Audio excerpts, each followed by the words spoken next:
Chapter 43:50. Xia Jinyuan looked at Luke, whose eyes were about to fall out of their sockets. He wanted to look away silently and pretend that he didn't know him, but that was impossible. This guy obviously recognized him, which was why he looked like he had seen a ghost. Looking at the blue helmet next to the peacekeeping soldier, Xia Jinyuan felt that there was no need to pretend that he didn't know Luke.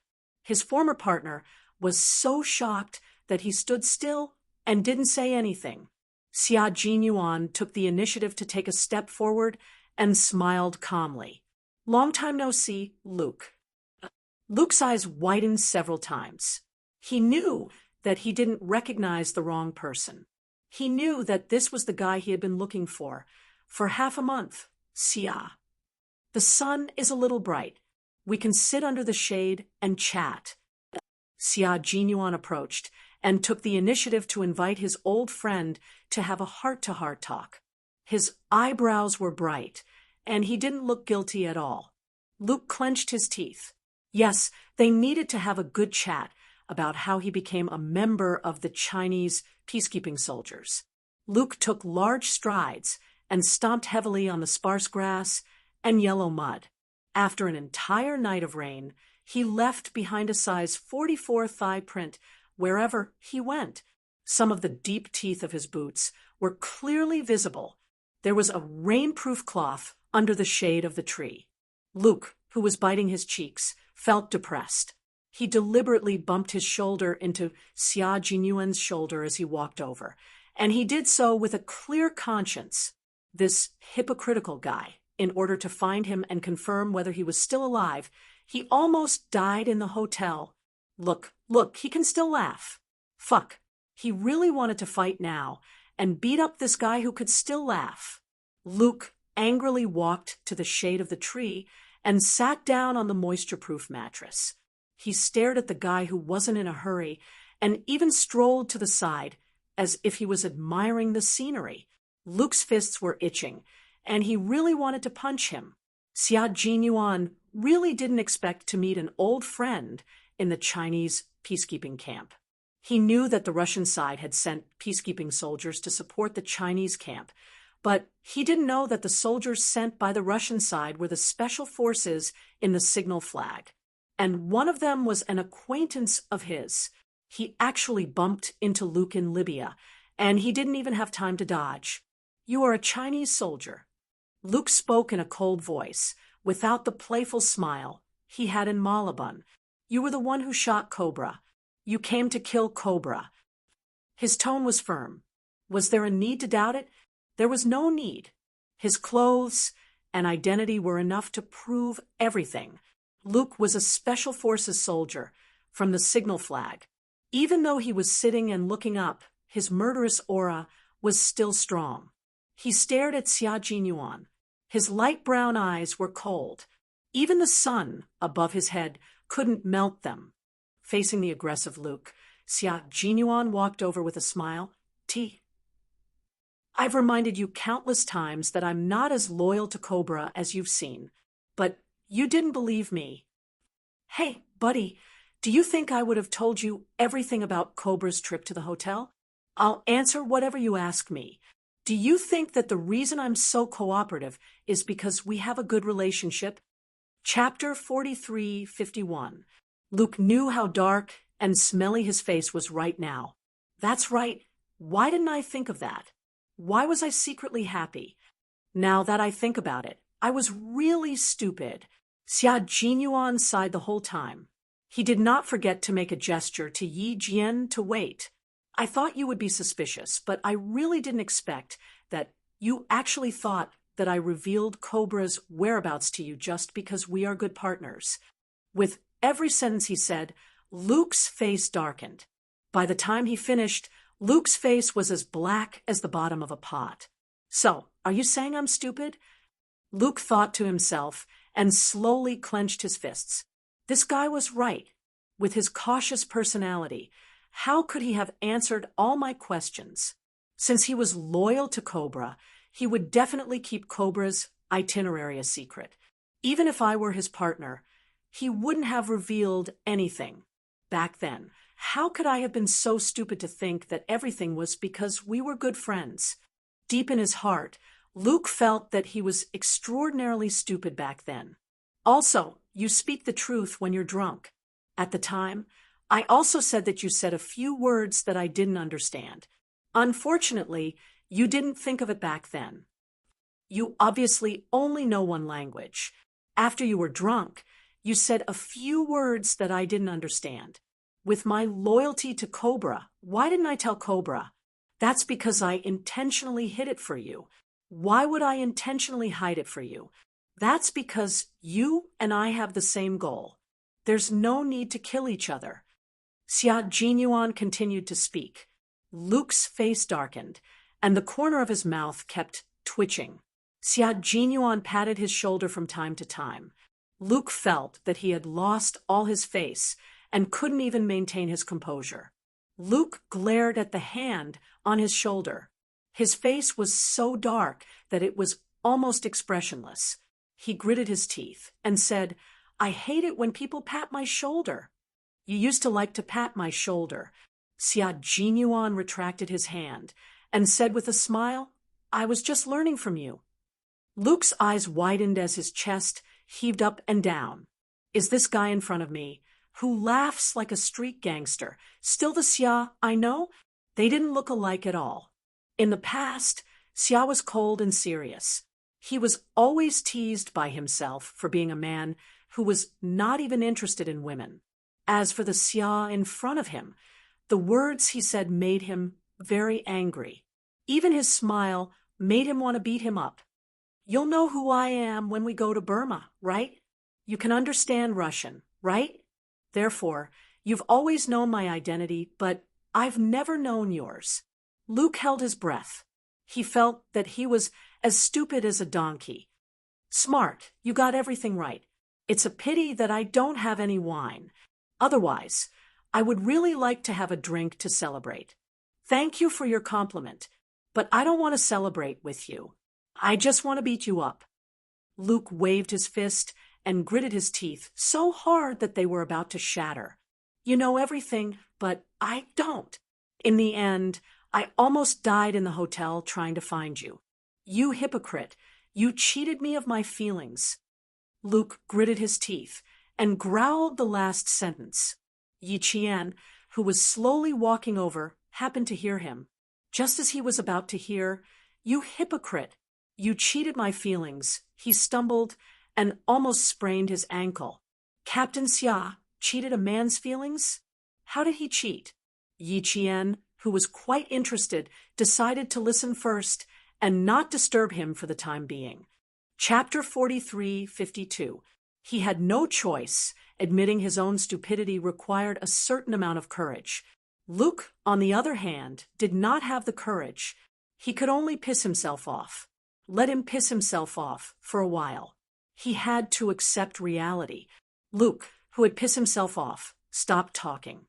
In the end, he closed his eyes and laid down on the mattress, ignoring Xia Jinyuan. He wanted to catch his breath first. Xia Jinyuan would not go out of his way to comfort him. The only person who could make him explain again and again was Yi Qian. As for Luke, he had said everything he needed to say. He had also given Luke enough hints back then, but Luke did not realize it himself. When he pulled in the net, he was a little anxious. He only wanted to return to his homeland that he had left for 6 years as soon as possible. He did not care about the details. If he had not secretly helped to erase some traces, with Cobra's vigilance, she might have suspected Luke. Yi Qian was still waiting to hear how her Captain Xia had cheated a man's feelings, but the man was still lying on the mattress, silent for a long time. As Lieutenant Colonel Xia smiled, he suddenly felt that something was not quite right. His girlfriend was standing not far away. Then there was a man gnashing his teeth at him, full of emotions. He used all his strength to say, "You cheated my feelings." Lieutenant Colonel Xia slowly raised his eyes, then slowly looked at his girlfriend. Yi Jian had been waiting for this moment. Seeing that he was about to move, her charming face had already turned cold. Even her eyes that were as black as obsidian were suffused with a cold light. When the sunlight shone, the cold piercing pierced Lieutenant Colonel Xia, causing him to violently shudder. Captain Xia could not care less about the big man in front of him. He immediately turned on his headset and explained with a hint of urgency, "Little Fox, don't listen to his nonsense. I have no other relationship with him. We worked together before. You know Cobra, right? I hurt myself to gain Cobra's trust in Myanmar. After you left, it was this nonsense guy who saved me. It was a misunderstanding. He and Luke did not have any relationship beyond friendship. He couldn't ask Yi Qian to come over, and there was no way he could get rid of Luke in such a short time. He didn't pay any attention to the big man lying motionless on the ground. He could only hurry up and deal with him so that he could clear his name. It's him. He thought I was dead. He didn't expect to see me here. He's angry at himself for his stupidity, so I need to spend some time on him. You should find a place to rest first. I'll come to you after I send him away." He had to explain it clearly. He didn't want to be accused of cheating a man's feelings for no reason. Yi Qian, who was laughing in his heart, did not show it on his face. In the past, it was always him who teased her. This time, it was her turn to return the favor. Politeness demands reciprocity, so just accept it. An explanation is a cover-up. It seems that Captain Xia still has many personal secrets that I don't know. Well, I'll wait for Captain Xia to come to me," Yi Qian said calmly. So calmly that Xia Jinyuan could not tell if she was really angry or just faking it. "I'll leave first. You take care of your own matters." Although she wanted to tease him, she was still worried about whether it would be a problem to suddenly meet someone she knew. Before she turned to leave, Yi Qian couldn't help but express her concern. With her words of concern, the smart Xia Jinyuan instantly breathed a sigh of relief. "No problem. We're all spies. It's okay if you let me handle it. Be good. I'll explain it to you in detail later. Go get some rest. Don't stand under the sun." Hearing his nervousness, Yi Qian was already laughing in his heart. "Ha ha, Captain Xia, you finally have a day like this." Chapter 43:53. After Yi Qian left, she had to find a place to rest. Her stomach was slightly uncomfortable. It was almost time for her to bleed once a month. Fortunately, her body was strong. Other than the slight discomfort she felt before coming, there were no other reactions. After watching Yi Qian leave, Xia Jinyuan sat down cross-legged and said to Luke, who still had his eyes closed, "Although Cobra is dead, his power has not been disbanded. I know that the Signal Flag Corps is still active. You have been with Cobra for 6 years. It's best if you don't enter Melabon to avoid being recognized. I'm the same as you. We're both soldiers who are trying to get rid of Cobra. You have your duties, and I have mine. We're both loyal to our own countries. Even if I know something, I can't ask you for confirmation. If I were to tell you directly that I know you are a soldier in Melabon, would you choose to work with me? Or would you kill me with a gun? You would choose the latter. I didn't come here to be killed by you with a gun. I need to do my job well." As a soldier, Luke actually understood this. It was just that he couldn't accept it for a while. He actually didn't discover anything. During the week when he didn't discover anything, Xia must have crossed his arms and secretly laughed at him. "Shit," Luke cursed under his breath and finally opened his eyes again. "You hid so well. I really didn't find anything wrong with you. Xia, your disguise successfully deceived everyone." "Your disguise also successfully deceived everyone," Xia Jinyuan replied with a smile. Luke glared. "But I didn't deceive you. That's because you drank too much while hugging a beauty. I advised you to drink less alcohol that would embarrass yourself. Unfortunately, you didn't listen." "Shit." Luke was not good at cursing. He kept repeating the same sentence. His fist hit the moisture-proof mat, leaving a fist print that slowly disappeared. Luke wiped his face and stared at Xia Jinyuan. How did you leave the hotel? Blend in with the hotel guests and leave by car. Xia Jinyuan did not mention that he left in the car of the Chinese ambassador in Melbourne, Qin Xiu, and there was no need to drag Qin Xiu into this. The sun was scorching hot, but there was a gentle breeze blowing. Sitting under the shade of a tree, the cool breeze blew gently, but it didn't feel hot. A leaf quietly fell, gently landing on Luke's shoulder. Xia Jinyuan brushed the fallen leaves away and said sincerely, "Luke, thank you for your help. I apologize for hiding the truth from you. If I had to choose again, I'm sorry, but as a Chinese soldier, I would still choose to hide it from you. I think you can understand." The fallen leaves twirled between his fingers. His slender fingers were somewhat thin, but they were filled with strength. Luke stared intently as the scene of Cobra collapsing at the hotel flashed through his mind. It was this pair of hands that killed Cobra with one shot. He fired without hesitation, not giving Cobra a way out. "You don't want us to take Cobra back to Russia, do you?" Luke asked. "Of course, he is a very dangerous guy. As long as he is alive, everything is unpredictable. Only death is the real end."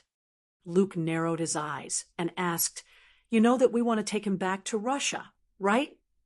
Xia Jinyuan raised his eyebrows and replied indifferently, "I just want to kill him.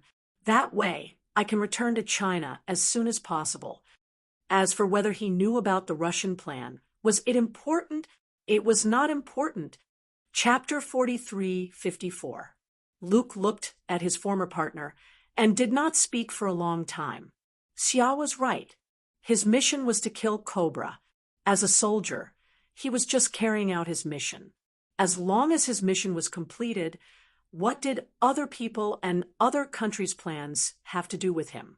It had nothing to do with him. Xia was loyal to his own country. Other people and other countries had nothing to do with him. He knew that Russia wanted to bring back Cobra, but so what? The decision of the Russian side did not affect him, nor could it sway him. Furthermore, his anger was not because Xia had killed Cobra.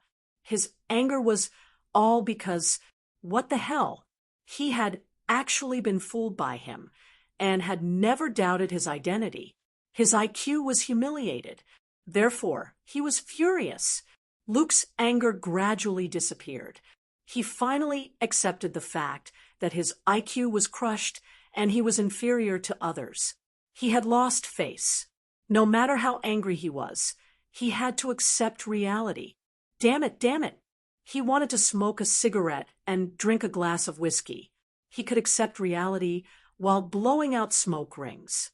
But to accept reality like this, he had to regain some face. Luke stared at his former partner who had made him lose face and revealed a fake, hypocritical smile. "You're impotent, frigid, and don't like women. You actually like men, don't you?" "My girlfriend is very outstanding. Do you think I'm impotence and apathy?" Xia Jinyuan saw through his plan and answered with a smile. It made Luke feel as if a fishbone was stuck in his throat. He struggled until his throat hurt, chest hurt, and lungs hurt. He thought that he needed to end this unpleasant conversation. Luke changed the topic and said, "Cobra is dead, but it's not over. We received the latest information that a very young man has begun to contact a senior Burmese military officer. Xia, our mission is not completely over. It's still ongoing. Maybe one day we will work together again. I look forward to working with you again. I believe we will have a chance to contact each other again." Cobra was backed by a country. When Cobra died, the country behind her cultivated a new successor. Xia Jinyuan did not find it strange. It was normal. Spy warfare had always existed. "I'm also looking forward to working with you next time. Aren't you going to thank me for the information?" Does your country know that someone has started to interact with Burmese military officers? People who appear on the blacklist will always pay more attention to their movements. Xia Jinyuan smiled casually, as if he had already known. Luke took a deep breath and looked Xia Jinyuan up and down seriously. After going back and forth a few times, Luke finally asked the question that had been bothering him. Xia, you are very different from the you in Melabon. Which one is the real you? Melabon Xia was silent and cold. He liked to be alone and did not like to talk. He did not like to get too close to others and was very violent. Every time he opened fire, he was the fiercest and killed the most people. Most importantly, she was the one who made fun of him until he ran away every time. And now, Xia's words made him very angry. He was not silent, nor was he cold. He seemed to like smiling, and when he smiled, he really looked like a bastard. Most importantly, it was now her turn to be the one who wanted to run away from him. After asking the biggest question in his heart, Luke felt that his breathing had become much smoother. It was really too uncomfortable to hold it in. Chapter 43:55. Hearing this, Xia Jinyuan raised his slender eyebrows. The smile on his face, which was covered with oil paint, deepened. One is me when I'm on a mission, and the other is me when I'm relaxed. They are both the real me. There is no difference. Oh, you are a very cunning fellow. Luke gritted his teeth again when he got the same answer, as if he didn't get one, but there was nothing he could do, because no matter how cunning this guy was, he couldn't hate him. It was getting late, and Luke, who had to return to the Russian camp, stood up. Although he was gritting his teeth, there was a smile in his eyes. If I have the chance, I will definitely get you drunk. Cunning guy, how could I be friends with a cunning guy? Goodbye. Luke was still the same old Luke. Although his identity and position had changed, it did not affect his friendship with Xia Jinyuan. Even if they had different goals at the time, they had been together for more than a year and a half and had gone through fire and water together, so they had already accumulated a deep friendship. However, their identities were different, and there was a limit to how deep their friendship could be. Xia Jinyuan stood up to see Luke and his comrades off. The 10 people sent by the Russians were not all special forces. Only 3 of them were special forces, and the rest were real peacekeepers. On the other hand, Luke and the others did not discover that there were 2 teams of Chinese special forces hidden in the Chinese camp. The real peacekeepers were disguised as Chinese mine workers. There were as many special forces as there were real peacekeepers disguised as mine workers. Luke had only stayed in the Chinese camp for less than an hour, so it was very difficult to discover him. After seeing Luke off, Xia Jinyuan immediately went to find Yi Qian. He still had to deal with him properly, but he found that he could not contact Yi Qian. When he asked his comrades, they did not know where Yi Qian had gone. Xia Jinyuan found his brother-in-law, but unfortunately, his brother-in-law did not tell him where Yi Qian was resting. He even dragged him to work. There was news from the military that because of the problem in Jenny City, transport planes could not directly enter the town of Jenny City. The special forces returning to China had to drive to Kiki Prefecture, where planes were allowed to fly. Kiki Prefecture was more than 200 kilometers away from Jenny City. How to safely evacuate was another big problem. Lieutenant Colonel Zhu looked at Kiki Prefecture on the map and said to Li Jinyan, 226 kilometers. In the middle, we have to pass through 3 crossfire points between the government forces and the illegal militants. We can provide support with a truck, but we really can't provide any more support for the militants. Cowell Town, which was closest to Jenny City, could end up like Jenny City at any time. Furthermore, the Chinese side had been ambushed twice by the illegal militants. Lieutenant Colonel Zhu and Lieutenant Colonel Fong were worried that there would be another exchange of fire. So they had to ensure that the peacekeepers in the camp. Li Jinyan, who was secretly exchanging glances with Xia Jinyuan, said indifferently, "We only need a truck. We'll settle the rest ourselves." Colonel Fong nodded. "That is a small matter, no problem at all." Colonel Fong looked at the military map again and frowned. "If you need to go to Kiki Prefecture, you don't have 8 hours of rest." They had to pass through 3 crossfire points, and there were unknown dangers along the way. 226 kilometers would take about 3 hours at normal driving speed. If there were some twists and turns along the way, the earlier they got up, the more relaxed they would be. Chapter 43:56. The Special Forces soldiers who had rested for less than an hour set off again. This time, they only needed to take care of themselves and reach Kiki Prefecture safely. Even the Special Forces soldiers who hadn't rested looked relaxed. Xia Jinyuan found Yi Qian in the cafeteria. She was sitting in the corner of the cafeteria with a gun in her arms. Her brows were slightly furrowed, and she was fast asleep. Seeing that she was sleeping soundly, Xia Jinyuan didn't have the heart to disturb her. However, they were about to set off, so he had to wake her up. Yi Qian woke up very quickly. Before Xia Jinyuan could get close, she suddenly opened her eyes. Her gaze was as cold as an arrow and shot straight at the approaching man. After seeing who it was, Yi Qian closed her eyes again. Even her unnaturally furrowed brows relaxed, and a faint smile appeared on her lips. So it was Captain Xia. Then she could continue to sleep. Her reluctant action made Xia Jinyuan sigh softly. He got down on one knee and squatted in front of her. His gaze lingered on her face, full of tenderness. Her hair was a little long, and a few strands of black hair covered her eyes. Xia Jinyuan reached out and brushed those strands of hair away with his slender fingers, revealing her full and delicate forehead. Just like him, she didn't wipe off the oil paint on her face to hide her true appearance. She was also a female soldier, so she would attract more attention. Before arriving at the camp, she deliberately applied another layer of oil paint. At this moment, the oil paint on her face was thick enough that it could be engraved. His slender fingers brushed her hair aside and slowly brushed across her face. His fingertips were warm, and there were traces of affection on his fingertips.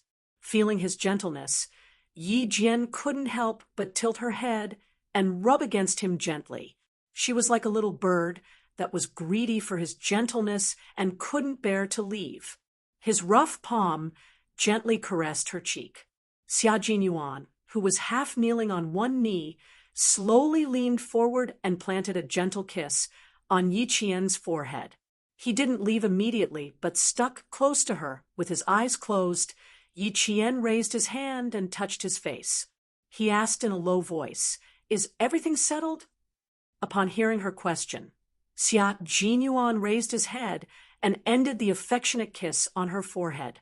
"Yes, it's settled. Don't worry. I'm afraid we'll work together again in the future. It's good that you're fine. Aren't you going to sleep? The canteen is quiet, and there's no one there. You can have a good sleep." Yi Qian woke up from her deep sleep with a start. Her tired voice was still low, and it was obvious that she wanted to continue sleeping. Xia Jinyuan, whose fingers were still caressing her cheeks, felt his heart ache. He kissed her forehead, then her nose bridge, and occasionally her lips. He gently sucked on them with his teeth. "We can't sleep anymore. The transport plane can't enter Yeni City's air route. We need to go to Kiki State, which is 226 kilometers away. We have to leave now. You can sleep in the car, okay? The transport plane can't enter Yeni City's air route. We need to go to Kiki State." Yi Qian's sleepy brain suddenly woke up. Her eyes were no longer closed. She stared at the man who was gently kissing her. "Have we assembled?" "Not yet. We'll assemble in 10 minutes. There are still 5 minutes left. After ending their intimacy, Xia Jinyuan stood up first. He reached out his hand and looked at her with his dark eyes. You can sleep in the car. If you're lucky, you can sleep all the way to Kiki State. Yi Qian grabbed his hand and stood up. She smiled and said, That's impossible. Kiki State is more than 200 kilometers away from us. The entire Libya is in chaos now. Chapter 43:57. Therefore, Yi Qian could tell at a glance that he was trying to comfort her, so that she could relax and not be so tense all the time. After arriving in this war-torn country, Yi Qian did not relax at all.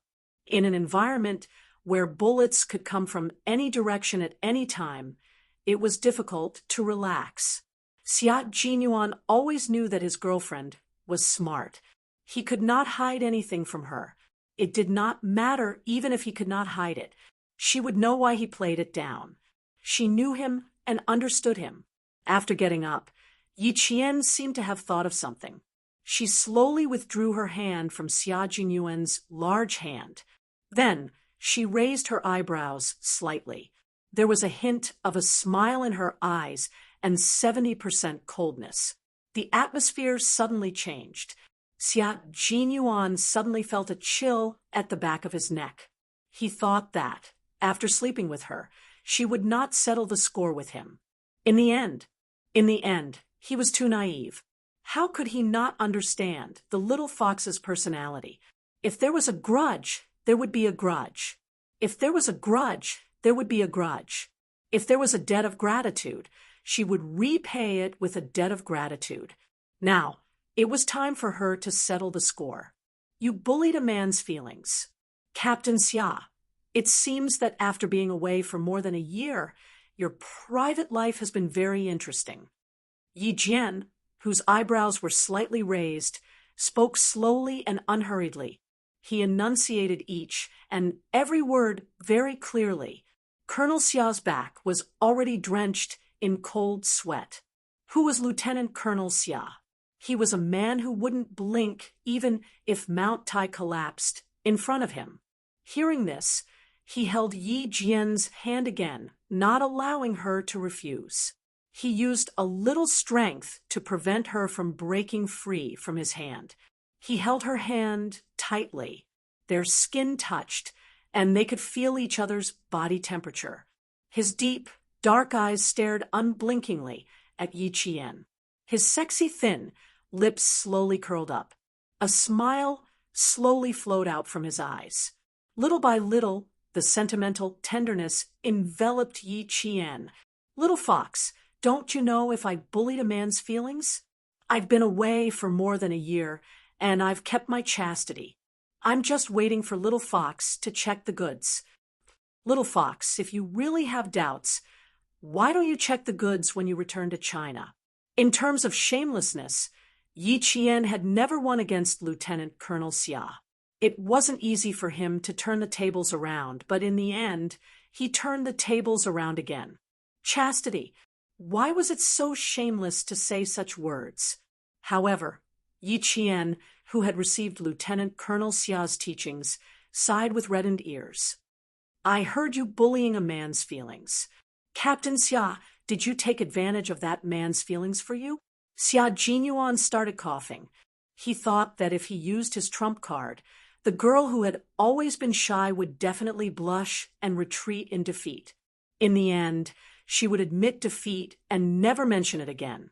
Who would have thought that she would actually win it back? Incredible, incredible. The little fox was going to become a big fox. She was getting smarter and harder to deal with. He liked her more and more. Looking at her face again, the corners of her mouth were raised. Her eyes were slightly narrowed, and the corners of her eyes were smiling. She looked exactly like a big fox who had done something bad to make her happy. The little fox had become a big fox. He was worried. Friendship is also a kind of relationship. That guy always thought that his IQ was higher than mine. In the end, not only did I expose his identity, I even secretly ordered him to work behind his back. He didn't even realize it and thought that I was stupid.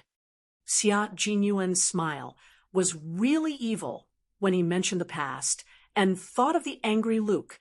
Yi Qian, who was looking at him, also pursed his lips and smiled. She liked this Captain Xia, who was very confident and calm.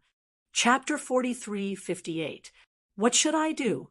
Every time we meet again, not only do I not feel distant, I fall in love with him even more. Unknowingly, Yi Qian looked at Xia Jinyuan not only with a smile, but also with admiration. She liked Lieutenant Colonel Xia and deeply admired this man she loved deeply. Being admired by the woman he loved greatly satisfied Lieutenant Colonel Xia's self-esteem.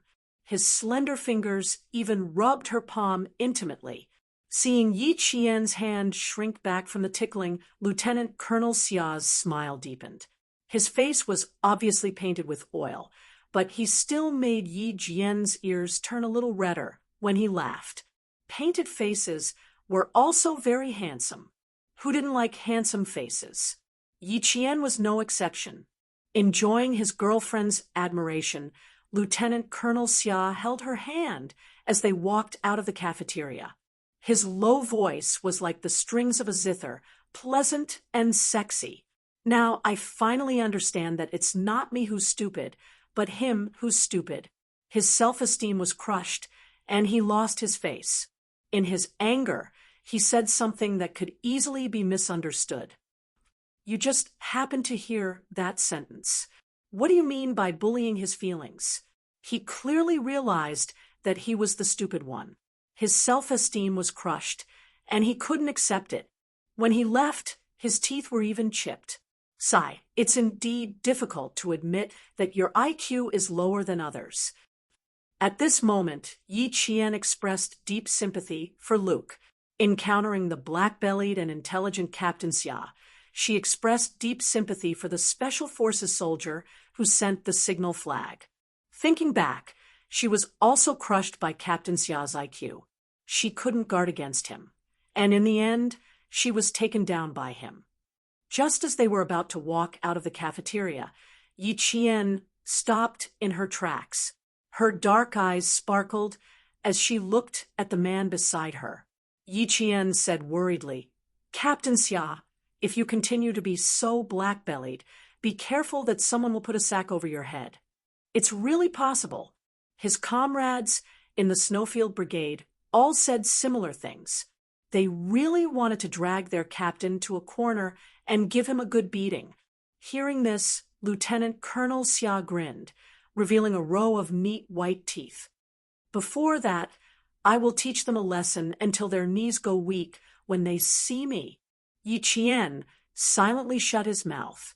He had white teeth and a ferocious smile. He looked no different from the ferocious beasts in the mountains. She didn't mention Luke anymore, and Lieutenant Colonel Xia's back finally stopped breaking out in cold sweat. He wasn't afraid that he would bully a man's feelings, because that wasn't something that would happen. He was only afraid that the little fox that had turned into a big fox would find out. He was often dragged by Luke to various places in Melbourne to drink. Although he only drank and didn't do anything bad, he would always screen himself from those erotic scenes. Then he still felt guilty and short of breath. Fearing that Luke would yell, he quickly coaxed the big fox to leave. Fortunately, he was smart enough to coax the big fox away. Fortunately, he passed the test smoothly, and the big fox didn't ask any more questions. Walking out of the cafeteria, Lieutenant Colonel Xia let go of his hand and secretly wiped his sweat. In the future, he would never step into a bar. If he angered the big fox, who was getting more and more powerful, he was really afraid that with her decisive personality, she would cut off all ties with him. If that happened, he wouldn't even have a place to cry. A man with a family Xia was afraid of his wife. It was glorious to have a family background. Yi Qian really didn't know that his intentional teasing had made Old Six a family Xia. so happy that he would never enter a bar again. Even the leisure bar was blacklisted by Old Six, a family Xia. He had no choice. He couldn't lose his family background. Otherwise, he would be turning his back on his ancestors and would be spat on by his family Xia. Chapter 43:59. Yi Qian, who didn't know about his man's mental state, was still immersed in his admiration for the man he loved. He didn't even notice that the man who had let go of his hand was secretly wiping his cold sweat. Yi Qian felt that with Captain Xia's intelligence, he would definitely be able to tell who was trying to put a burlap bag on him. Preemptive strikes had always been his secret to victory. This was also why the Snowfield Brigade's Special Forces soldiers were trained to a pulp by Xia Jinyuan. Every time they said something ruthless, they would leave it at that, because they couldn't find a chance to strike. Before they could strike, they would be seen through by Xia Jinyuan. In the end, they would be the ones to suffer. After a few rounds of sparring, the Special Forces soldiers in the team no longer asked for trouble and behaved themselves. The veterans who had been with Xia Jinyuan for a few years knew that they couldn't afford to offend their handsome but black-hearted captain. However, the rookies in the team didn't know this. Xia Jinyuan, who had left the team for more than a year, returned to the base. The first thing he did was to train the soldiers. In his eyes, even if these soldiers had been in the Snowfield Brigade for 2.5 years, they were still rookies in his eyes. In less than 3 days after returning to the team, he had a complete grasp of the training situation of all the rookies. He listed out the areas that needed to be trained harder and the problems that needed to be corrected. He also called them out one by one during the assembly. The rookies thought that they were improving at lightning speed. Who knew that their mysterious captain would return? Damn, they were back to square one.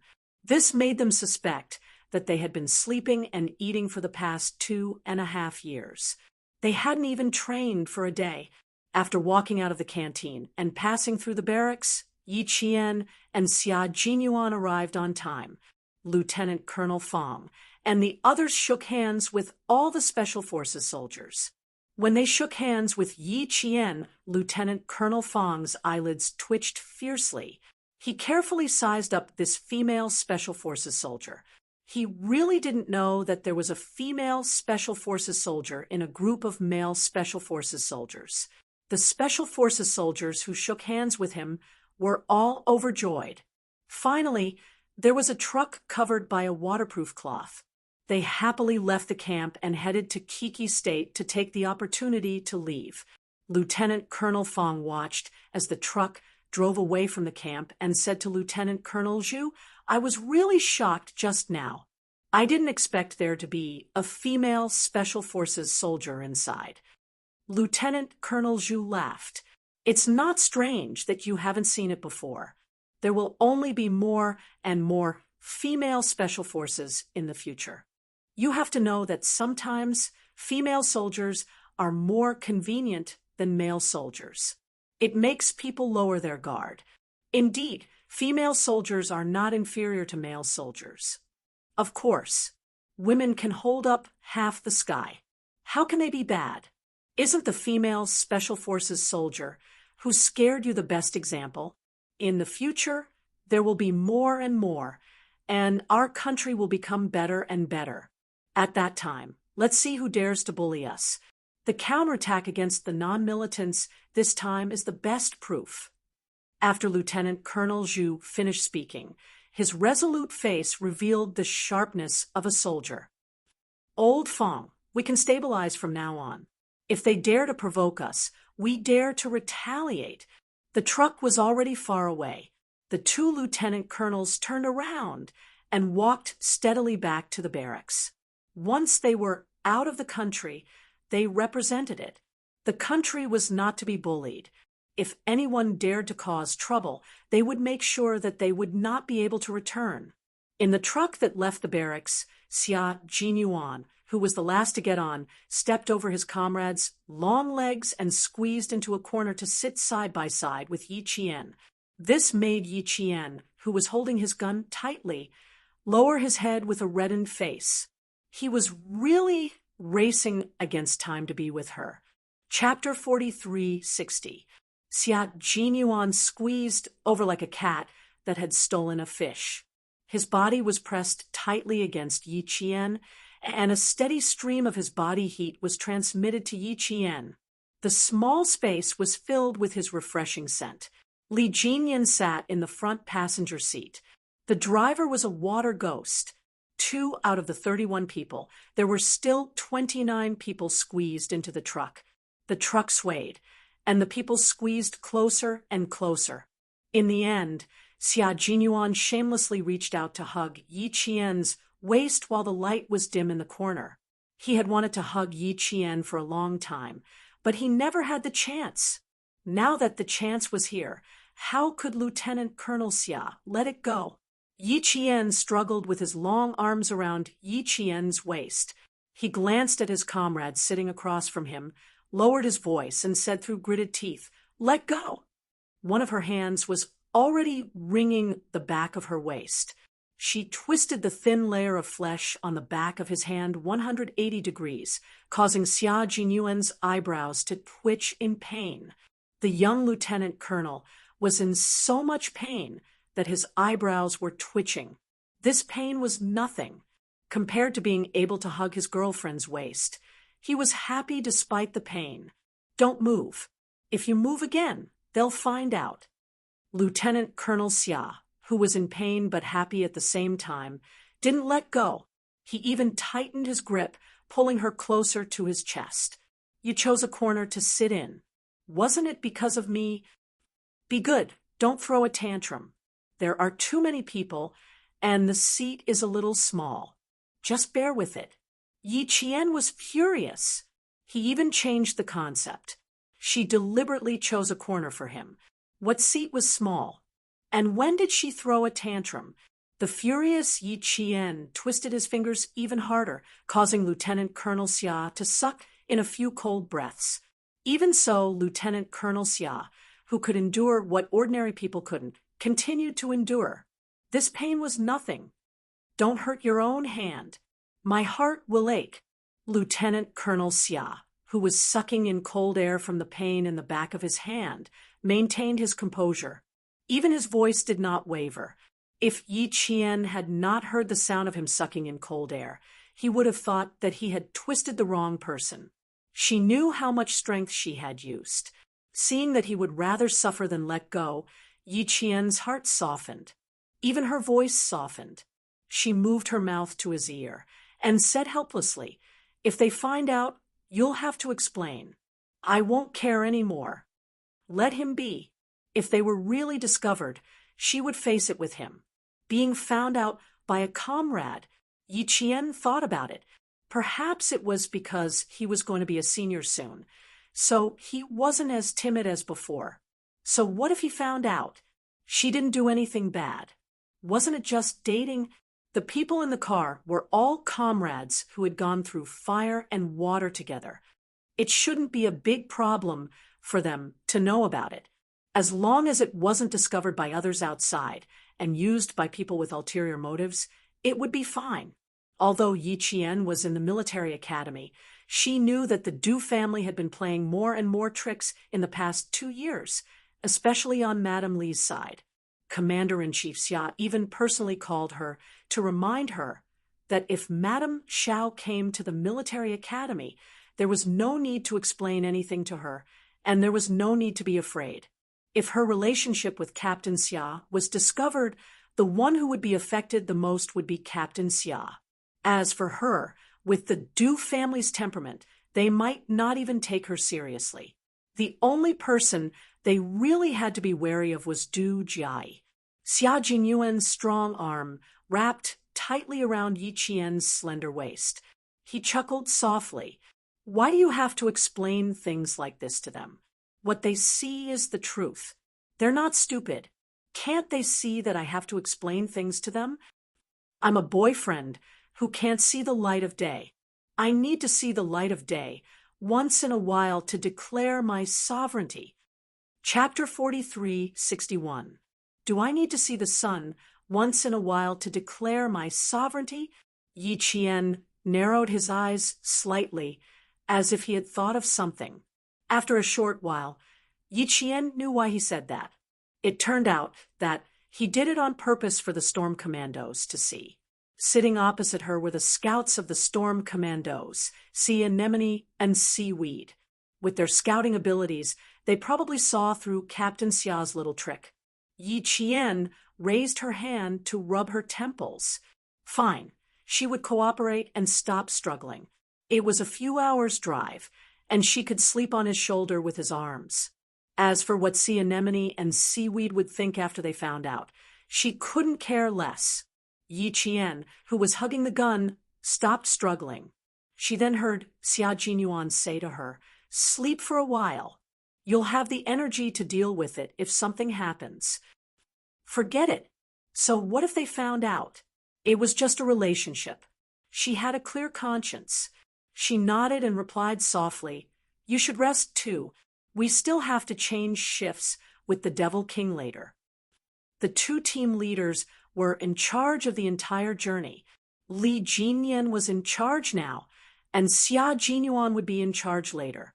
The two team leaders took turns sitting in the front passenger seat until they arrived at Kiki Prefecture. Yi Qian rested her head on his shoulder and closed her eyes to rest. After a while, she fell into a deep sleep. After a long period of operation and a visit from her relatives, Yi Qian needed to ensure a certain amount of sleep. Xia Jinyuan looked down slightly. With the dim light, he saw a smile at the corner of her mouth. Her expression was relaxed as she fell asleep. Her thin lips curved into a gentle smile. She was still smiling at Yi Qian, but suddenly Xia Jinyuan looked up and swept his gaze across the room. His gaze was sharp, and with a terrifying aura, he looked directly at Seaweed and Sea Anemone, who were secretly observing. They were so shocked that they felt as if a magnitude 12 earthquake had occurred. They thought that they had hidden well, but who knew that they would be caught red-handed by Xia Jinyuan? Seaweed and Sea Anemone, who were half squinting, were so frightened that their backs shivered. They closed their eyes tightly and didn't say anything else. Although they didn't look at each other, the two of them were secretly communicating. The two of them sitting opposite of each other had long realized that something was wrong and had been secretly communicating with each other. "I'm sure now that they're a couple." Q King's eyes were clearly warning us not to spout nonsense. See, Anemone scribbled quickly. Caught by a cold glance, he panicked. Why do I feel like he purposely let us see it? With Q King's cautiousness, he wouldn't do that. The words on Sea Anemone's palm stopped. Seaweed closed his fingers and wrote on Sea Anemone's palm. He deliberately let us see it. He wants us to know that Qing Niao is in his team and is his woman. He wants us to stop having any ideas about Qing Niao. He did it on purpose and expected us to find out. After receiving her comrade's words, Seaweed clenches her fingers and remains silent for a while. Then she continues to write, "Have you noticed that the Devil King is also very different to Qing Niao? Does the Devil King also like Qing Niao?" Seaweed wasn't the only one who thought so. The water ghosts in the Storm Commandos all felt the same way. Moreover, they felt that the two of them were quite compatible. If they could really become a couple, it would be a wonderful thing. Even if Qing Niao couldn't become a comrade in the team, it would be good if she could become the Devil King's girlfriend. Who knew? Their thoughts were all in vain. Qing Niao becoming their comrade. Impossible. Qing Niao becoming the Devil King's girlfriend. Impossible. Nothing was possible. Their thoughts were all in vain. They didn't know if the Devil King knew about the relationship between Qing Niao and Q King. How sad would he be if he knew? Sea Anemone and Seaweed began to worry about the Devil King. Chapter 43:62. Sea Anemone and Seaweed were scratching their heads the entire way. They only hoped that when it was time to change shifts, The devil sitting in the front passenger seat would be able to sit in the car. Lieutenant Colonel Xia, who had achieved his goal, stretched out his long legs, held his girlfriend's waist comfortably, and closed his eyes in satisfaction. From now on, the water ghosts of the storm commandos would no longer have any ideas about Qin Niao. The water ghosts had their own ideas, his brother-in-law had his own ideas, and even Commander Dong of the Navy had his own ideas. Qin Niao was about to enter her senior year, and it was the most crucial time. He had to stabilize the rear. After all, he couldn't keep an eye on Qin Niao's whereabouts all the time. If there was a mistake, and the commander of the Navy really poached Qin Niao, he wouldn't even have a place to cry. Old Man Xia was an old man who wasn't afraid of watching a good show. He had always liked to cause trouble. He had to nip all the signs in the bud to prevent new problems from arising. Xia Jinyuan, who was sleeping soundly, didn't care at all about the 2 pairs of eyes on his face. Look, no matter how you look, you can't see a flower in a flower. After a while, Seaweed and Sea Anemone retracted their gazes and looked at each other in silence. They had mixed feelings and closed their eyes to rest. You still want to have a good night's sleep? No way. They waited anxiously, even in a half-awake state. When the car came to a stop, the 2 opened their eyes, and a light flashed past. It was time for the 2 captains to change shifts. Li Jinyan's slender brows were so tightly knitted that they looked like they were going to be knotted. He locked his cold gaze on the 2 scouts, pursed his thin lips, and asked, "Qin Niao is my younger sister. Do you have any other questions?" The sun was shining brightly above their heads, but it was like a sudden clap of thunder. It was so loud that Seaweed and Sea Anemone almost jumped 30 feet into the air while hugging each other. What? Qin Niao is the devil's younger sister. Seaweed was so shocked that his soul flew out, and his IQ flew out as well. He blurted out, "When did this happen?" He knew he had asked the wrong question. Qin Niao was the devil's younger sister, so she must have been the devil's sister since birth. How could it be that he recognized her as his god sister? With the Devil King's temperament, how could he possibly acknowledge a god sister? Before he could salvage the situation, Sea Anemone, his good comrade and buddy, succeeded in doing so. What? By blood? Cousin. Li Jinyan didn't want his comrades to know that he and Qin Niao were brother and sister. He didn't expect such a misunderstanding to occur. In the past, De Whale thought that he had feelings for Qin Niao. At that time, he didn't know that Qin Niao was his sister. It was only because he felt an inexplicable closeness to her that his comrades misunderstood him. Now that their relationship was still misunderstood, after so many years, there was a need for an explanation. There was no need to explain too much. What was important was that it was easy to understand. Li Jinyan did not explain further and got into the car.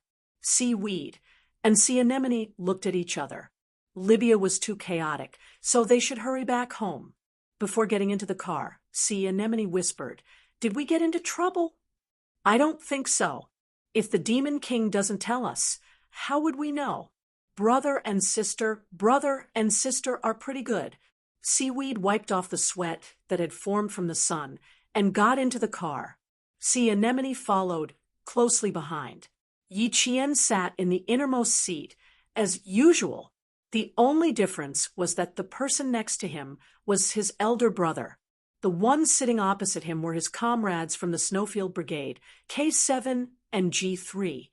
Sea Anemone and Seaweed were terrified and didn't dare to sit opposite the devil. They were brother and sister, but they were stupid enough to misunderstand that the devil liked Qin Niao. Although the devil didn't say much, they still felt scared and didn't dare to get closer. Chapter 43-63. The 200-kilometer journey was filled with devastation. The spreading flames of war had torn Libya into pieces. The country was no longer a country, and the family was no longer a family. The ones who felt it the most were the Special Forces soldiers who went abroad for the mission. Water Ghost, who was going abroad for the first time, felt it the most. The more he saw, the more silent he became. In the end, he hugged his rifle, his eyes dark, and he did not even say a word. When the Special Forces soldiers of the Snowfield Brigade saw this, they were very tactful and did not disturb them. This was a spiritual cleansing that they had to go through. After that, they would understand that peace was not easy and that they had a heavy responsibility as soldiers. The first crossfire point appeared, and the wireless communication was no longer electromagnetically silent. Everyone turned on their communicators, ready to jump out of the car and fight at any time. The waterproof cloth on the car was closed, and the entire car was opened so that the Special Forces soldiers on the car could observe their surroundings. The smoke in front was thick. Before the car entered the war zone, they could already hear gunshots and artillery fire. This was a civil war in Libya. The 31 Special Forces soldiers were not peacekeeping soldiers, so they had to choose to take a detour and not participate. The entire retreat route had been planned long ago, and the entire car was on alert. After that, they encountered a few more crossfire points in a row, and they chose to take a detour as well. They set off from 2 in the afternoon until 7 in the evening. After 5 hours, they finally arrived at Kiki State. Commander Dong and Major General Yang knew that all the Special Forces soldiers had arrived safely in Kiki State.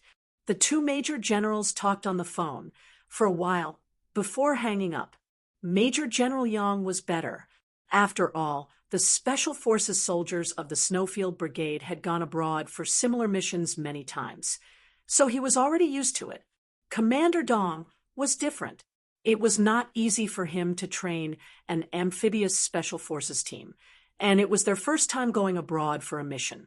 From the second they went abroad, Commander Dong had been worried, afraid that bad news would come. He was so worried that even his hair had turned white. Fortunately, everything went smoothly. This amphibious Special Forces team had won their first battle, building confidence for their future development. The tail of the transport plane slowly closed, and Li Jinyan watched quietly, deep in his cold expression. There was an undercurrent that no one else could see. The tail finally closed, and the transport plane began to fly. Li Jinyan received his gaze. He rested his head on the cabin and slowly exhaled a mouthful of turbid air from his chest. They had not failed their mission and returned safely. Come. Let's put our hands together and celebrate the first victory of the Storm Commandos. No one knew who got excited, but the cabin became lively all of a sudden. Since they couldn't get up and walk around, they all folded their hands together and cheered for the brothers of the Storm Commandos who had won the first battle. 1, 2, 3. Keep up the good work. Keep up the good work. A few people nearby clapped their hands, shouted the slogan, and cheered together. Yi Qian's hand was covered by Xia Jinyuan's large hand. Amidst the cheering, the 2 people's eyes met and intertwined like 2 intertwined branches. Captain Xia, I'm 1 step closer to you, she said with her eyes. Xia Jinyuan smiled. The paint on his face had been wiped clean, and the smile on his incomparably handsome face was faint and affectionate. He blinked slightly to show that he had read her eyes. That's right, my girl. You're getting closer and closer to me. I'm so happy that you haven't given up on me. You've been chasing after me despite all the hardships you've gone through. I'm so lucky that I've finally waited for your arrival. Yi Qian also smiled. His smile was like a flower, and he was devastatingly beautiful. She was also so lucky that she was finally close to him. Chapter 43-64. After a transfer, the transport plane entered the Chinese border 21 hours later. The radar indicated that they had entered Chinese aviation territory, which meant that all the special forces on the plane had truly arrived in China. This time, the mission was special. They did not need to report directly to the military headquarters, return to the team, and write a report to the military headquarters. Therefore, Xia Jinyuan and Li Jinyan did not need to enter Beijing. After the transport plane landed at a military airport at the border, they returned to their respective posts at the military airport. Xia Jinyuan and his team would be the first to leave. They would take the military transport plane directly to the base. There were still 70 minutes before the departure time. All the Special Forces soldiers were waiting outside the military airport runway. Because this was an Air Force base, one of them was from the Navy, while the other was from the Army. Once they arrived here, even if they were dragons, they had to be careful. They were not allowed to go anywhere other than the designated area. Xia Jinyuan adjusted Yi Qian's helmet and collar. His deep voice mixed with the night wind, and it was especially sexy. After I return to the base, I have some work to do, so I'll lose contact with you temporarily. I can't arrange for you to join the team this summer. I've already submitted the application form for the training camp I mentioned last time. The results are still unknown. Don't worry and wait for the news in school. Follow the military academy's arrangements during the summer break. If you have time off, go back to Beijing to visit Old Master. If you go to Family Xia, go visit them. Old Master and Old Madam miss you very much. As they were about to part, Xia Jinyuan felt that he still had a lot to say. He spoke whatever came to mind. No matter what he said, Yi Qian could tell that he was reluctant to part with her. She was the same. Whatever he said, Yi Qian nodded. He did not want him to worry about it. Li Jinyan, who was next to them, would occasionally look up at the streetlights in front of them. He only looked at them occasionally and did not disturb them. Xia Jinyuan and his team were the first to leave. He decided to let the two of them talk for a while. As the big brother, if he kept disturbing them, it would seem like he did not know what to do. He might even annoy his little sister. He did not walk over, not because he was afraid of disturbing them, but because he was afraid that Yi Qian would be annoyed. Under the street lamp, the tall and slender Xia Jinyuan stood in front of Yi Qian, who was 168 meters tall, making Yi Qian look especially petite. Yi Qian happened to be standing right under Xia Jinyuan's elongated shadow. From Li Jinyan's angle, he could only see Yi Qian's entire body shrouded by the street lamp. He couldn't see Yi Qian's figure at all. Yi Qian, who was shrouded in a black shadow, kept looking up. She had no choice. The man she loved was taller than her. If she wanted to see his face when standing close to him, she could only look up. Even his neck was starting to hurt after looking up for so long.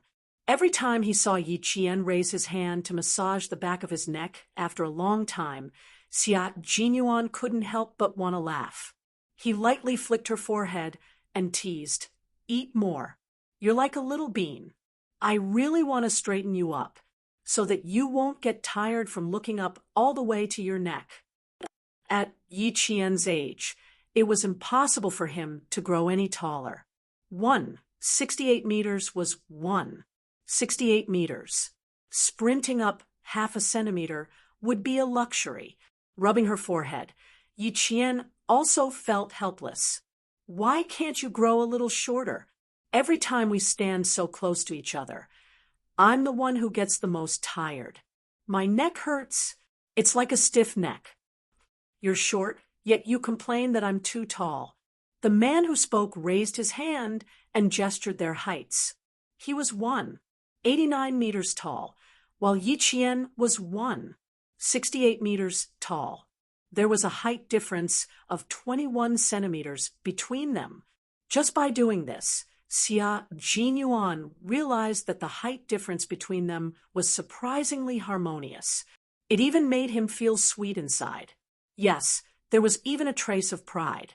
Chapter 43:65. Yi Qian saw that he was still gesturing about his height. Amused, she lifted her leg and tried to kick his calf. She extended her leg, but she didn't manage to kick him. He even rubbed her head hard. Luckily, she had short hair. Although it was a little messy, it didn't become a bird's nest. Luckily, you're 168 meters tall. If you were only 160 meters tall, it would be difficult for you to kick me with your small arms and short legs if I raised my head and pressed it against your forehead. After rubbing her head, Lieutenant Colonel Xia, who felt sweet and satisfied, chuckled softly. At this moment, Yi Qian was pure and carefree. She was like a normal girl playing coquettishly in front of her boyfriend. She turned the cold and hard soldier on the battlefield into a soft and gentle person. His gentleness was all for her, and he was devoted to her. Yi Qian imagined the scene he had just described. It was so funny that she couldn't help but laugh.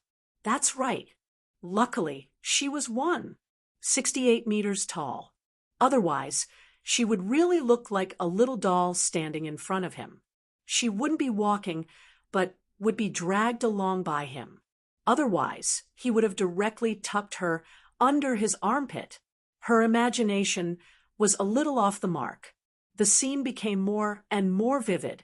Qing Qing's shallow laughter gradually turned into a bubbling laughter, causing her comrades to look over. Sea Anemone and Seaweed silently looked at each other, then at their Demon King captain. Their Demon King captain's gaze was murderous. God knows how many times he had killed Q King. His murderous gaze was very powerful. Just one glance was enough to send chills down their spines. They were afraid that the Demon King would shoot Q King, who made Qing Niao laugh nonstop. Qing Niao was the Demon King's little sister. Q King was indeed Q King. He actually managed to get the Demon King's little sister. Did the Demon King chase after him in the process? He probably did. Q King was the only one who could withstand the Demon King's pressure, and finally get Qing Niao. If it were any one of them, as long as the Demon King's gaze swept over them, they would definitely tremble in fear, and not dare to have any thoughts of betrayal. Li Jinyan's murderous glare had no effect on Xia Jinyuan. At this moment, he was shielding himself from everything around him. He only had eyes for Yi Qian. 70 minutes was very short. After the military transport vehicle was loaded, it was time for Xia Jinyuan to lead the team to board the plane. A soft kiss landed on her lips. Xia Jinyuan turned around and stepped into the cabin without looking back. Yi Jian, who was standing outside, held the helmet with one hand and caressed her lips that still had his warmth with the other. Finally, she waved goodbye. The transport plane took off and finally turned into a few stars and disappeared into the sky. He had already returned to the base, and she was about to return to the military academy. Xia Jinyuan and the special forces of the Snowfield Brigade directly transferred to the military transport vehicle at the Chinese border and returned to the base. They were the first to leave, followed by Li Jinyan and the water demons of the Storm Commandos. Yi Qian was the last to leave. There was no other way, because there were no military planes heading to Xiang City. There were fighter planes, but Yi Qian was not a pilot and did not have the skills to operate a fighter plane with the pilot. Therefore, she was the last to leave. Li Jinyan and the others boarded the plane half an hour later. During this half an hour, Li Jinyan repeatedly reminded his sister about everything from life to studies. Yi Qian also nodded and listened obediently. In the end, Li Jinyan suddenly fell silent. Yi Qian, who was listening obediently, thought that he had finished speaking. In the end, she saw a trace of unnaturalness flash through her brother's usually indifferent, handsome face. Even his cold voice was a bit tense and uncomfortable. You and Xia Jinyuan are both adult men. There are some aspects that you must pay attention to. You can't let yourself suffer losses. Don't cause any trouble in the last year. Don't cut off your future path because of a moment of happiness. You understand? Yi Qian blinked. She understood. She also understood why her brother was so unnatural. Chapter 43:66. Li Jinyan's unnaturalness didn't disappear until he boarded the transport plane to the naval base in the south. His jawline was taut, and he used an ice-cold expression to cover up his unnaturalness. Yi Qian, who stood in place and watched the transport plane depart, lightly patted her somewhat hot cheeks. After a long while, the heat accumulated on her face dispersed. Captain Xia left, Big Brother left, and her comrades also left. In another 2 hours, she also had to leave. Arriving at Xiang City, it was already 9 o'clock in the morning the next day. Entering May, Xiang City began to become hot. Walking into the school, Yi Qian heard the sound of the students drilling in the sports field. The sound was loud and clear, and the momentum was overwhelming. The familiar sound, the familiar scenery, and the tiredness of the past few days were all swept away the moment he stepped into the campus. Returning to the dormitory, he finished freshening up, changed into the summer student military uniform, put on the military cap, and fastened the badge. Standing in front of the mirror, he once again tidied up the military uniform. Without resting, Yi Qian walked towards the teaching building. Reporting. Outside the classroom, a clear female soldier's voice was heard. The instructor, who was using the PowerPoint to teach, heard the voice and knew who the student reporting at the door was. The students in the class also knew who it was. 44 pairs of eyes looked over, and there was a joyful smile in their eyes. This was Yi Qian's classmate, a classmate for 4 years, and also a comrade in arms. That night, He Jing found Yi Qian. That night, Yi Qian's figure disappeared from the dormitory. For the next few days, the classroom, the dormitory, the sports field, the laboratory, and other places, there was no sign of Yi Qian. The students were already accustomed to Yi Qian suddenly disappearing once, twice, or thrice every semester. The disappearance wouldn't be too long, at most a week before he could come back. From the end of the simulation until today, counting the days, it was only 5 days. The instructor smiled and said, "Please come in." In the classroom, there was no other noise except for the instructor's voice. Yi Qian still hadn't returned to his seat. The students' line of sight was already on the PowerPoint, and they didn't pay too much attention to Yi Qian. It was an outstanding class, and its self-discipline was so strong that every teacher in the class admired it. After returning to school, Yi Qian was busy from the end of May until the middle of June.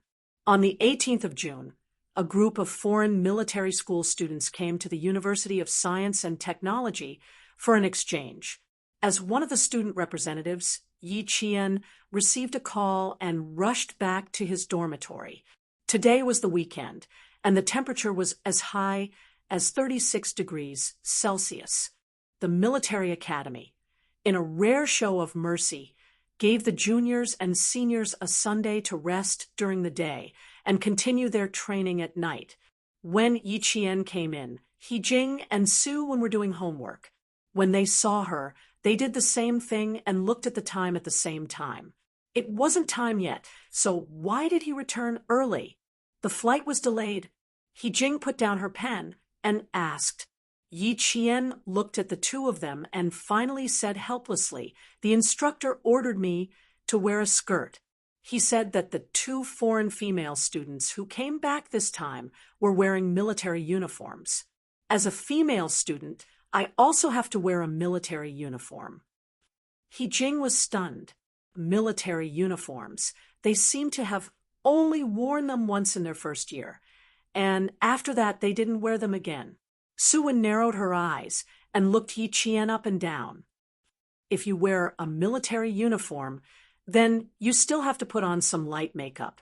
The instructor specially called, so it looks like the two foreign military beauties came.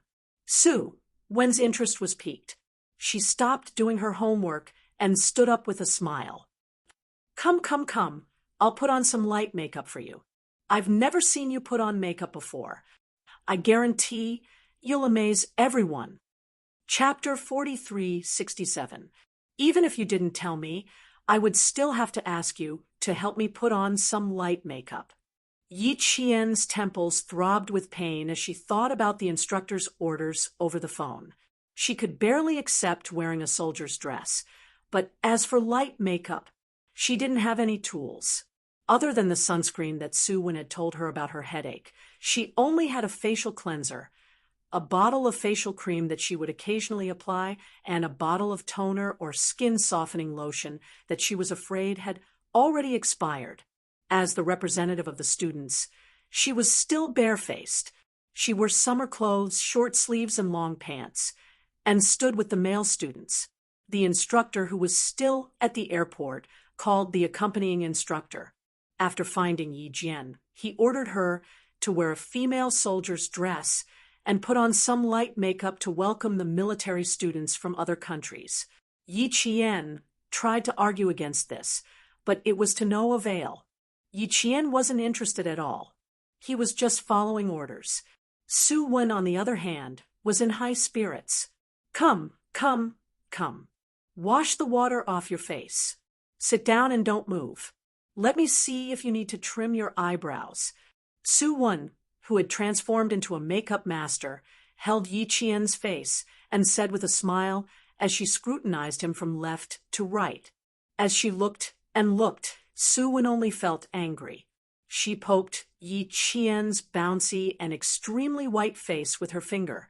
Then she pinched her own face and said angrily, "We're both born from the same mother, but why is there such a big difference? I even take care of my skin every day. Jing, look, I even have sunburn. Look at Yi Qian. It's so unreasonable. He doesn't even need to do anything, but his skin is still as white as a peeled egg. It's so white and translucent. I'm so angry that I'm about to pass out." Yi Qian's skin was like the Fu family's. His skin was very good and exceptionally white. His eldest brother, Li Jinyan, was exposed to the wind and the sun all year round. The water ghosts would be tanned by God knows how many degrees, but Yi Qian's skin was like a white pearl mixed into a black pearl. Yi Qian was the same. He couldn't get tanned no matter how much he tanned. Perhaps because Sue Wen was so angry that she was about to pass out, He Jing, who rarely went along with her wishes out of friendship, came over to take a look.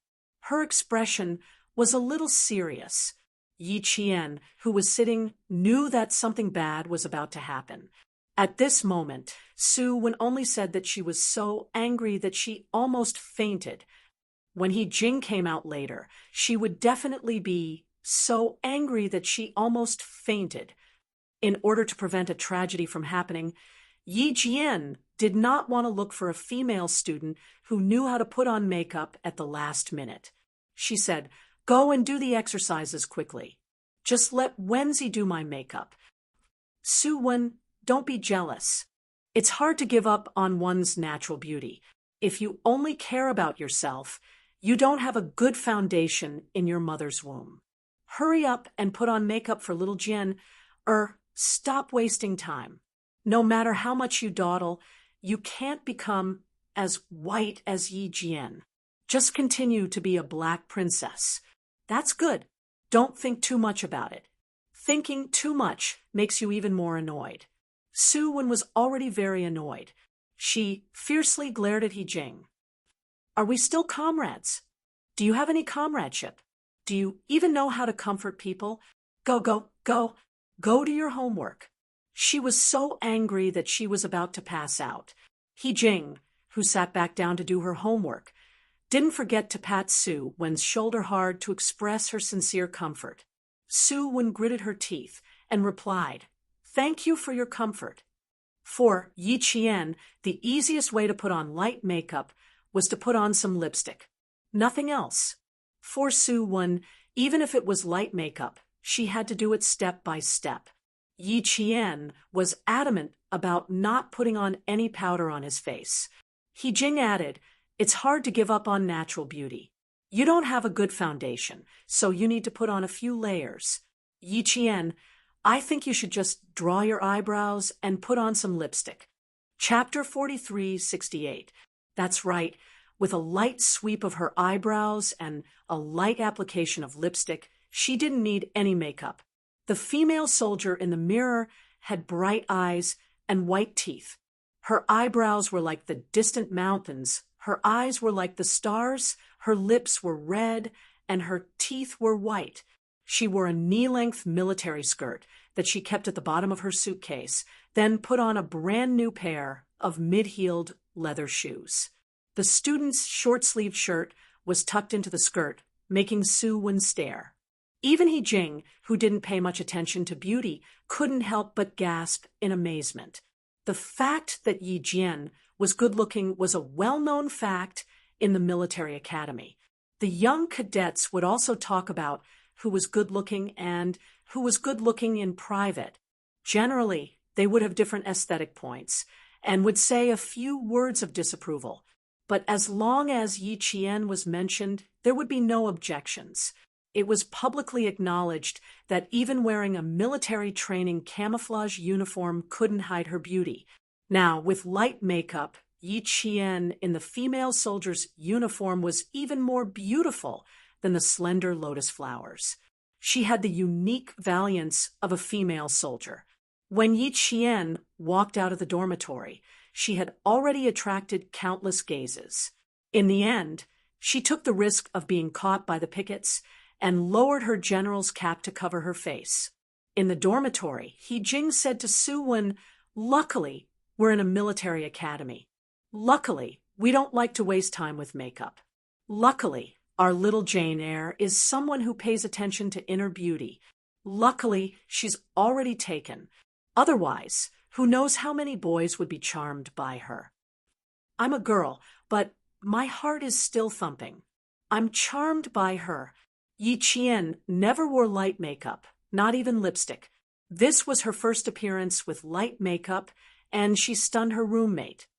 "I'm thinking, how many boys will be charmed by Yi Qian when she goes out now?" Su Wen put away the lipstick that she hadn't used many times. She only kept it for emergencies and said to He Jing, "Little Jane Eyre's boyfriend really hit the jackpot. Luckily, he's handsome enough. Otherwise, I'd really have to persuade Jane Eyre to have a change of heart." Lieutenant Colonel Xia had always been confident in his looks. Back in the day, he knew that it was this face that had first attracted the attention of Yi Qian. Hearing this, He Jing nodded seriously. That's right, it was the truth. Luckily, Jane Eyre's boyfriend was handsome enough. Otherwise, she would have persuaded Jane Eyre to have a change of heart. Su Wen said, "Comparisons are odious." Then he went back to his desk and continued to do the exercises. He couldn't think too much about it. Thinking too much would really upset him. Yi Qian, who had attracted a lot of attention along the way, finally returned to the group. This time, there were a total of 12 foreign exchange students, so the school also sent out 12 outstanding students to receive them. There were 10 male students and 2 female students. The other female student was someone Yi Qian knew. She was Ding Ling, who had gone with him to study in a grassroots company in the Nanguang military region during the winter break. She had gone back to the dormitory to put on makeup and had yet to return to the team. The 10 male students who came in with Yi Qian were still memorizing the personal information of the 12 foreign exchange students. They had to familiarize themselves with their interests, hobbies, and taboos. "Yi Qian, the instructor just called and asked you to..." A male student who was the first to see Yi Qian said. As he spoke, the word "stunning" flashed across his eyes. He wanted to look at Yi Qian, but didn't dare to. His voice gradually lowered as he said, "She asked you to call the instructor. when you come back." When the male student spoke, the other 8 male students all looked up. They all knew why the female students went back to the dormitory. Teenage love.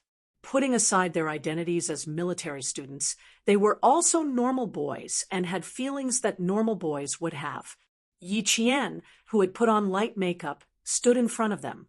When they saw the light makeup, their eyes lit up and they felt that she was stunning. Chapter 43:69. The cadets who were able to represent the military academy in receiving cadets from other countries were all the cream of the crop within the academy. Although they were stunned by Yi Jian, they did not lose their composure. They were only stunned for a moment, and very soon they retracted their gazes in embarrassment. They then pretended to clear their throats and calmed down.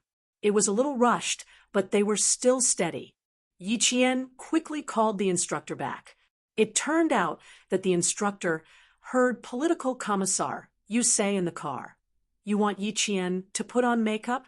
Will she listen?" Then the instructor immediately called again to ask. Hearing this, Yi Qian was more than helpless. "You've already given the order. How can I not obey? It's done. It's really done. I feel really awkward right now. I really want to go to the bathroom to wash up." Her complaint, which she was not used to, made the instructor not know whether to laugh or cry. "You little comrade, didn't you say that everyone loves beauty? It's rare for a little girl to dress herself up. Why do you feel like she's going to the execution ground? We still have 30 minutes to reach the academy. You guys hurry up and get ready. Don't embarrass the academy." "Yes." Yi Qian stood at attention and replied. Although the instructor could not see it through the phone, Yi Qian was used to it. The male students adjusted their breathing and waited for Ding Ling, who had also put on light makeup, to come over. They were no longer as stunned as when they first saw Yi Qian. They even gracefully complimented her with words like "very beautiful." Ding Ling looked at Yi Qian and smiled. "Comrades, there's something wrong with your sense of beauty. You call this beautiful? Yi Qian is the one who's beautiful. Even a girl like me can see light in front of my eyes. My heart is pounding like a little deer. Didn't you guys notice? Or are you all shy?" In the military academy, girls also had to become boys. Sometimes there really was not so much awkwardness. The male students who were hit by Ding Ling's words did not bother to hide anymore. Their sneaky glances became open and honest. They all looked at Yi Qian and laughed. The atmosphere instantly became relaxed.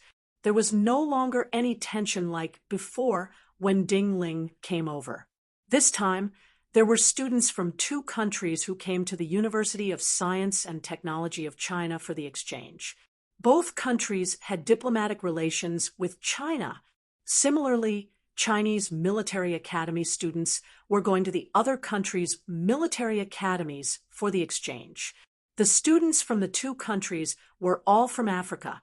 They were all tall and strong, and their exposed muscles were like rocks. They all looked like strength-type students. When Yi Qian saw the 2 male students from Monfei, her eyes narrowed slightly. She knew these 2 male students. They had represented Monfei in the military academy tournament, and so had she. Although the male students from the 2 countries had dark skin and generally looked the same, Yi Qian could still recognize the 2 male students from Monfei at a glance. In the past, these 2 male students had been rude to the Chinese school participating in the competition. Now that they had returned to Chinese territory and had even entered a Chinese military academy, he did not know if the 2 of them would continue to be rude or if they would lower their heads to reality and become humble. However, it wasn't long before it was proven that human nature was just like a dog that couldn't change its habit of eating shit. The root of the inferiority had already taken root in the bones and blood, and it was impossible to change it. Yi Qian recognized the 2 of them, but the other party clearly did not recognize Yi Qian. When they shook hands, their arrogance flowed out involuntarily. The Chinese male student, who was in charge of giving instructions, took the initiative to extend his hand. The other party lowered his eyes at a 45-degree angle and glanced at the Chinese student's outstretched hand. A hint of disdain appeared on his glowing, dark face. Chapter 43:70. In the end, they did reach out their hands, but they didn't even touch the Chinese student's hand. They made a fake handshake and immediately retracted their hands. When the Chinese student saw this, his smile didn't change. He nodded slightly, and after showing that they were guests, he added the two to the list of people to watch. Monfei was a country with tribal divisions and a strict hierarchy. These two arrogant male students came from Monfei's upper-class society, which was at the top of the hierarchy. The reason why they were arrogant was because they thought they were superior to others in the hierarchy.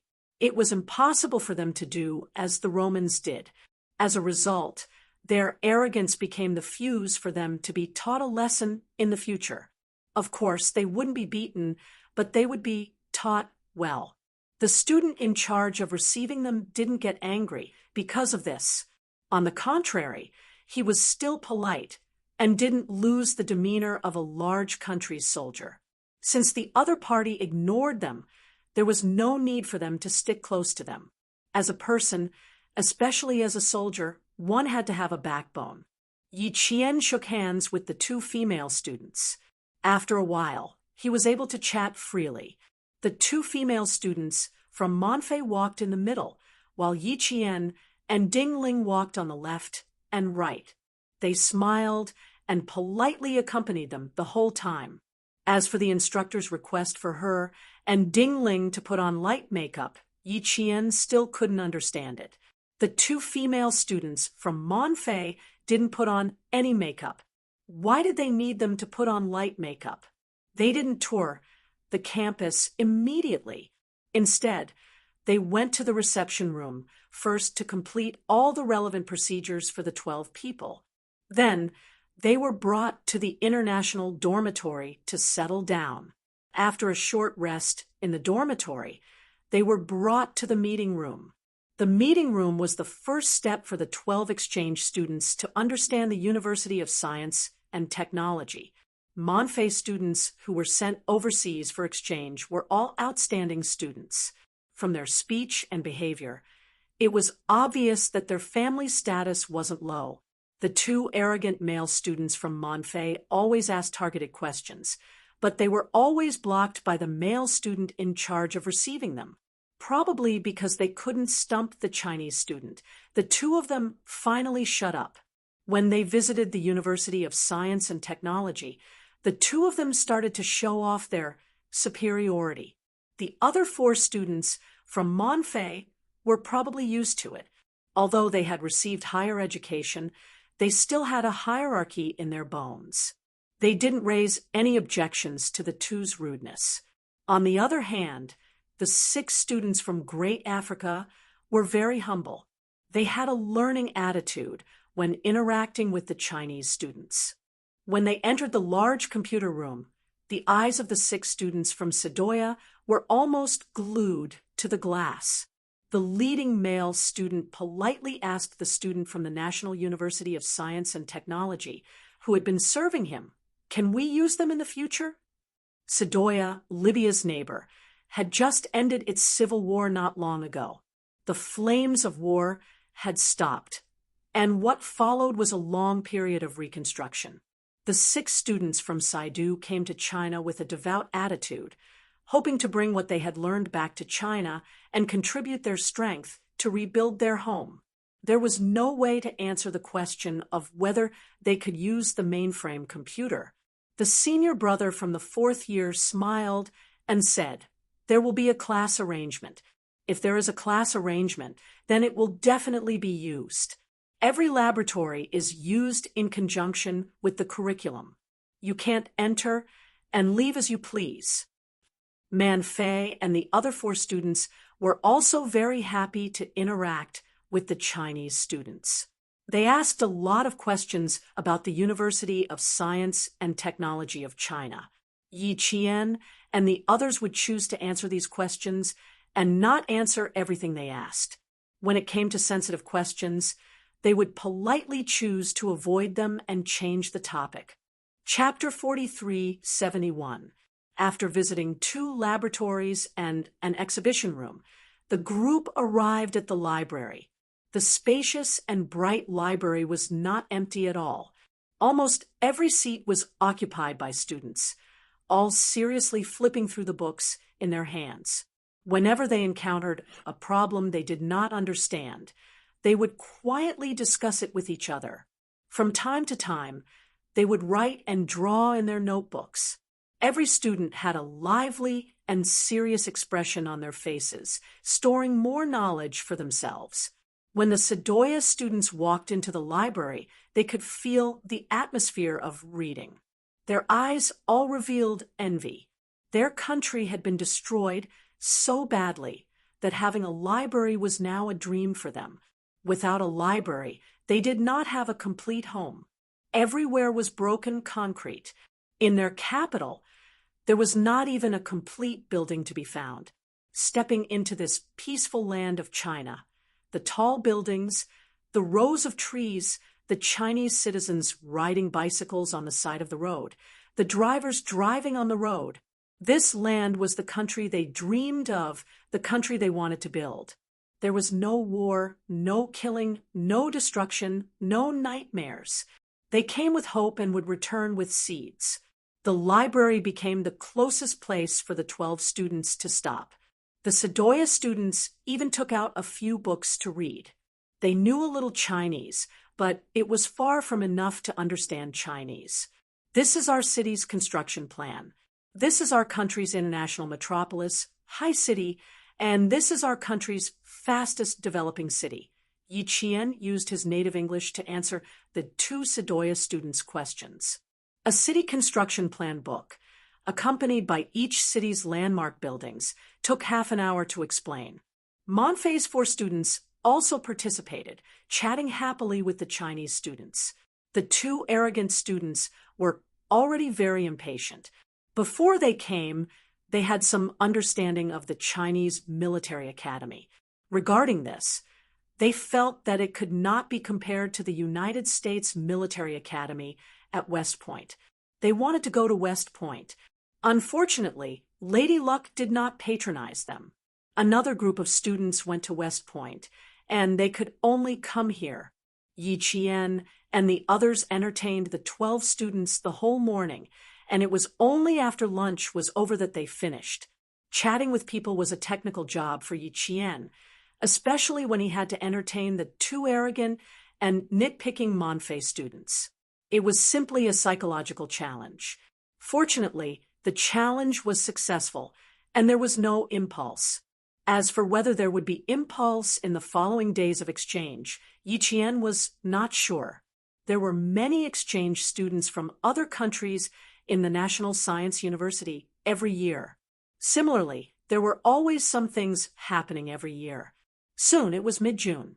Yi Qian, who had lost contact with her boyfriend, walked out of the laboratory and rushed to the classroom. It was morning, and she had to go back to the classroom after working all night in the laboratory. As for physical fitness, the instructor had already taken measures to let Yi Jian do whatever he wanted because he knew that Yi Jian would never let his physical fitness training fall behind. Every test result was the best proof. Yi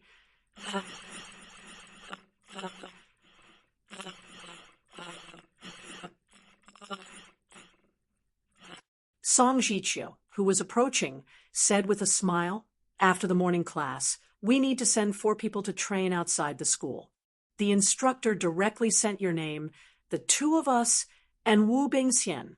The instructor said that if we catch you, we should inform him directly. He won't notify us separately." Yi Jian's brows furrowed at the words training from outside the school. Chapter 4372.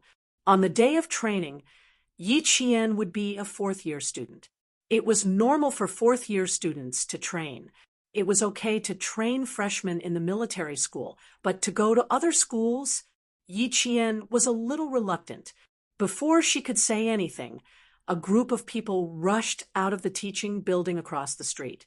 They were all in a hurry, but they were in a stable formation.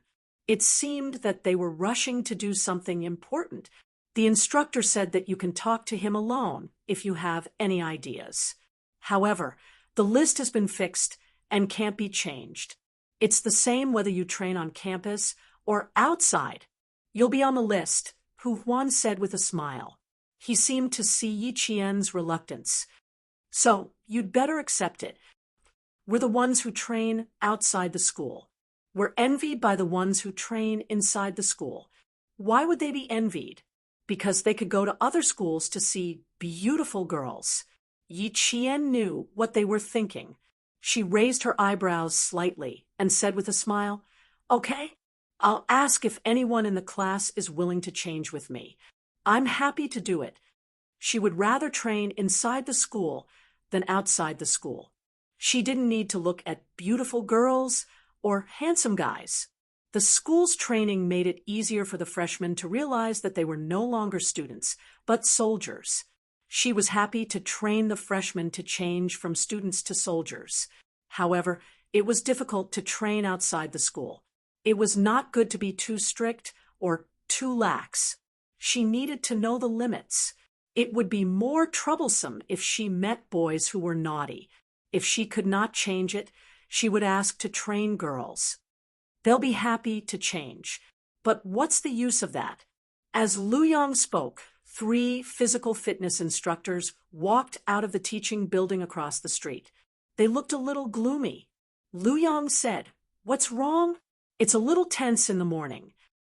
"When it's not tense, let's go to class." Song Jiqiu glanced at them and took the lead to walk up the stairs.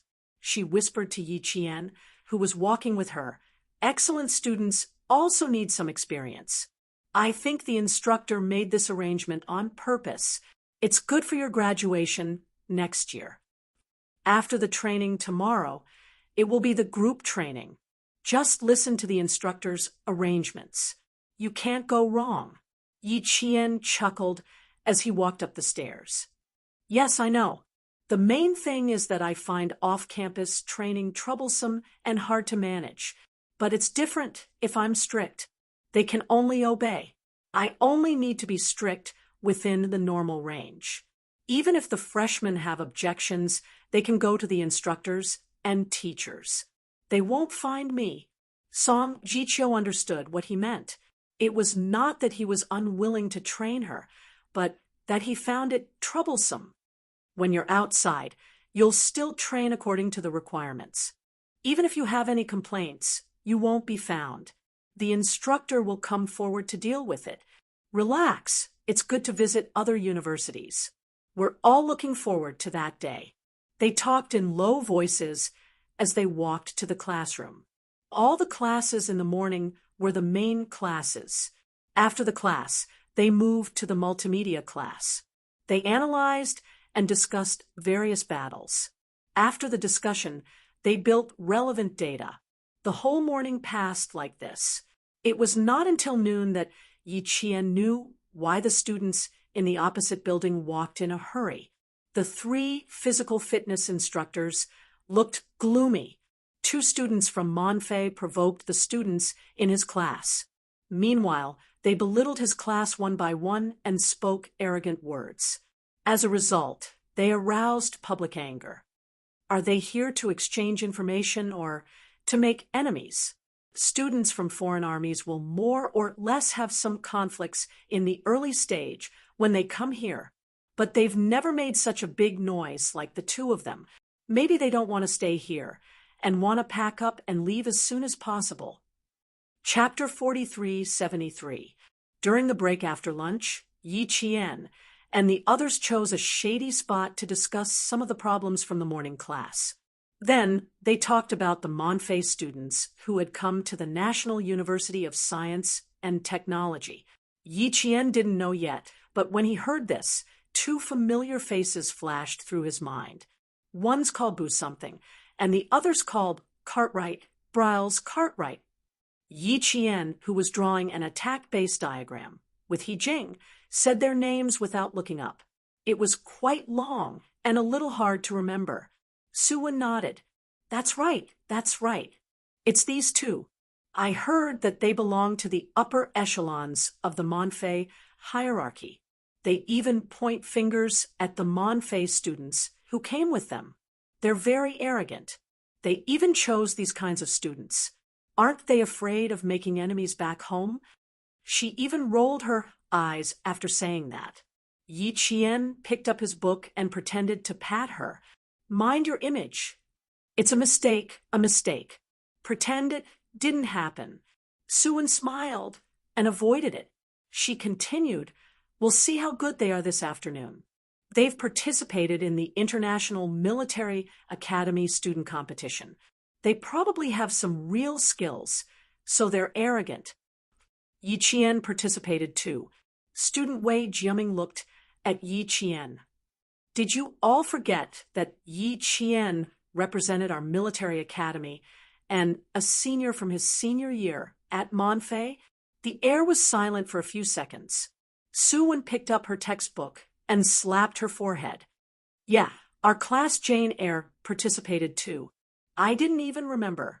She turned to look at Yi Qian and said with some disappointment, You're too low-key. It's easy to forget. You need to be a little more high-profile sometimes, you know? You think I'm like you?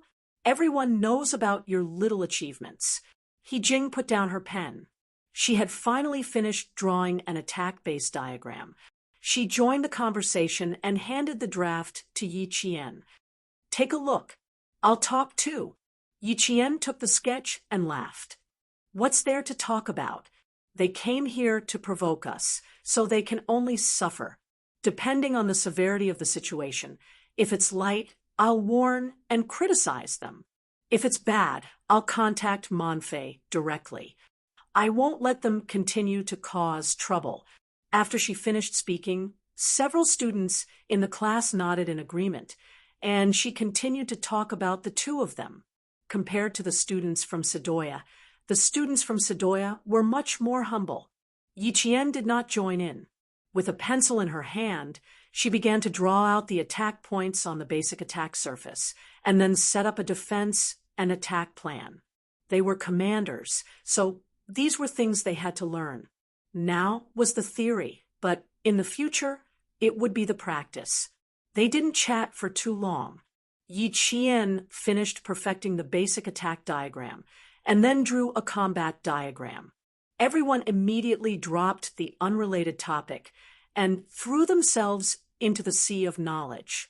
Yi Qian had been on the battlefield before and had a certain amount of practical experience. As such, every time he discussed this topic, it was easy for him to stir up the students' emotions, and he was able to solve the related problems in many ways. They were commanders, and their main task was to command on the battlefield. If they did not have any theoretical knowledge, their 4 years in the military academy would have been a waste. Physical fitness was the most important, but knowledge was also very important. The few of them who used their lunch break to finish up the problems they had left behind in class dispersed half an hour before the afternoon physical training. They each returned to their dorms to change into their training uniforms. Yi Qian, Suwen, and He Jing walked to the meeting point. It was not time yet, and the students who had arrived earlier were discussing something. When it was Yi Qian's turn, they pulled her along to discuss the topic they had been talking about. Chapter 4374. 8 minutes before the assembly time, Yi Qian heard the students in the class mention Monfei. He raised his eyes slightly and listened attentively. In the 3rd year of the military academy, the 2 students from Monfei created a new hot topic. There were more than 1 or 2 exchange students from other countries in the military academy. There were more exchange students from several countries in Dayo than the 2 students from Monfei, who had been here for less than a month. In the morning, 2 students from Monfei challenged the students from 2 classes on purpose. Just now, the drill master came to inform us that the physical fitness training in the afternoon will be postponed and that we will go to watch the competition first. Several male students who had arrived first conveyed the drill master's order. They all rubbed their fists and showed great interest in it. If they did not fight back when they were challenged in front of their own home, those who did not know the immensity of heaven and earth would not be able to distinguish between north and south. He couldn't afford to lose, and he couldn't afford to lose the battle array either. In the army, even if it was a tug of war, they could not lose. What they lost was not people but face. If they lost face, how could they not feel embarrassed? It was the same in the army and in the military academy. When the assembly time came, the team leader finished organizing the team and went to the sports field in neat steps. Before they arrived at the training field, the physical fitness drill master had already walked toward Yi Qian's class with big strides. Yi Qian's class was the last of the 4 classes. The drill master did not wait for them to walk over. Instead, he walked faster when he saw the students. Yi Qian, Song Jiqiu stepped forward. Yes, yes. With the drill master's loud and vigorous voice, Yi Qian and Song Jiqiu walked away with a serious look on their faces. When they walked out, there were 2 empty seats. The students behind them filled the empty seats in turn. The 2 walked out and stood in front of the drill master, stood at attention, and saluted. After the salute, they finished. There is a temporary friendly match. You 2 get ready. There are 6 students from Monfei and 6 from Sadoya. The drill master went straight to Yi Qian and Song Jiqiu. He had just learned from the instructor that the 2 exchange students from Monfei, who had been quite vocal recently, had participated in the International Military Academy competition. The drill master immediately thought of Yi Qian. According to the original arrangement, Yi Qian had not been involved. There was no need to use a sledgehammer to kill a chicken. After participating in the International Military Academy tournament, things were different. He had to be cautious. 2 people from Monfei's side have participated in the International Military Academy student tournament. No wonder they're so arrogant. When you're on the stage, make your move. Don't be overcautious. The instructor will say a few words on stage. You 2 just need to listen. When it's time to make a move, make a move. The instructor looked at Yi Qian and said these words. What he meant was for Yi Qian not to show any mercy and to crush him directly. The instructor was a native of Xiang City. From time to time, he would speak a few sentences of Xiang City dialect, which did not affect Yi Qian and Song Jiqiu's understanding. They both knew what he meant. From the moment Yi Qian saw the 2 of them, he knew that the days ahead would not be simple. A year-long exchange. Very good. Not even a month had passed, and he was already famous.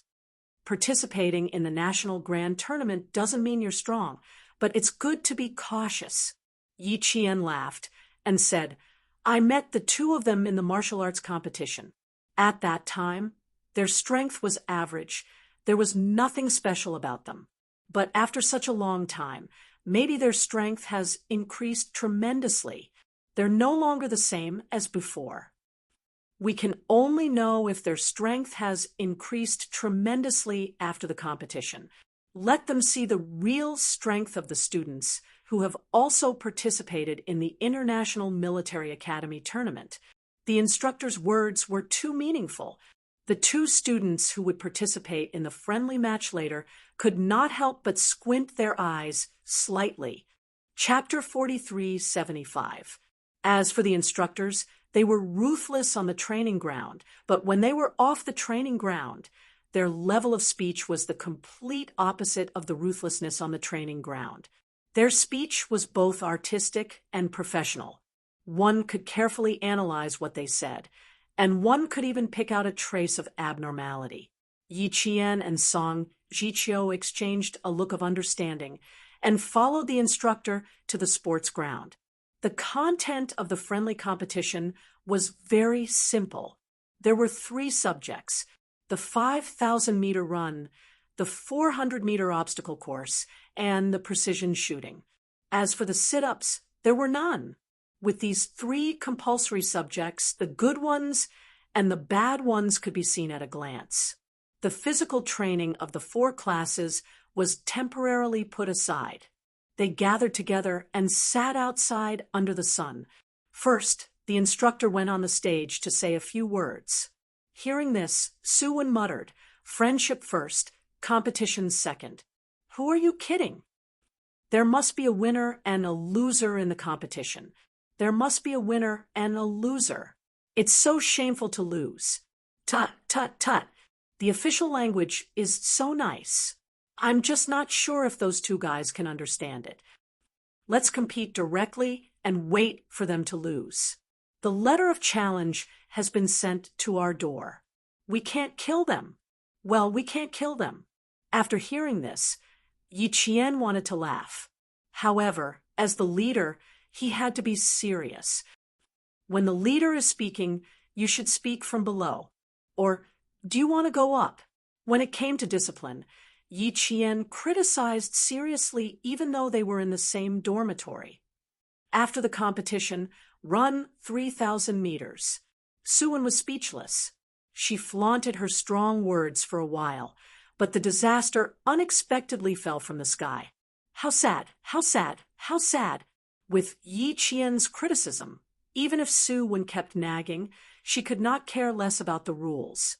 She could only blame herself for being too talkative and not being able to hold her tongue. There were 6 students from each country. The University of Science and Technology of the PRC also sent 6 students.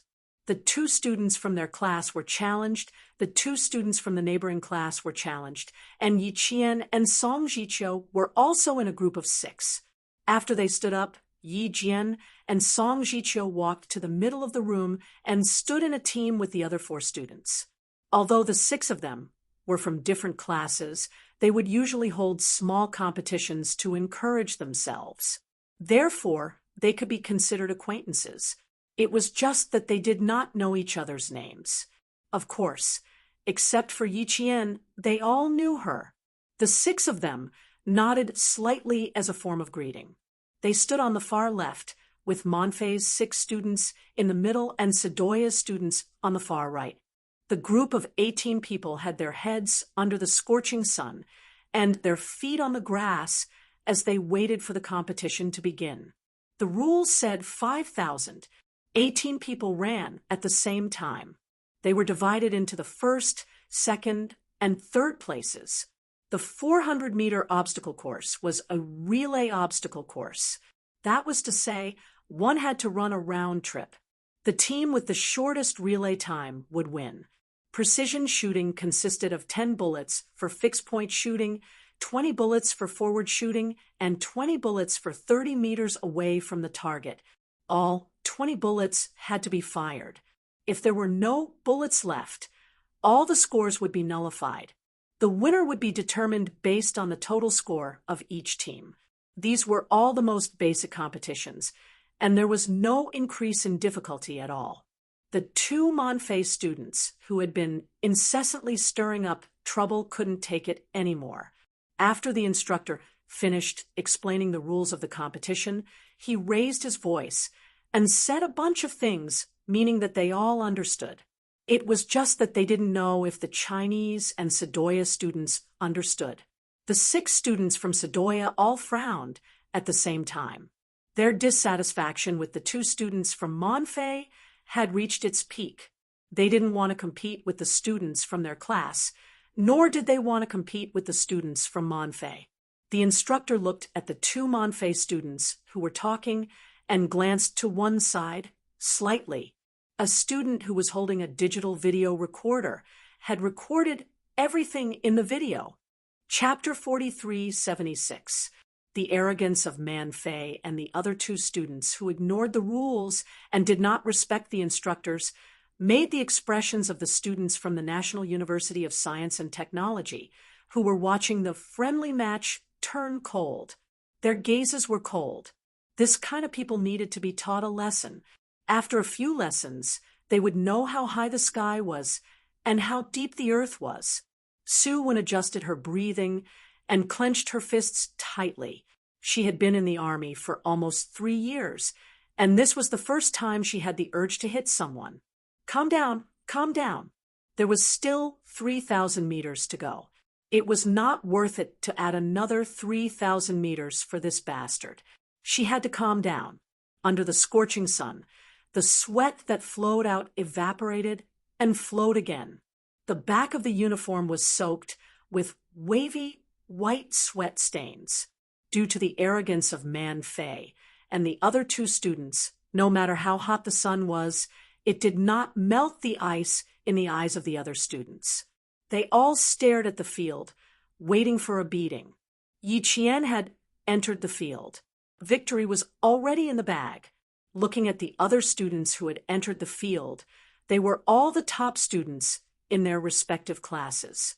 Even the students in their own classes would not have an easy time against them, not to mention those 2 arrogant guys. The instructor with a strong physique walked to Yi Qian and whispered, "Instructor, you're just being polite. Remember what I said just now. You have to fight when you have to, and you have to fight beautifully. Let them be proud.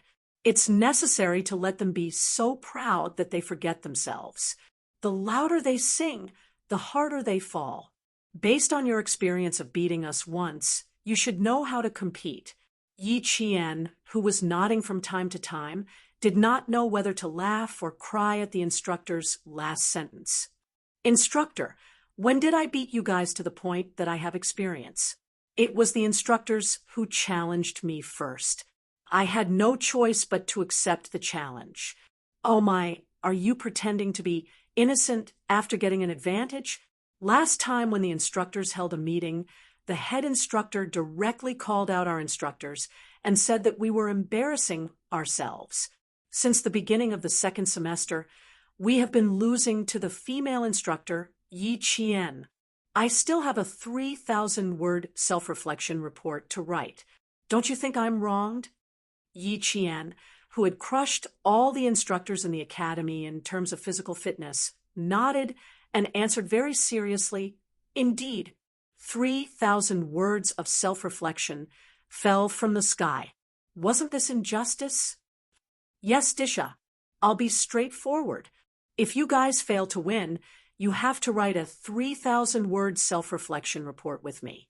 We'll go through thick and thin together and fulfill the relationship between the instructor and the students. Xiang City's local instructors' Mandarin and local dialect flew together. Yi Qian very solemnly said, "May the instructor be at ease. I guarantee that I will complete the task. 3,000 words of self-reflection will be completed by you alone." "All right, I'll wait for you to finish." It didn't matter if she didn't share the same fate as the instructor. When she met the top students, whatever she said was right. Seeing that the competition was about to start, the instructor hurriedly reminded her, "Remember, the higher you climb, the harder you fall. Okay, play well. Friendship comes first. Friendship comes first. Don't hurt our relationship." Out of the corner of his eye, he saw that the DV camera was aimed at the 6 students of the National University of Science and Technology. The words that rushed to the tip of his tongue after the word, "okay," were abruptly swallowed back by the instructor. It was replaced with "play well. Friendship comes first. Friendship comes first. Don't hurt our relationship. Remember the words, the higher you climb, the harder you fall." As for the last sentence that suddenly raised his voice and said, "Play well. Friendship comes first. Friendship comes first. Don't hurt our relationship." That was said for the DV camera to hear. Yi Qian understood everything. Friendship comes first. Competition comes first. Mutual encouragement. Peaceful coexistence. Remember. Chapter 4377. The instructor nodded heavily and said, "Good. A good student was indeed a good student. Look at how smart he was. He immediately knew what to say.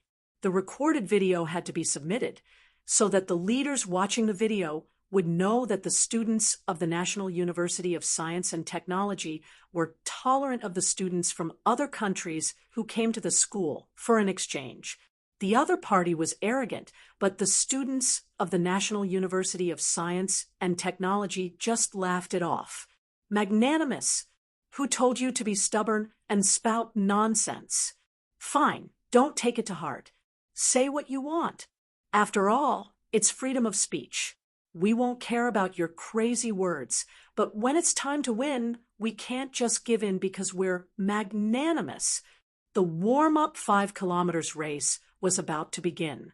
The 18 students stood on the track without any sprinters run up.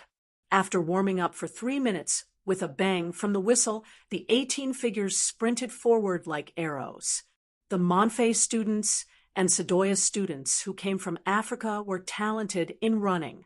They were good at sports with explosive power, such as the 100-meter sprint or the 300-meter sprint.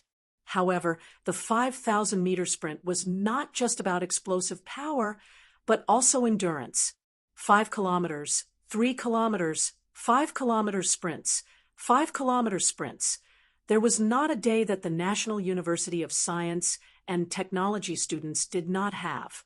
5-kilometer sprints in a single week, 5-kilometer sprints in 2 weeks, 20-kilometer sprints in a single month, and 20-kilometer sprints in 2 months.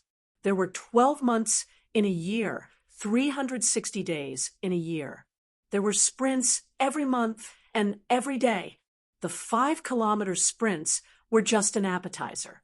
The students from the United States and Africa countries had explosive power. They sprinted 100 meters in an instant. Their speed was not just for show. They were quite fast. The students who were observing could only see the shadows of dozens of legs. They were like monkeys in the sky. The students from the United States and Africa sprinted like they were sprints. The 6 third-year students from the National University of Science and Technology did not directly sprint. After the first lap, the 6 students from the National University of Science and Technology were all lagging behind the Monfay and Sadoya students. The Monfay student, Briers, ran first, followed by Cartwright. After 1 lap, they deliberately turned their heads to look. When they saw that the 6 students from the National University of Science and Technology were lagging behind the military academy students from their 2 countries, their nostrils flared up in pride. See, these were the Chinese military academy students. Why didn't they like to come to China's military schools for exchange? It was because the military schools of this country couldn't beat them at all. Briles, my good brother, it depends on today whether we can get back to West Point. Come, Briles, let us defeat all these weak students and show them our strength. Cartwright said excitedly. It was as if he could already see victory and knew that they would definitely win. Ha ha, of course we'll win. We'll win beautifully. We'll make all the students here remember my name from now on. Come on, man, beat them. Briles, who was laughing loudly, stretched out his hands in a gesture of victory. His Achilles tendons were taut, and the muscles in his arms and legs produced even greater contractions. Every time he ran, it was as if his heels did not touch the ground. He led the entire way. Cartwright also laughed out loud. That's right, they would defeat these weak Chinese students. The only one they truly admired was the United States Military Academy at West Point, that world-class military academy with countless outstanding students was the military academy they wanted to go to. Chapter 4378. They should go to the most powerful country and the most powerful military school for the exchange, instead of running to a Chinese military school that they could easily defeat. They had had enough of the life here. Even breathing the air made them feel quite uncomfortable. Yes, it was uncomfortable. It was torture for them to stay here for 1 more minute. Come on, Chinese students. Don't make us look down on you. Ha ha ha. Briles threw his arms and shouted loudly. The temporary lead encouraged his arrogance. His insufferably arrogant attitude made the Chinese students who were watching sneer again and again. Be arrogant. Be arrogant to your heart's content. The higher you climb, the harder you fall. The more arrogant you are now, the more miserable you will be later. The entire field was 1,000 meters. 5 laps were exactly 5,000 meters. In the first lap, the 6 Chinese students fell behind. 3 of the 6 Sedoya students overtook the 2 Monfei students. Now, the first and second place were Monfei students. The third and fourth were Sedoya students. The 5th, 6th, and 7th were Monfei students. The 8th was Sedoya. The 9th was Monfei. And the 10th, 11th, and 12th were Sedoya students. Yi Qian, who was breathing evenly, maintained the initial speed. She led the 5 students to finish the first lap. When they finished the second lap, Yi Qian said in a low voice, "Speed up evenly. First, overtake the Sedoya students. In the 4th lap, overtake the Monfei students. In the 5th lap, all of you speed up and overtake the Monfei students, who are currently in 1st and 2nd place." The 5 students nodded together to show that they understood. When the 6 of them were talking, they happened to pass by Yi Qian's class. Su Wen, who was sitting in the front and observing, did not hear what Yi Qian said, but she saw the 5 students nod together. When they nodded, Su Wen knew that the highlight was about to begin. She whispered to He Jing, "Blink less. The highlight is about to begin. If you blink too much, you may miss the highlight." Because Song Jiqiu and the other 4 nodded, He Jing also saw it. Her eyes fell on the students of her school, who started to speed up. She nodded thoughtfully. The highlight is about to begin. The magic anchor is out. All the pawns step aside. Yi Qian's nickname was the Magic Anchor. The 6 National University of Science and Technology students increased their speed 1 by 1. At 1,500 meters, they overtook the Sedoya students. They maintained their speed and did not use too much force. On the second lap, Yi Qian's team overtook the Monfei students. At this moment, Briles and Cartwright were at least 100 meters ahead. At the end of the third round, the 2 of them looked back with relaxed expressions. Good, excellent. They really liked their current ranking, although the weak Chinese students had overtaken several other students. So what? Ha ha ha, they are still in the lead in 1st and 2nd place. Briles was now quite certain that he had won, and to better humiliate Yi Qian and the others, he whistled and retreated until Cartwright overtook him. "Well done, Briles." Cartwright whistled, praising Briles for his arrogance. "Look, even if they run backwards, the Chinese students can't catch up. 2 more laps, we're definitely going to win." Briles, who deliberately retreated, said confidently, "I'm looking forward to seeing the highlight on the faces of the Chinese students. It will be quite interesting." On the 4th lap, Briles and Cartwright, who had finished their communication, withdrew their gazes complacently. The moment they withdrew their gazes, Yi Qian made a gesture of forward. Seeing her gesture, the students of the National University of Science and Technology laughed. The students of the National University of Science and Technology began to be spirited. Let's see who will have the last laugh. Chapter 4379. This was the home ground of the University of Science and Technology of China, not the home ground of the 2 students from Monfei. You can do whatever you want. You can enjoy the process, but the final result is not up to you. Seeing this, Su Wen said to He Jing, "I'll go over and say something to the instructor." "What do you want to say?" "Don't go. Keep an eye on them. You're the only one moving." He Jing subconsciously stopped her and grabbed Su Wen's wrist. "Just watch. Don't run around." Yi Qian began to overtake them at lightning speed. Under her lead, the other 5 students sprinted at the same time. After 4 laps, it was the turn of the students from the University of Science and Technology of China to compete. I just have a suggestion. Nothing else. Su Wen glanced at the tilted scales of the competition and said in a low voice, "The instructor is right in front. I'll go over and say something." He Jing looked at the instructor's position and let go of her hand. She whispered, "Don't make a fuss later. Just clap." The instructor said that friendship comes first, competition comes second. "Understood, understood. Then, I'll go over first." Su Wen bent over and slowly moved to the instructor's side. She said in a low voice, "Sir, our school is a little merciful to them. This is a competition, and they're only running a normal race. It's hard to tell how strong they are. A 5 kilometers race like this was no different from a normal race. They were being merciful because the other party was an exchange student.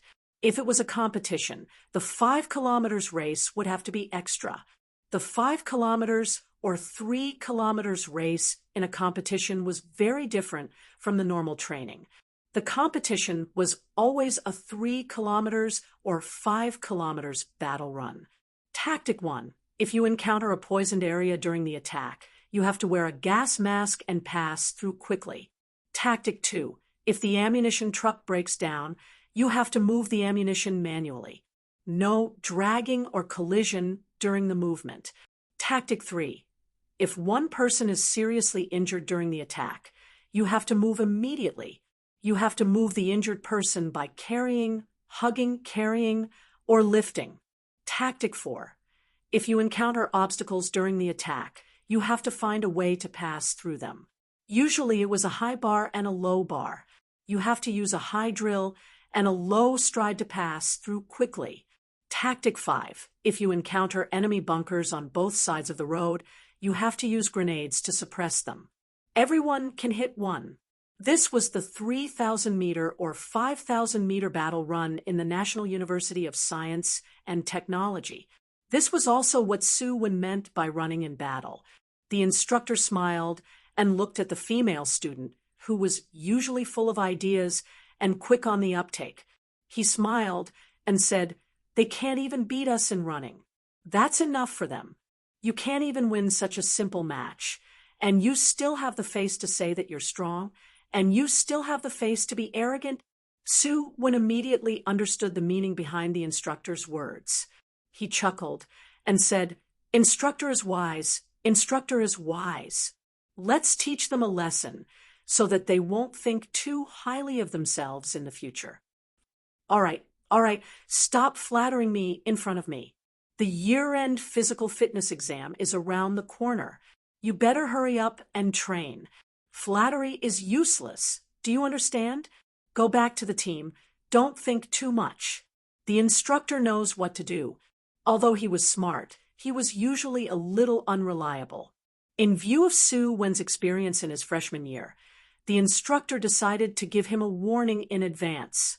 Su Wen was depressed. She was really just giving her advice. How was that flattering? He Jing was amused. "You deserve it. I told you not to run around, but you didn't listen. Now, you know, who told you to have a criminal record. If I were the instructor, I would think the same." Chapter 43-80. The atmosphere on the track became increasingly tense as Yi Qian led the team to overtake them. The 6 Sadoya students were completely left in the dust by the National University of Science and Technology. After 4.5 laps, 3 Monfei students had been overtaken by the National University of Science and Technology. The 4,500 meters were over, and only the last 500 meters were left. When Briles and Cartwright turned around to look, the relaxed look on their faces disappeared completely. What was going on? Why were the Chinese students catching up? They had even overtaken the 3 Monfei students. "Briles, they're catching up. We need to speed up.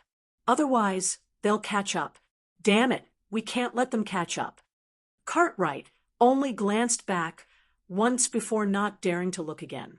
He was getting a little anxious. He thought that the Chinese students would keep falling behind. He didn't expect them to sprint in the last lap, and with such vigor. He really thought that all of them would beat the 6 Chinese students, but the result suddenly changed. They might even overtake him and Briles. If the Chinese students won, no, he couldn't think about it. That would be a race so terrible that he didn't want to remember it forever. The smile on Cartwright's face was completely gone. He couldn't face it with a smile anymore. Briles curled his lips in disdain. How could he be defeated by the Chinese students? There were only 500 meters left. It was his turn to sprint. Without speaking to Cartwright again, Briles also started sprinting. The atmosphere on the track was tense, and it was the same outside. 500 meters. The last 500 meters. 400 meters. There were only 400 meters left. After Yi Qian, Song Jiqiu, and the other 2 students overtook Cartwright, they chased after Briles. 300 meters. The 6 Chinese students had all overtaken Cartwright, whose facial muscles were trembling. They were getting closer and closer to Briles. Yi Qian, whose breathing was slightly hurried, stared at the running figure in front of him. She was sprinting with all her might for the last 200 meters. The distance was getting smaller and smaller, and she was about to overtake them. In physical training, 9 out of 10 sentences from the instructor during physical training would be about explosive power. The 100-meter sprint was the best event to show explosive power. Yi Qian, who had run 4,800 meters, treated the last 200 meters and the last 100 meters as the 100-meter sprint. A military sports professor once said, "A soldier who is not good in the 100-meter dash is not qualified to be a soldier, and a soldier who is not strong enough is also not qualified to be a soldier." Uncle Jen and Uncle Chun had once said something similar. Yi Qian, who had been trained as a sniper, had terrifying explosive power. Although the students from Africa and North America had an innate advantage, Yi Qian had made up for it by defeating the innate advantage that the black man had. The wind was like a knife, sharp and powerful. It was like a wall that could not be seen but could be felt as it rapidly pushed forward from behind. Briles, who was still 100 meters away from the 5,000-meter mark, felt the might of the wall. It only took a few seconds for his confidence to crumble.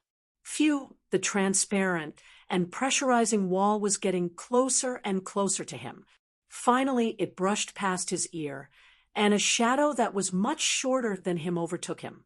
With Yi Qian as their target, the 5 students behind him launched their final sprint. Song Jiqiu surpassed him in second place. She approached him with an imposing manner that was as oppressive as a mountain, which made the expression on Briles' face stiffer and stiffer. When there was a first, there would be a second, and when there was a second, there would be a third. After the 5,000-meter dash, Yi Qian, who had finished his sprint, slowed down his pace until he was walking slowly. Song Jiqiu and another male student followed him closely to finish their sprint. Chapter 43, 81. First, second, and third were the winners of the National Science University. Fourth was Briles, whose expression was completely stiff, while Cartwright had only just finished his sprint. The afternoon sun was as hot as an oven. The students sitting on the floor were all sweating profusely, their cheeks flushed red. Their eyes were fixed on the arena, so bright that it was as if the sun was shining on them. They were not roasted by the sun, and all of them were full of energy. Win beautifully. Waves of applause rang out.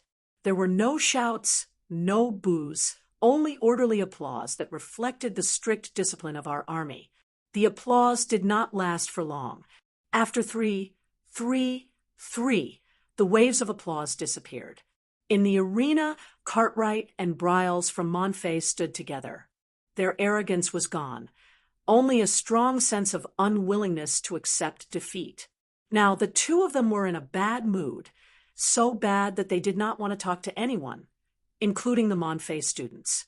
The Sedoya students had already shaken hands with Yi Qian and the others.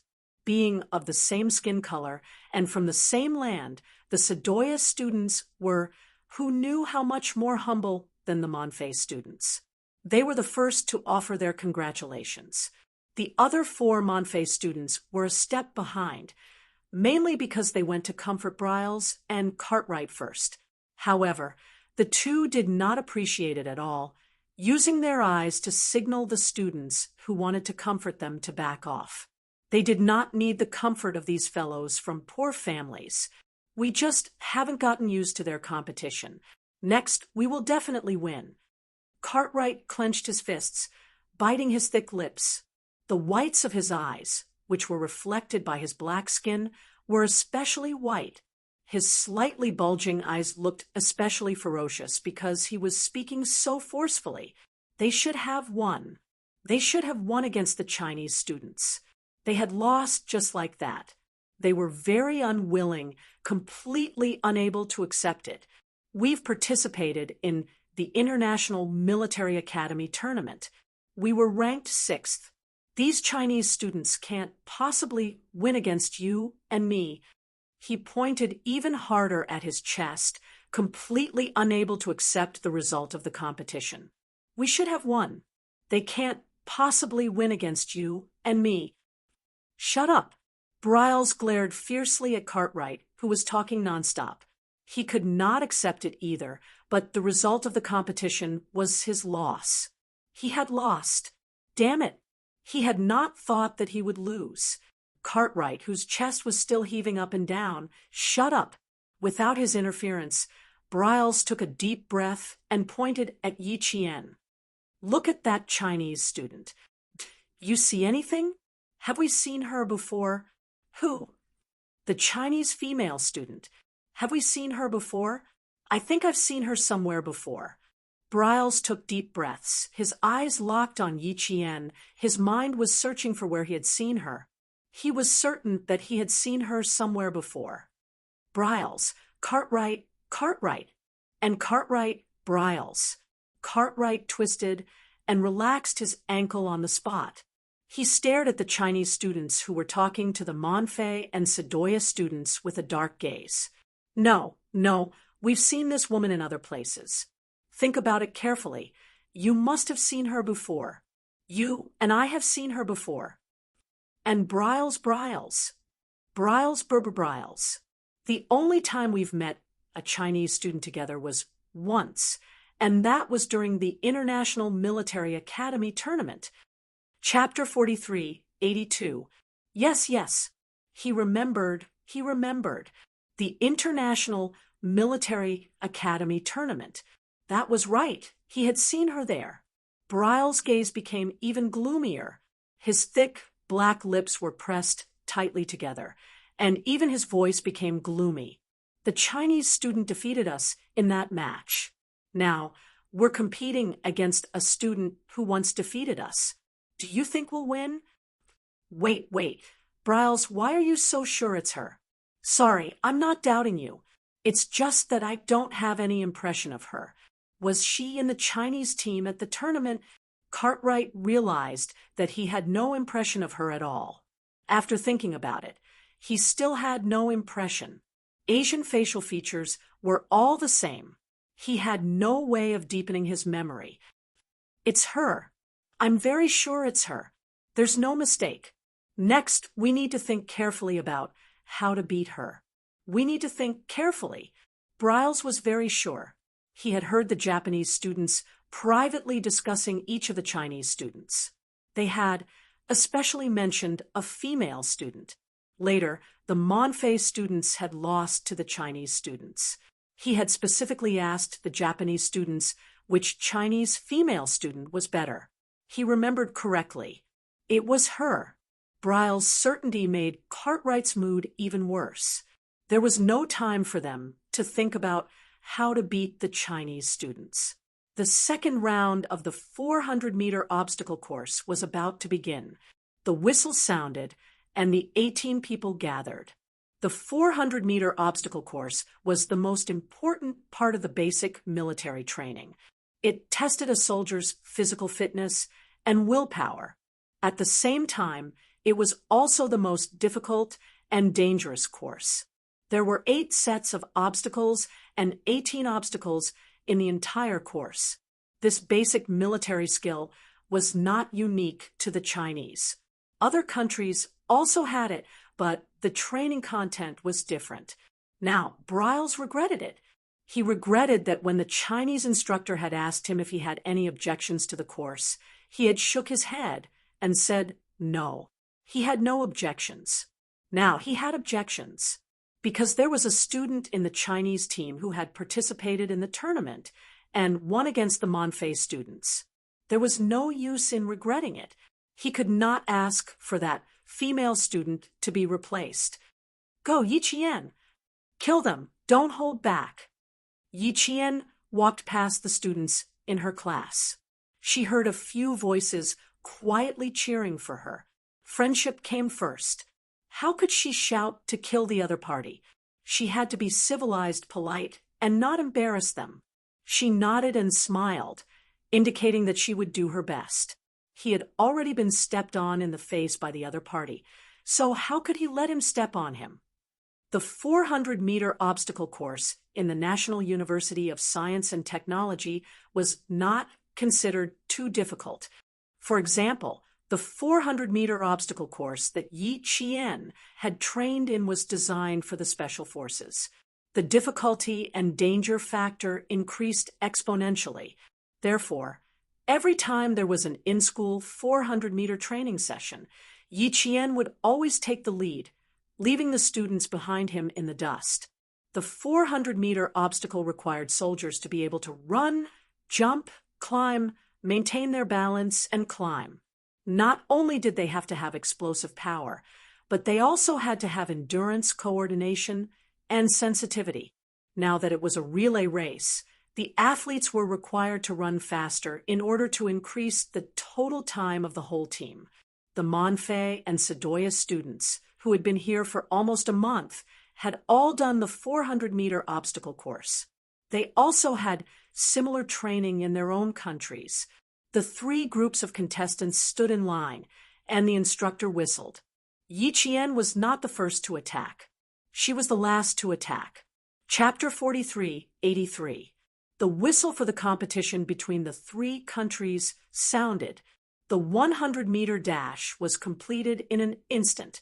This was the beginning and the easiest step in the entire 400-meter obstacle course.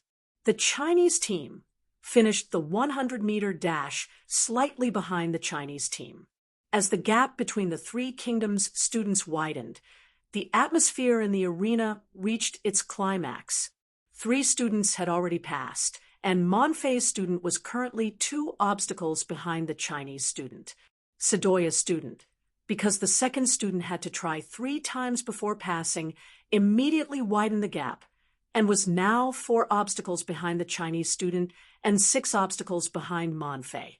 The 400-meter obstacle course consisted of a 100-meter dash, bypassing the flag, crossing the 5-step pile, crossing the trench, flying over the low wall, passing the high board platform, passing the ladder, crossing the single plank bridge, climbing over the high wall, drilling and climbing the low pile net, bypassing the flag, and turning back, going through the low pile net, climbing over the high wall, bypassing the lower column of the single plank bridge, passing the ladder, passing the high board platform, drilling through the hole in the low wall, jumping down and climbing the trench, crossing the 5-step pile net, turning around the flag, and running to the finish line.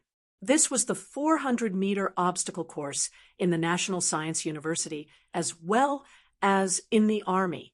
The Snowfield Brigade and the Storm Commandos increased the difficulty of the original 400-meter obstacle course. For example, when they jumped over the low wall, they had to grab something on the low wall. When they passed the high board platform, they had to take out their guns and shoot. Another example was that when they drilled and climbed the low pile net, there were flames on it. It could be said that the difficulty of each obstacle course had been increased, which was far more difficult than the 400-meter obstacle course in the National Science University. This was one of the differences between the training of the Special Forces and that of the general troops. The 4 classes of the National Science University who were watching the competition were not nervous because they were 2 obstacles behind. They would catch up with them. They would try their best to catch up with them. The 3rd relay was completed. The students who had been 2 obstacles behind were only 9 seconds behind the Monfei team. Song Jiqiu took over the relay. When they reached the ladder, Song Jiqiu was parallel with the Monfei team. When they reached the high board wall, Song Jiqiu was in the lead. In the 5th relay, the Chinese team took the 1st place and was 3 obstacles ahead of the Monfei team. Cartwright, the Monfei team member, had finished the relay, seeing the Chinese team overtake them again.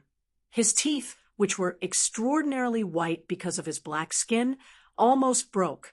Briles was the 6th. He had been the 1st, but when he saw that Yi Qian was the last and wanted to compete with Yi Qian, he immediately applied to change the order. The instructor and drill master agreed to his request, so he was the last one from the 1st. At this moment, only the 6th relay had not started. Cartwright, who was standing next to him, gritted his teeth and said to him, "Anthem may not be able to overtake the Chinese team. Briles, you are our hope to defeat the Chinese team." They wanted to win. They really, really wanted to win. Only by defeating the Chinese students could they leave this terrible place and go to the West Point school that they yearned for the most. Song Jiqiu climbed over the barbed wire. She crawled forward. Her sweat dripped on the dusty ground inside the barbed wire. She climbed out with her face mottled with sweat and dust all over her body. The 5th relay came back. It was Yi Qian's turn. Briles provoked Yi Qian silently through the Sedoya team member. He was tall. As long as he lifted his chin and looked down, he showed an expression of disdain. Briles' hostility was so deep that Yi Qian could hardly ignore him. Chapter 43:84. Yi Qian, who had been exposed to the sun and was wearing a training cap, had sweat all over her face. Even her eyebrows were wet with sweat. She gave him a faint but contemptuous look.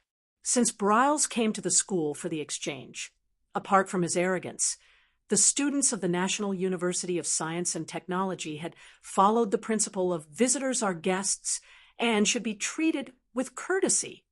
They did not make a fuss about him. Every time he provoked them, they ignored him or smiled.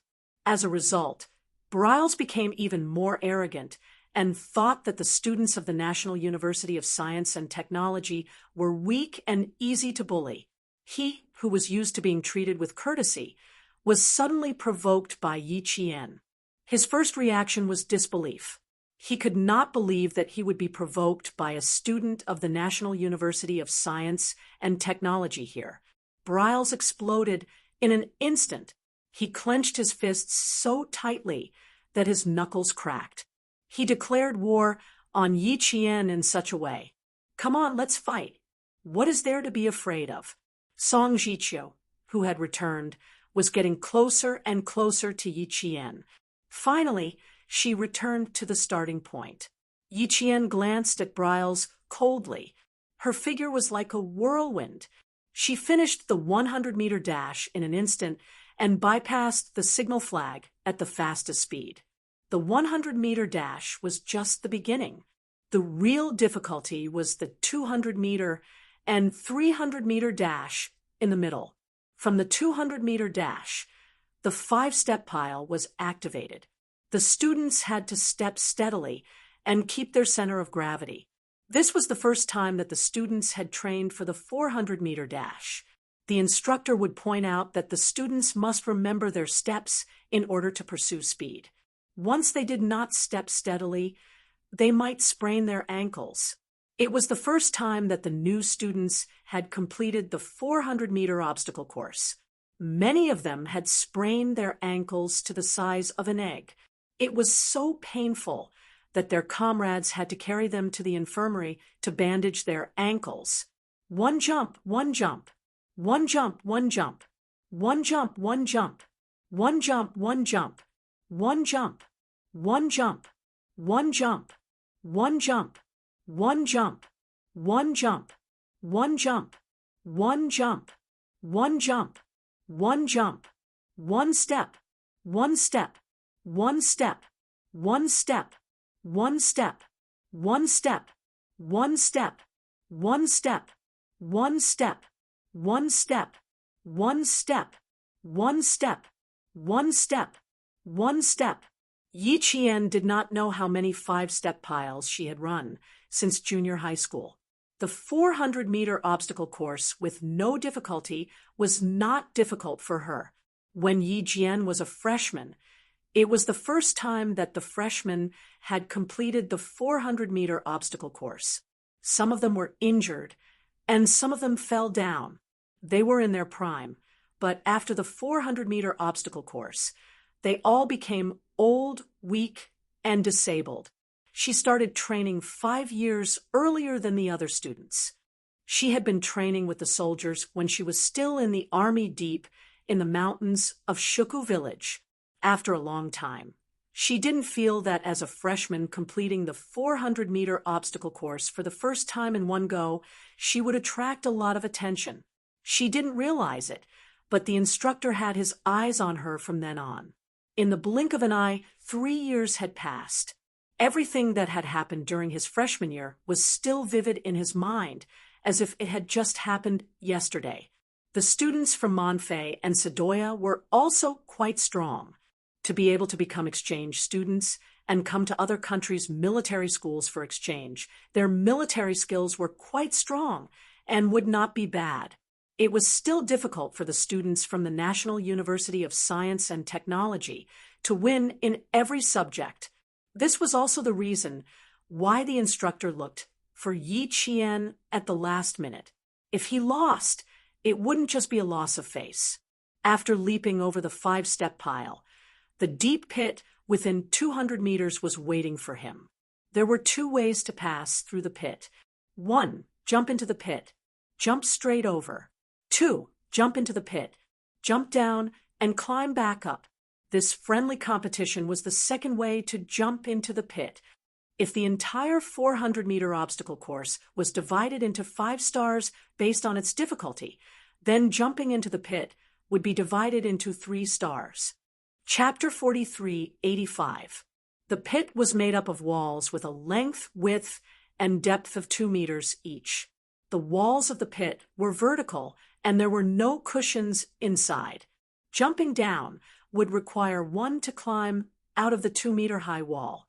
Students Monfei and Seidu had both suffered in the deep pit. Yi Qian did not even blink as she jumped down the 2-meter-high deep pit. Then, as if her legs were equipped with springs, she jumped out of the pit with a whoosh. The entire tactical maneuver was so brilliant that the instructors took the lead in applauding. Her movements were handsome, nimble, and full of bravery and sharpness. All the students present felt their blood boil. So cool, so satisfying. Briles had only just started his 100-meter dash. Yi Qian jumped out of the deep pit with a whoosh and rushed towards the short wall. The short wall was 2 meters wide, 1 meter tall, and 20 centimeters thick. The hole was 50 centimeters wide and 40 centimeters high. The bottom edge was 60 centimeters from the ground. This was a wall, and she needed to jump over it in one go. Yi Qian used the explosive force from jumping out of the deep pit to shoot out like a small stone from a slingshot. Before the instructors could catch their breath, she had already reached the short wall. She supported herself with one hand on the short wall and jumped up with 1 foot. At this moment, all the weight of her body was on her right hand, which was supporting the short wall. She used the momentum to jump forward. On the field, the slender and fearless figure in camouflage was like an eagle spreading its wings. Her tactical maneuver was smooth, and she used her instantaneous strength to jump over the short wall. Good. Thunderous applause sounded. This was the 400-meter obstacle at the teacher level. Even the instructors had to admit that they had fallen behind Yi Qian. The teacher-level movements and the teacher-level speed were so brilliant that people could not help but want to applaud her. Su Wen clapped so hard that her palms burned with pain, but it did not matter. She did not feel any pain at all. She was proud. She was proud. He Jing also clapped until her palms hurt. She, who had always been steady, turned to Su Wen, who was constantly applauding, and said, "So cool, so cool. If I were a guy, I would definitely chase her. I must chase after her. Stop dreaming. It's not your turn to chase after her. If I were a man, I would have done it long ago. That guy got lucky. Even if he's handsome, he's not as handsome as our little Jane Eyre." Su Wen clapped his hands and said with shining eyes. The cheap guy was none other than Lieutenant Colonel Xia Jinyuan, who was training a group of soldiers in a base far away. Yi Qian's tactical maneuvers pushed the entire competition to the climax. Every student's blood was boiling, and all their emotions were affected by Yi Qian. They cheered and applauded for her. The instructor turned around and looked at the students who were applauding beside him. He smiled and said to the instructor beside him, "You're so strong. We're China's young people. We have no borders with our country." Facing the hot-blooded young students and the future officers of the army, the instructor thought of Mr. Liang's young China talk. "Beautiful, my young China, not old with the heavens. Strong, my China youth, no border with the country. With their hot-bloodedness, their fearlessness, and their passion, my China youth, no border with the country." The instructor, who did not even blink, stared at the vigorous and slender figure on the field and replied to the instructor, "After Yi Qian today, how many more Yi Qian will there be? How many more of today's scenery will there be? Can we see it all the time and pass it down from generation to generation?" Chapter 43:86. The applause behind her was endless. The scorching sun did not make the students cower. It was like a flame that ignited the hot blood in their hearts, recklessly burning their youth and sweat. At that moment, their applause was for Yi Qian. The fire in their eyes was even more intense because of Yi Qian. Listening to the applause and looking at the valiant female students on the field, the instructor smiled brightly. Wave after wave, there will definitely be more rising stars. The power of a role model does not only affect the generation. Yi Qian's 4 years in school will directly affect her cohort, as well as the next 3 cohort. And the next 3 cohort can influence the next generation. This is our China's youth, boundless with the country. The instructor's reply made the instructor laugh. That's right, today's scene and today's emotions will definitely be seen frequently in the future. The difficulty rating was 5 stars. The 8M high, 2M long, and 50 centimeters wide high board platform was getting closer and closer to Yi Qian. With the high board in front and the low board behind, Yi Qian's arms and legs were filled with strength. She kicked off the ground with one leg, and the moment she jumped, she grabbed onto the edge of the high board with both hands. Then, using the combined force of her legs and arms, she used her knees to push against the high board and held her breath as she flipped onto the high board. Her speed was simply too fast, fast and steady, dazzling the spectating students. Just a second ago, they were still immersed in the spectacle of her leaping over the short wall, and before they could pull themselves out of it, she had already flipped onto the high platform and leaped onto the low platform. Holy sh*T. Brilliant! She clearly went easy on us in the past. The male students in the class were so excited that they accidentally revealed the fear they usually hid in school. After flipping over 2 low boards and jumping off the last one, Yi Qian had already left Briles far behind. There was no need to say anything more about the Sedoya students. Go, Yi Qian! Go, Yi Qian! Go, Yi Qian! Work harder to set a new record. You can definitely do it. Set a new record. Set a new record.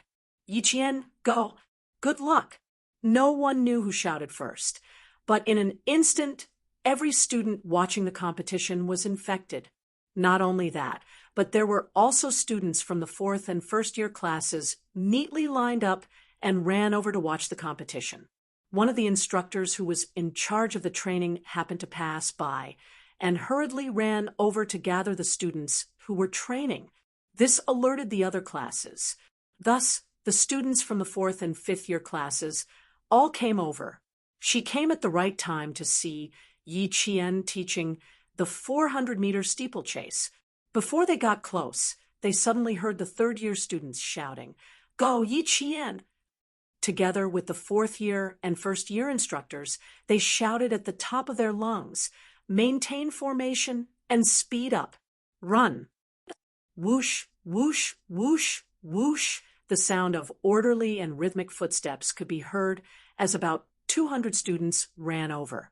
Yi Jian reached the ladder with a difficulty rating of 4 stars. 15 steel pipes formed a horizontal ladder, each with a diameter of 3 to 4 centimeters and a height of 2.5 meters. Yi Qian, who ran to the front of the ladder, jumped up and grabbed the second bar with both hands. Using the momentum of his body, he quickly crossed his arms and moved forward. Seeing this, student Lu Yong couldn't help but gulp. He had stumbled on the scaling ladder in his freshman year. When he crossed his arms and moved forward, his whole body's coordination wasn't right, and he immediately dislocated his shoulder joint.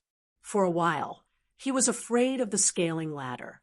Having been classmates for 3 years, he had never seen Yi Qian make a mistake during training. Chapter 4387. Yi Qian had always been the leader of the class. As long as the students had any problems during training, she would be the first person they would look for. The instructors would always put her second. Every time this happened, the instructors would privately chat and say that it was the easiest to lead the commander type Yi Qian's class. If there was a problem, they would look for Yi Qian, not the instructors. Her classmates had been worshipped by the students for 3 years. She was like the peak of a snowy mountain that could not be surpassed. Some of the male students refused to admit defeat. They felt that they were men, so how could they not be able to defeat the female students? The male students who refused to admit defeat secretly worked hard. They even formed a small team with the goal of defeating Yi Qian. What was the result? Yes, the result was they were still defeated by Yi Qian. Moreover, Yi Qian never felt that she had been challenged by the male students or that she had been secretly competed against. She never realized it and continued to do her best to help the students in the class. Over time, the male students who refused to admit defeat were convinced from the inside out. They were convinced by Yi Qian's character and ability. They were convinced by Yi Qian's ability. How did Lu Yong know of such a small team? That was because he used to be a member of this small team, looking at the valiant figure in the arena, then looking at the stopwatch in his hand. Lu Yong once again felt pity for his ignorance. Yi Qian was really not someone who could be casually challenged and defeated. She was usually at the top of the school's fitness pyramid, but when it came to the competition, she was so strong that it made people gulp in surprise. The freshmen and 4th year students were watching the competition. The applause outside the arena was even louder and more enthusiastic. The cheers were like a rolling tide, wave after wave without stopping. Go for it, Yi Qian! Go for it, Yi Qian! They were all shouting, "Go for it, Yi Qian!" The instructor leading the team was afraid that Monfei and Sedoya would be upset. So he jokingly scolded, "Little brats, are you trying to pick a fight? Let's give Monfei and Sedoya a round of applause. Don't be stupid." While Lu Yong was still swallowing his saliva, he heard voices cheering for Monfei and Sedoya. Wu Bingxian, who was sitting with him, asked in a low voice, "How many seconds have passed? Can you break the record?" Lu Yong looked at the stopwatch and saw the time on it. He swallowed hard and whispered, "If I told you that Yi Qian will break the record and complete the 400-meter obstacle course, would you? Believe me?" "I do." How could he not believe it? "I now believe that she can break the record." Wu Bingxian did not have the slightest bit of doubt as he answered in a very affirmative tone. "Then she can break the record." Lu Yong nodded and answered seriously. Wu Bingxian, who had been watching the competition, laughed. "I knew she would break the record. It's too low." He had no reason to doubt that Yi Qian could not break the record. This was because while he and Lu Yong were talking, Yi Qian had crossed the single plank bridge and climbed over the high wall. His speed was so fast that it made his heart beat very, very fast. Low stance and agility were achieved through the low pile net skill. The 12 poles were arranged in 2 rows. Each row was 2 meters long, and the distance between them was 1 meter. The poles were 50 centimeters above the ground. Elastic materials were used between the poles to form a horizontal line to form the pile net. If all the subjects in the 400-meter obstacle course were divided into 5 stars, then the low pile net would be 2 stars. The 2-star low pile net was not difficult for Yi Qian at all. With a stride forward, she bent her knees and bent her waist. Her slender body swooped forward. Her palms extended in front of her, and she used the force of her legs to enter the net. Chapter 43, 88. "Good. Beautiful." The instructor cheered.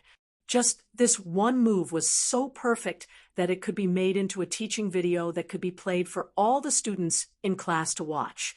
Yi Qian, who was in the middle of the race, did not hear how loud or enthusiastic the cheers were outside the field. Her eyes were only focused on each obstacle course that she had to pass. All her attention was focused on the race without a trace of distraction. The school's 400-meter obstacle course was not difficult for her. During the race, she would not be careless because of this. She would only give it her all, so that Briles and Cartwright would not be able to raise their heads because of their arrogance and arrogance. They could leave, but they definitely would not leave with the attitude of looking down on the students of the National University of Science and Technology or the Chinese side. They could leave, but please tuck your tail between your legs. In the future, when you see the Chinese soldiers, you will not have the face to avoid them. I, a Chinese youth, have no border with the country. I, a Chinese soldier, am sacred and inviolable. Yi Qian, who was advancing, crossed her arms and legs and pushed forward together. She was more agile and faster than a rattlesnake swimming in the desert. When she was out of the net, she did not stop at all. She propped up her upper body with her arms and stood up in the blink of an eye. She quickly moved forward with her body covered in dust. At this moment, Yi Qian was covered in dust, especially her knees and elbows. Her face was even dirtier. She was sweating, and her sweat was stained with dust. She looked like she had just come back from scavenging. Who would stare at her face? Who would care about how dirty she was? No one. Those who stared could only see Yi Qian's agile figure. They could only see her great physical strength.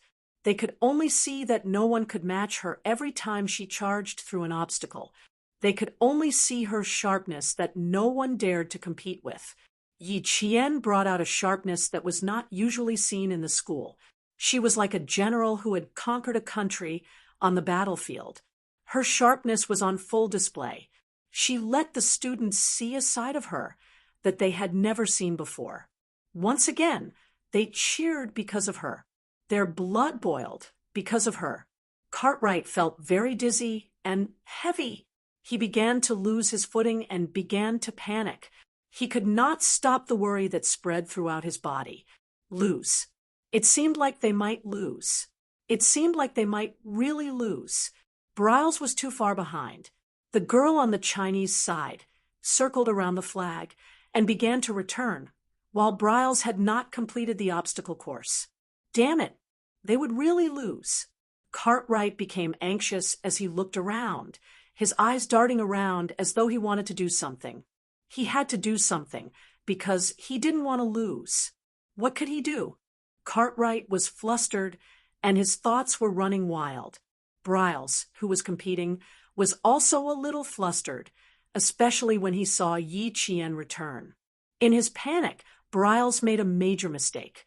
He didn't pass through the high wall in one go, and Yi Qian passed through in an instant. Right in front of him, Briles circled around the bottom pillar of the single-plank bridge and continued his way back. At this point, the outcome of who won and who lost had already been decided. It was irreversible. Although the outcome was set, the instructors no longer paid attention to the outcome. Instead, they focused on whether Yi Qian could break the record set by a student surnamed Xia from the 9th cohort. Faster, faster. Very good, very good. Calm down, don't panic, you must calm down. All right, cross the Haoying Gully. Good, quick, quick. It's not time yet, it's not time yet. All the spectating instructors no longer stood in their original spots.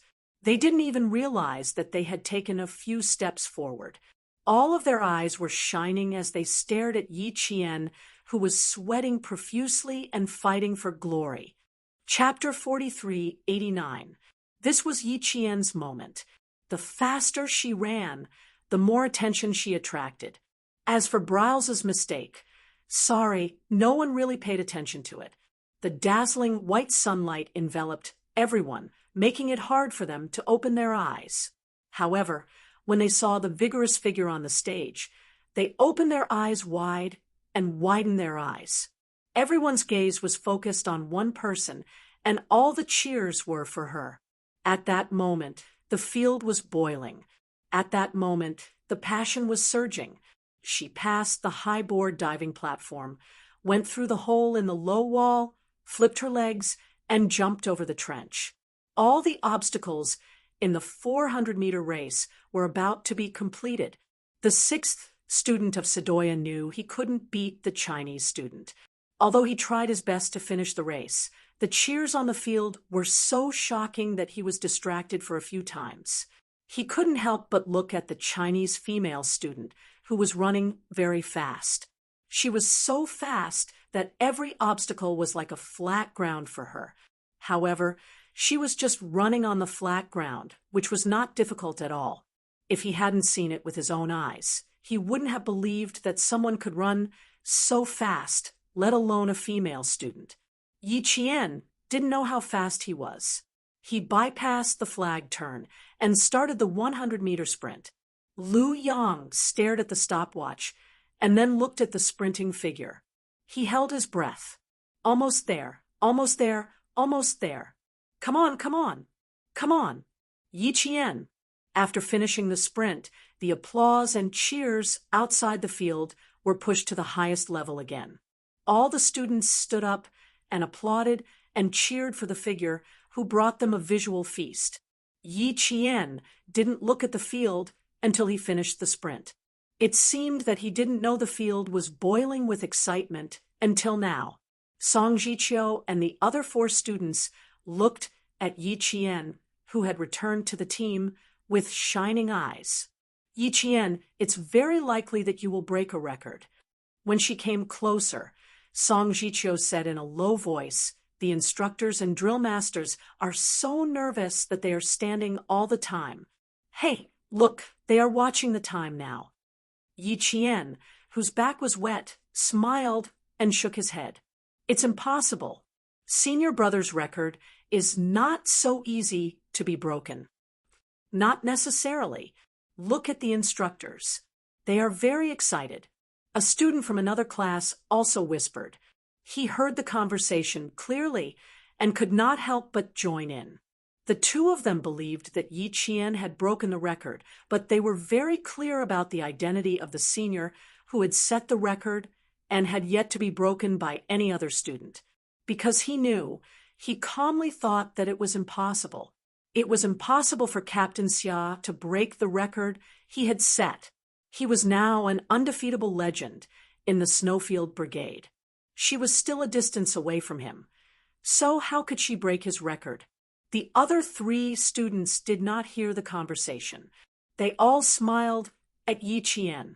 Good job, Yi Qian. Today, he had completely crushed the two most arrogant students of Monfei. That Mr. Pride hasn't finished running yet. I can already see how dark his face is. I don't know if he has turned black, but I know that he has. The last student chuckled softly and signaled the other students to look at Cartwright, who had finished the race. Perhaps it was because Cartwright had been staring at Yi Jian, who was returning to the team. But he instantly caught the gaze of the Chinese student. Seeing this, he first withdrew his gaze in a rather flustered manner. Then, he realized that what he was doing was inappropriate, so he glared fiercely at Yi Jian. Chapter 4390. In the face of Cartwright's unconfident, fierce glare, the Chinese students in the competition simultaneously curled the corners of their lips and gave him a half-smile that was enough to make Cartwright go crazy from anger. Cartwright was so angry that his chest was about to explode. Back and forth, he looked even more guilty and unconfident. No matter how big his eyes were, there was only the appearance and not the aura. These Chinese students clearly didn't care about him at all. As for Yi Qian, she didn't even look at him. Instead, she walked towards the instructor, who waved at her. Something seemed to have happened in the class, and there was some commotion. Several students stood beside the instructor and whispered to each other. The stopwatch in Lu Yang's hand was handed to the instructor. Several students stared at the numbers on it, and Lu Yang asked, "Instructor, you broke the record, right?" The instructor, who was holding the stopwatch tightly, glanced at Lu Yang. The instructor, who had always been stern and emotionless during training, also seemed a little excited at this moment. He asked, "Did you start counting from Yi Qian's start? Are you sure?" "Absolutely. I pressed the button when Yi Qian started. If I'm wrong, it's because I pressed it 1 or 2 seconds late," Lu Yang answered firmly. "I'm sure of it." The instructor took a deep breath before answering, "That's right, you broke it." Although she already knew the result, she was excited again when the instructor confirmed it again. If the instructor said that she broke the record, then she really broke it. She really did break it. The students easily accepted Yi Qian breaking the record because they felt that it was completely possible for Yi Qian to break the record. Instead, they were skeptical. "It really broke? Are you sure? I'm a little doubtful. That's not possible. How could I break Senior's record?" She doubted herself. Even though the stopwatch clearly recorded the time, she didn't immediately believe that she really broke the record. Breaking Captain Xia's school record was something she never even thought about. Yi Qian thought it was impossible. He thought that there was a huge gap between him and Xia Jinyuan, but he forgot that she broke Xia Jinyuan's record. Back then, Xia Jinyuan wasn't as good as he was now. In the past, Xia Jinyuan personally admitted that he wasn't as good as Yi Qian back then. Since that was the case, it was normal to break the record. Seeing this, the instructor was amused by her reaction. Breaking a record was a good thing for others, but why was she doubting herself again and again? "Do you not believe in your own strength?" the instructor asked. If it wasn't for the competition, he would really want to have a good chat with him.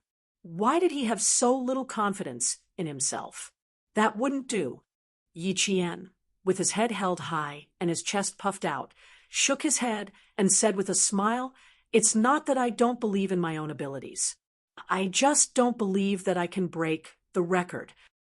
That's more like it. The instructor waved his hand and said, "We'll talk about it later. Let's finish the rest of the competition first. That Monfei student is running back. You should return to the team first." At this moment, Yi Qian knew that he had really broken Xia Jinyuan's record. The corners of his mouth curled up as he answered with a crisp, "Yes."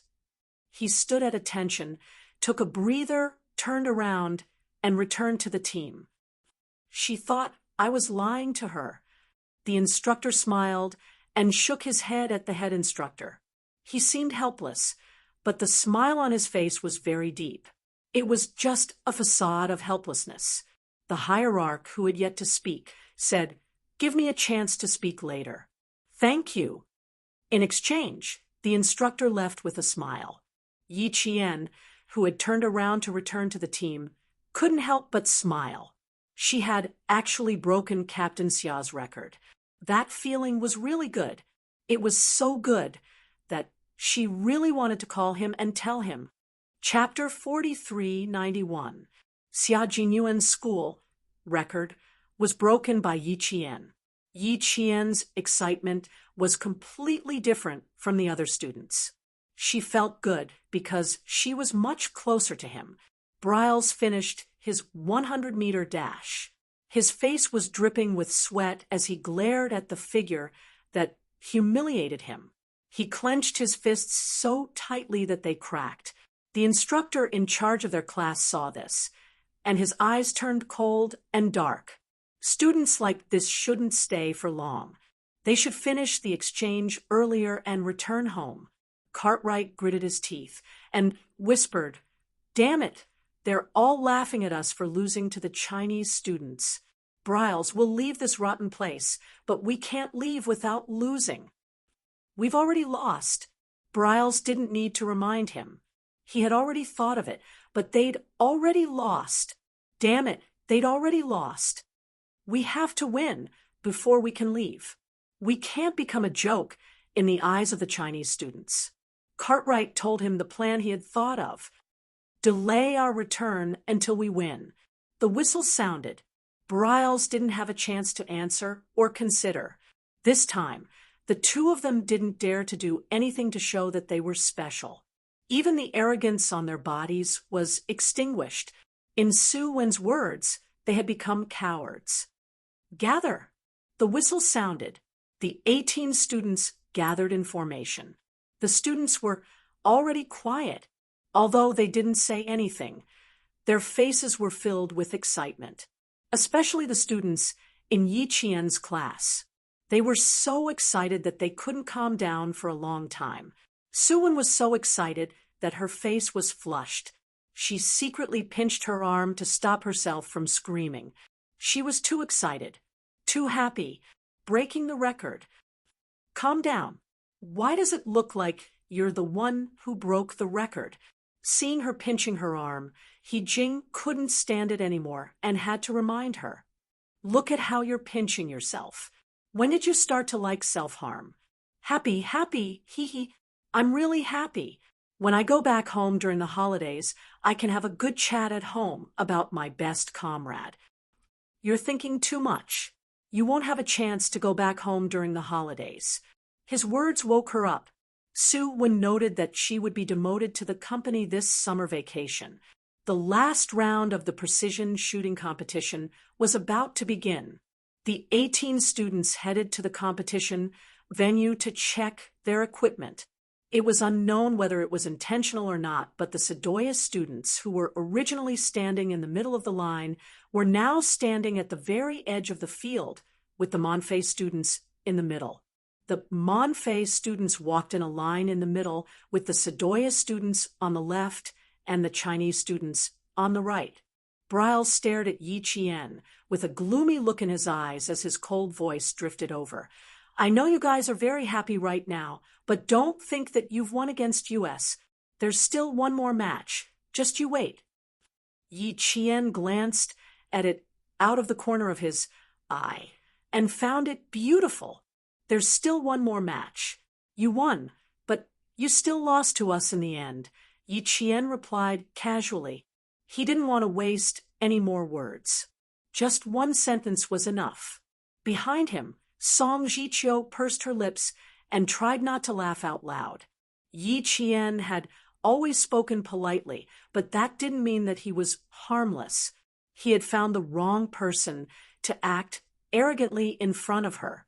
Briles was so angry that his chest hurt, and his breathing became particularly rapid. His insulted pride didn't allow him to lose. He gritted his teeth and once again bumped into the muzzle of the gun. You, who participated in the International Military Academy competition, can beat us.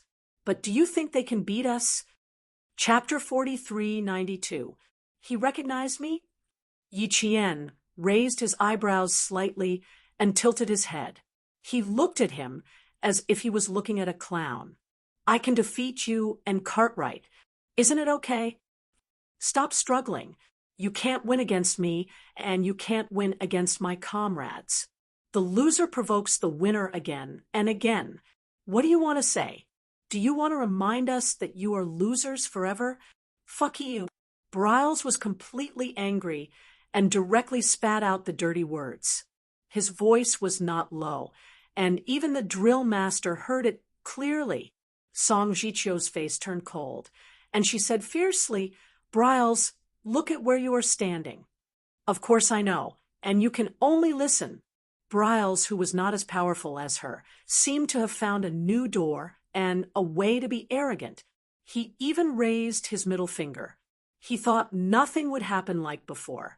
Before Song Jiqiu, who was in line, could make a move, the drill master, who had been staring at him, rushed over and twisted his erect middle finger fiercely.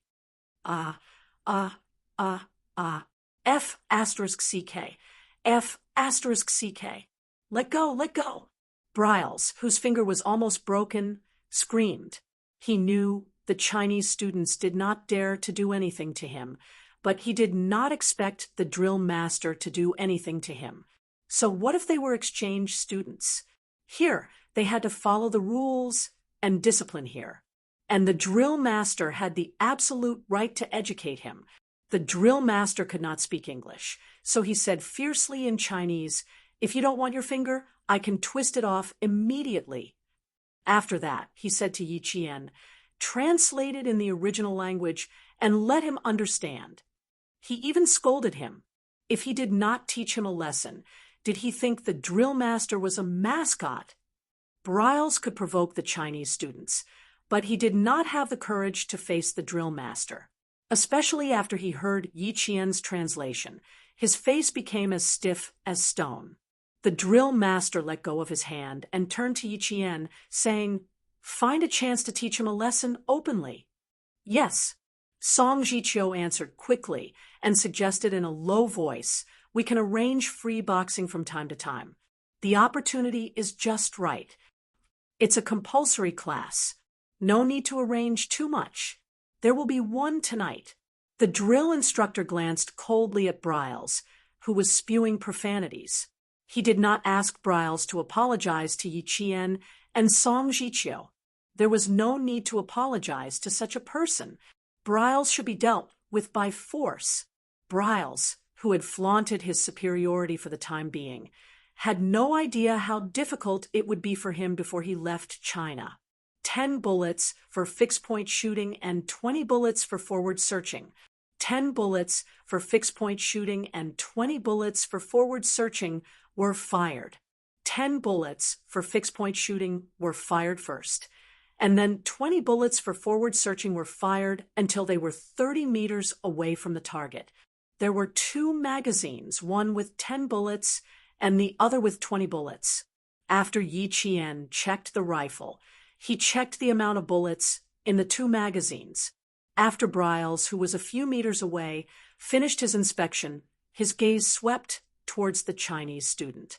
Seeing that she was still slowly inspecting, his habitual disdain appeared on his face, but it didn't last long. His disdain turned into gloom, and he gripped his rifle tightly. He couldn't accept losing to a Chinese student. if we fire our empty cartridges at the Chinese students later, what do you think will happen, Briles? Do you dare? Upon hearing this, Briles withdrew his resentful gaze and stared at Cartwright with his protruding eyes. But I know that the Chinese have no right to punish us. Therefore, the two of them communicated silently with their eyes, reading the madness in each other's eyes. The Chinese had no right to punish them. So they wanted to fight, but it was just a thought. There were still 6 Sedoya students between them. They had no chance to create an accident. Chapter 4393. However, the seeds of madness had already been planted and could sprout at any moment. The 3-minute inspection time was up. The 20-round magazine was loaded, and the 10-round magazine was loaded into the rifle. Briles and Cartwright, who were standing in their firing positions, looked at each other with their chins slightly raised. They were very confident and certain. The first whistle sounded, and all 18 students got down on the ground and set up their rifles. The second whistle sounded, the bullets were loaded, and the competition began. Bang, bang, bang, bang, bang, bang. The fixed-point shooting distance was 150 meters away from the target, and there were a total of 10 bullets. Briles and Cartwright fired very quickly.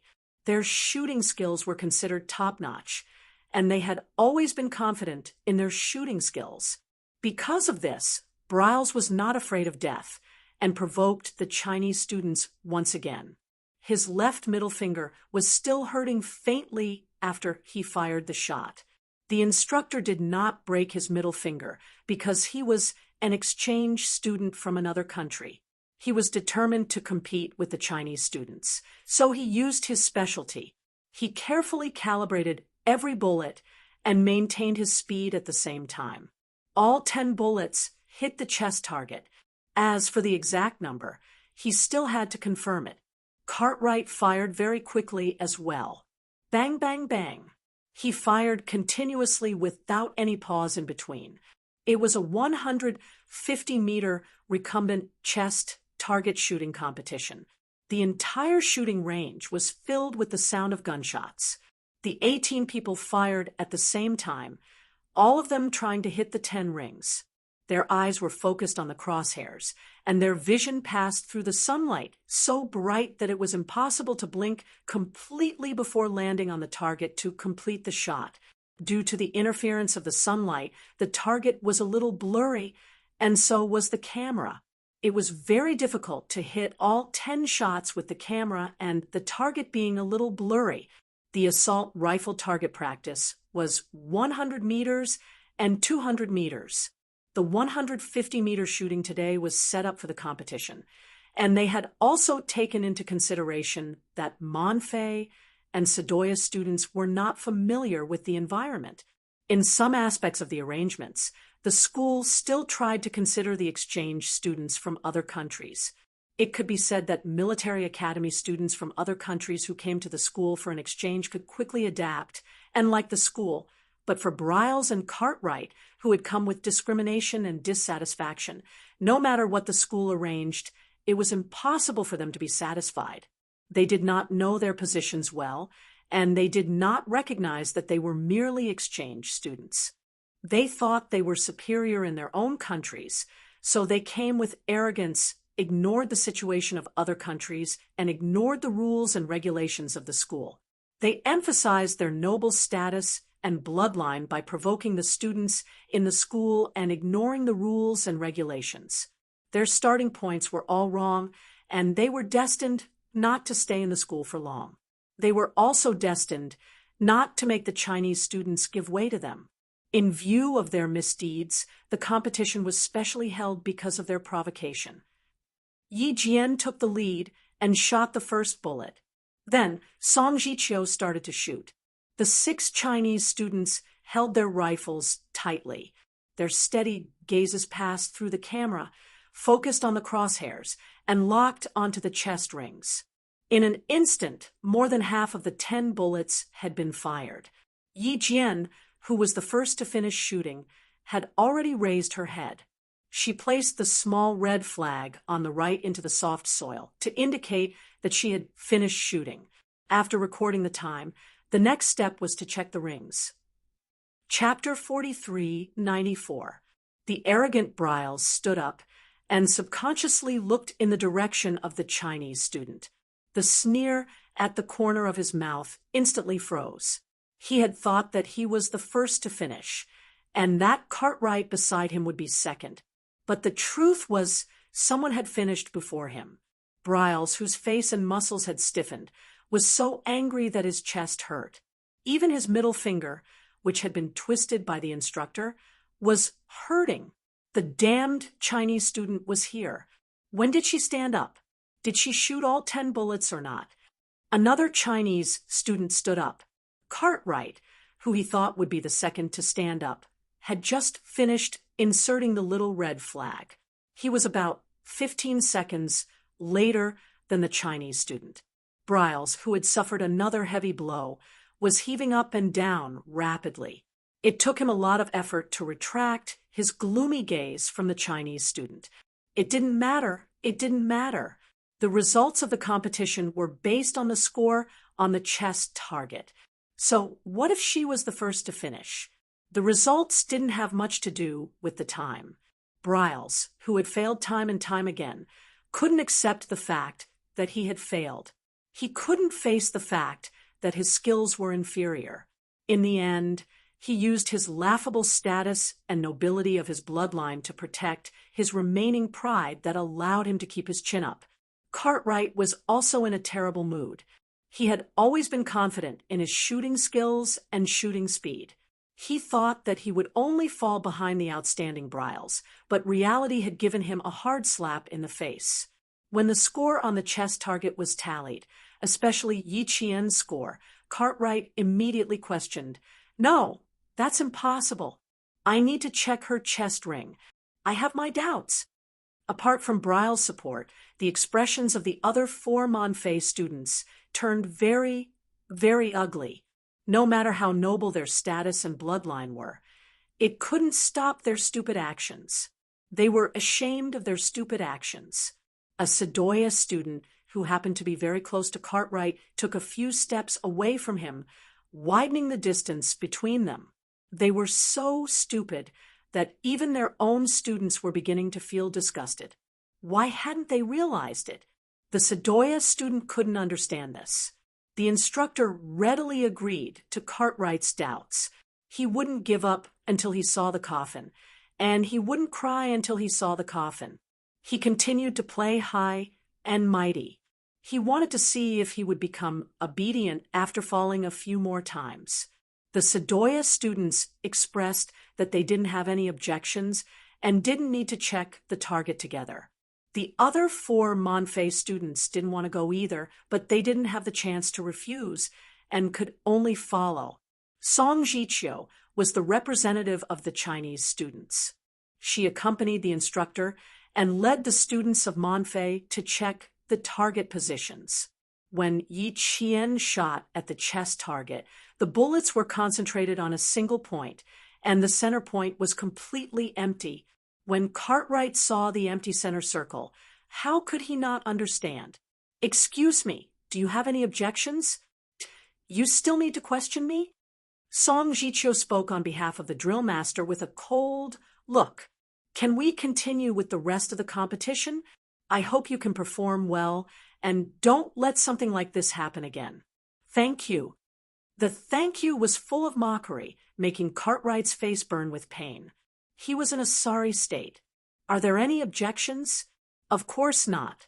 What he doubted, reality, once again slapped them hard in the face. If they were thin-skinned, they would have been too ashamed to run away. However, both of them were thick-skinned and could still continue standing. Chapter 43:95. Briles pulled away Cartwright, who had lost all his face, and made a joke out of everyone. He only pulled him away and did not apologize for it. Of course, Song Jiqiu did not need their apologies. Apologies from people like them were not sincere, and they would not really realize what they had done wrong. So, why did she need their apologies? She would crush them with her strength until they lost their faces and left like stray dogs. That would be satisfying. Seeing this, Song Jiqiu sneered softly and turned to leave. Monfei's group of 4 felt their faces burning due to the two's disgrace. A male student stood up and walked to Cartwright's side, speaking in a low voice with an indignant expression. "All right, Briles, Cartwright, listen up. We don't want to continue standing here and be watched like monkeys." They had made so many mistakes, and they had not been taught a lesson again and again. It was a mistake for Monfei to send Briles and Cartwright to the Chinese military academy. In order to let everyone know that they had noble status and noble blood, they always liked to do things that were completely stupid in the eyes of the Chinese students. The most infuriating thing was that they had never thought that they had done anything stupid. The Monfei students' reprimand made Cartwright lose even more face. There were no Chinese students present, and even the school instructors had left. Cartwright's face instantly became ferocious, and he vented all his anger on the male student. "Remember your status, you lowly guy." The male student's face changed immediately. He clenched his fists and expressed his anger with his eyes. That was right. In the eyes of Cartwright and Briles, they were lowly guys who had no right to criticize the guys with noble status. The other 3 male students pulled the student who was so angry that he clenched his fists and said in a low voice, "We still have a competition. Let's go, brother." The Monfei student who had spoken was pulled away. When he left, his angry eyes stared at the 2 people with so-called noble status like nails, and there was a strong unwillingness in the depths of his eyes. Cartwright raised his fist and said something insulting. The student's eyes became red, and the veins on both sides of his temple could be seen bulging under his black skin. Song Jiqiu, who had returned to the shooting position, said to Yi Qian in a deep voice, "Yes, he did. He didn't say anything for a long time. He's so embarrassed. We'll clean him up tonight." Yi Qian put the emphasis on cleaning things up tonight. He smiled and said, "Cleaning things up? Don't cause an international dispute." Song Jiqiu smiled. Under the brim of her hat, her bright eyes were filled with a deep smile. "We have combat training in the evening. What kind of international dispute can we have?" He was very handsome, and when he smiled, it was like the sun that made people happy. Yi Qian looked at him silently for a few seconds, then turned to look in a certain direction. Suwon was wiping the sweat on his face with his sleeve. "Don't look at her. She's usually quite smart. She didn't even notice my intentions." Song Jiqiu noticed this and rubbed her forehead helplessly. "I'll find a chance to confess to her during the summer vacation. I hope she won't scream so loudly that everyone knows about it. Find a good place to confess so that she won't have the chance to scream." Yi Qian thought highly of the 2 of them. Suwon was careless and sometimes made mistakes. She needed a man like Song Jiqiu who could tolerate her. "That's exactly what I'm thinking. We'll talk about it during the summer vacation." Song Jiqiu glanced at the girl he had a crush on secretly. The tenderness in his eyes was obvious. He always felt that. Suwon was not ignorant, but was just playing dumb. Chapter 43-96. As for Yi Qian, he really thought that Suwon didn't know that he liked her. It didn't matter if she played dumb. He had his ways to make her unable to continue playing dumb. The Monfei students had already returned. The instructor who was talking to the Sadoya students gave them a few words of encouragement and quietly waited for the Monfei students to return. Cartwright dared to be impudent in front of the students, but he still didn't have the guts to face the instructor. When the total shooting scores of the 3 teams were announced, the instructor specially asked Cartwright and Briles if they had any questions. Both of them said no. Briles didn't appear this time. The facts were right in front of them, and they had nothing to say. The shooting competition hadn't started yet, but the students already knew who would win and who would lose. With Yi Qian present, it would be difficult to win. Moreover, the 6 students participating in this competition were all students with high overall military qualities. They stood there as steady as empty tie. How could they lose? Other than Briles and Cartwright, the other Monfey and Sedoya students all calmed down. This was a friendly competition in the first place. Now that the outcome was set, they might as well finish the last competition in a relaxed manner. They weren't as strong, so it wasn't strange for them to lose to the Chinese students. There was no need to feel angry. In the last competition, the spectating students weren't watching the competition. Instead, they were watching how the 6 Chinese students would crush the 2 arrogant fellows. Cartwright gripped his rifle tightly and glanced gloomily at the Chinese students, who were separated by a few people. Viciousness was entrenched in his eyes like a spider web. He would teach the Chinese students a good lesson and tell them what the consequences of disrespecting him were. In order to prevent Briles and Cartwright from causing any sudden incidents to the Chinese students, the instructor had specially arranged for the Sedoya students to stand in the middle to separate the Chinese and Monfey students. It was a very wise arrangement that allowed the competition to be completed smoothly. Now that it was the last competition, the 2 had lost so badly that they could still feel their resentment from a certain distance. To be safe, the instructor had arranged for the instructors to keep a close eye on the 2 who seemed like they would cause trouble at any time. He also secretly instructed Yi Qian, Song Jiqiu, and the other students to be more careful. Caution was the parent of safety. It was always good to be on guard. A magazine containing 20 bullets was loaded into the rifle. As the whistle sounded, the 18 students loaded the gun and quickly moved forward to open fire. The total shooting range was 100 meters. After reaching 30 meters, all 20 bullets had to be fired within 3 minutes. The pace had to be faster, and the shooting speed had to be faster as well.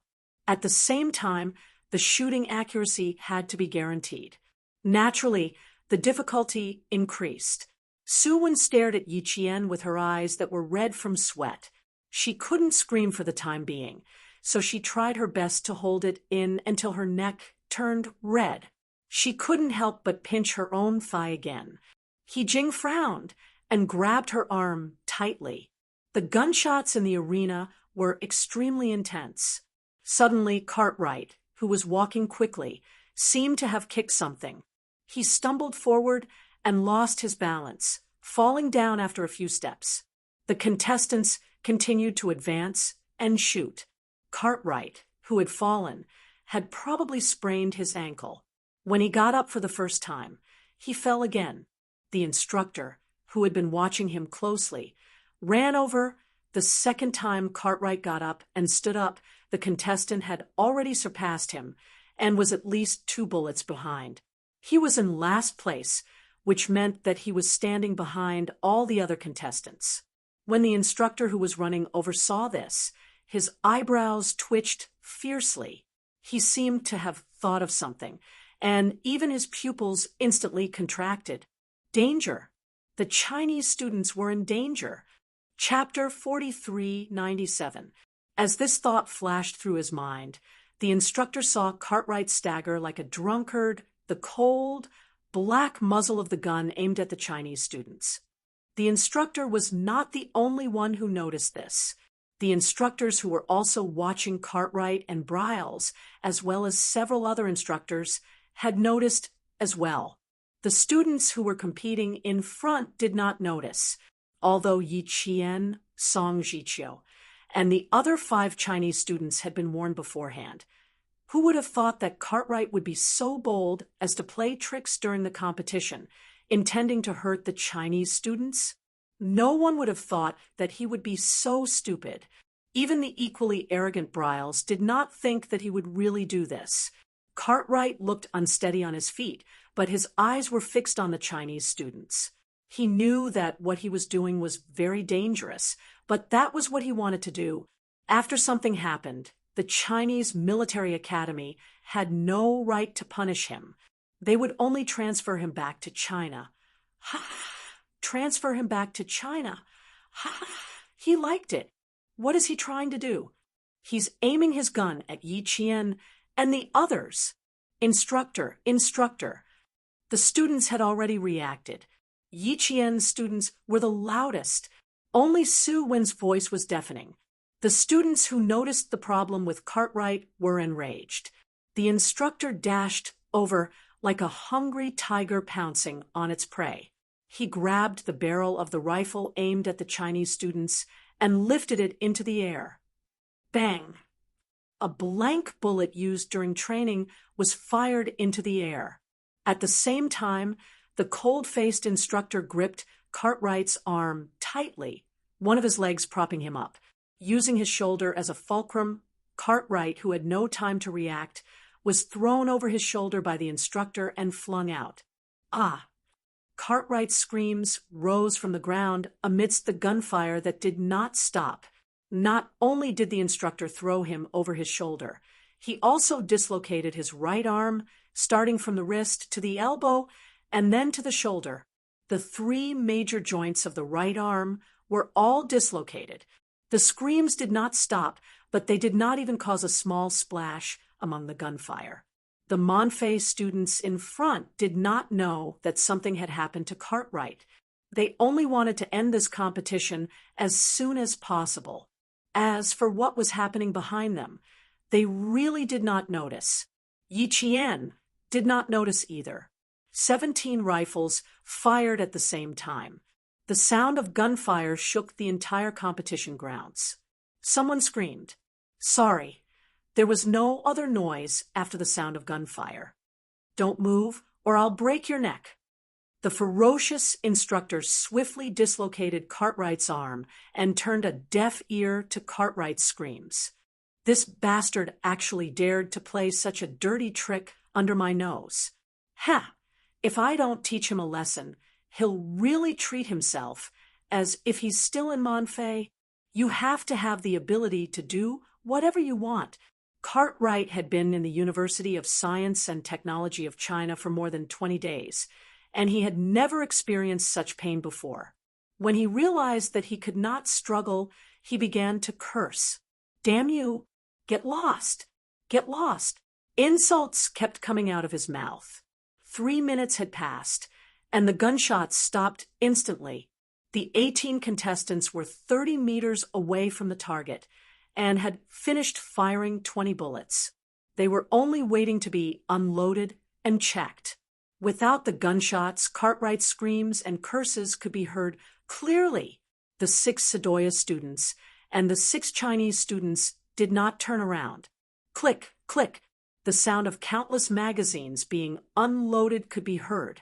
They were all done at almost the same time. The 4 Monfei students looked back and saw that Cartwright was pressed to the ground. They did not say anything and continued to complete the last step of the competition. Chapter 4398. Briles, who also turned around, did not just turn his head like the other 4 students. He held his rifle and turned around while maintaining his shooting posture, aiming the cold muzzle at a certain spot before he saw Cartwright. A pair of strong hands grabbed his wrist and instantly pressed his arm down. "You violated the rules. Run 3 kilometers. The cold gaze seemed to have seen through what he was trying to do. Shock flashed in Briles' eyes, and he immediately put down his gun. The Chinese instructor? When did he stand behind me? I don't think I violated the rules. I just wanted to see what happened to my comrade. So, I can't accept the punishment." He tried to argue and struggle, but his hand hurt from the instructor's grip. He could not even lift his arm. The instructor in charge of the exchange students' daily training was a graduate of the National University of Science and Technology. His English was good, and he could even act as a translator. Hearing this, the instructor gripped his rifle tightly and said coldly, to prevent accidents from happening, Immediately remove the magazine after shooting. This is the rule of the competition, and you violated the rules. Don't try to argue. All the students' actions are recorded. What did you do just now? We can watch it slowly through the camera. Being recorded? Panic flashed in Brile's eyes, and he stopped talking. He shrugged and loosened his grip on his rifle. He did not have any bullets in his magazine, but he wanted to scare the Chinese students. Knowing that he could not escape punishment, Briles became obedient for the time being. He looked at Cartwright, who was still screaming and yelling. His eyes widened, and he roared, "What are you doing? Damn it, let him go! Let him go!" What did he see? He saw Cartwright being pressed down by a Chinese instructor, and he saw his comrade being abused by the Chinese instructor. Brile's face instantly contorted. Fuck. Fuck. Just now, he wanted to use his last blank bullet to teach the Chinese student a lesson, but he gave up in the end. Now, he regretted giving up. He should not have given up. If he did not give up, he could have used his last blank bullet to shoot that damn instructor who was abusing Cartwright. Briles, whose face was contorted, wanted to rush over to save Cartwright, but the instructor, who was staring at him, blocked his way. "Briles, I don't mind using the same method to treat you. Are you sure you want to rush past me? Let the Chinese students see him being knocked down by the instructor." Briles scanned his surroundings. He saw the 6 Chinese students who were participating in the competition coldly staring at him. The students who saw Saidu also looked at him coldly and mockingly. Seeing the ruthlessness in the instructor's eyes, Briles chose not to move. He gritted his teeth and said, "I will sue you. I will definitely sue you. You're welcome at any time. Before you accuse me, let's hear the results of the competition first." The instructor said calmly, completely ignoring the so-called accusation. Yi Qian strapped his rifle to his back. His eyes, as dark as the night, seemed to be filled with ice. Before the competition, the instructor had told them to keep an eye on their surroundings. It seemed that Cartwright had indeed made some small movements during the shooting, but the instructor, who had been watching him closely, had stopped him in time. What kind of tricks would he play with a gun in his hand? There was no need to think too deeply about it. He only needed to think a little to know. Blanks were equally lethal within 5 meters. What did Cartwright want? He wanted to use the empty cartridge to shoot at any one of the students. "They'll be sent back to Manfell by tomorrow at the latest." Song Jichio's voice, which was wrapped in coldness, drifted into his ears. Her expression was as cold as her voice. Chapter 4399. She did not care whether the 2 students from Monfei would return to Yichien the next day. She did not even care about the final result of this friendly competition. Winning was very normal. The 6 students from the National University of Science and Technology were strong and had been stepped on by the other country's students. If they did not show some real skill to teach these arrogant fellows a lesson, they would not be worthy of being students of their own school. The results were announced. The Chinese side had won all 3 matches. Briles was lucky that he was black. His face remained the same throughout, and nothing could be seen. His expression was still all right, but he did his best to control his expression so that no one could see how wretched he was beneath his skin. As for Cartwright, his mistake was no ordinary mistake. He did not even have the right to stand here and listen to the results of the competition, and was immediately taken away. Without Cartwright by his side, Briles had lost a partner that he could support. Fighting alone against the Chinese student who had defeated him, no matter how unwilling he was in his heart, no matter how noble his bloodline was, he could only lie down obediently. The endless applause from the Chinese students fell into Briles' ears, making his face burn more and more. The applause was like a slap to his face, and the louder the applause, the more painful his face would feel. Overestimating one's own strength, yet not knowing it, arrogant and full of oneself, The outcome of provoking others everywhere was just like Briles was now. Even breathing had become a torment. The Chinese students would naturally enjoy Briles' wretched state, applauding as they did so. They wanted to see how thick his skin was and how long he could maintain his calm facade. Briles did not ask where Cartwright had been taken to as a military academy student. He knew very well how bad the nature of Cartwright's mistake was. But so what? Even if Cartwright, who had not harmed any of the Chinese students, was punished, he would only return to Monfei. The Chinese military academy had no right to do so. The applause finally ended, and the sudden, friendly competition came to an end. The freshman and fourth-year students who had been watching the competition led their teams back to the training grounds. The students of the third and fourth-year classes also led their teams back to the training grounds. Every student's arms were now drenched in sweat from the sun, and their faces were flushed red. Some even burned their skin, but no one cared about this. Every young face was full of smiles, brighter and hotter than the sun. He broke the record. He really broke the record. I heard the instructor confirm it with the instructor with my own ears. It can't be wrong.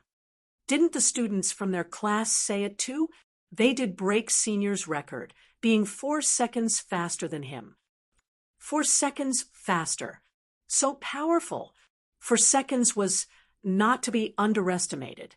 4 seconds was enough to clear an obstacle course, which was why the students were surprised. She's always been amazing. From her first year to her third year, when was there a time when she wasn't amazing? That's right.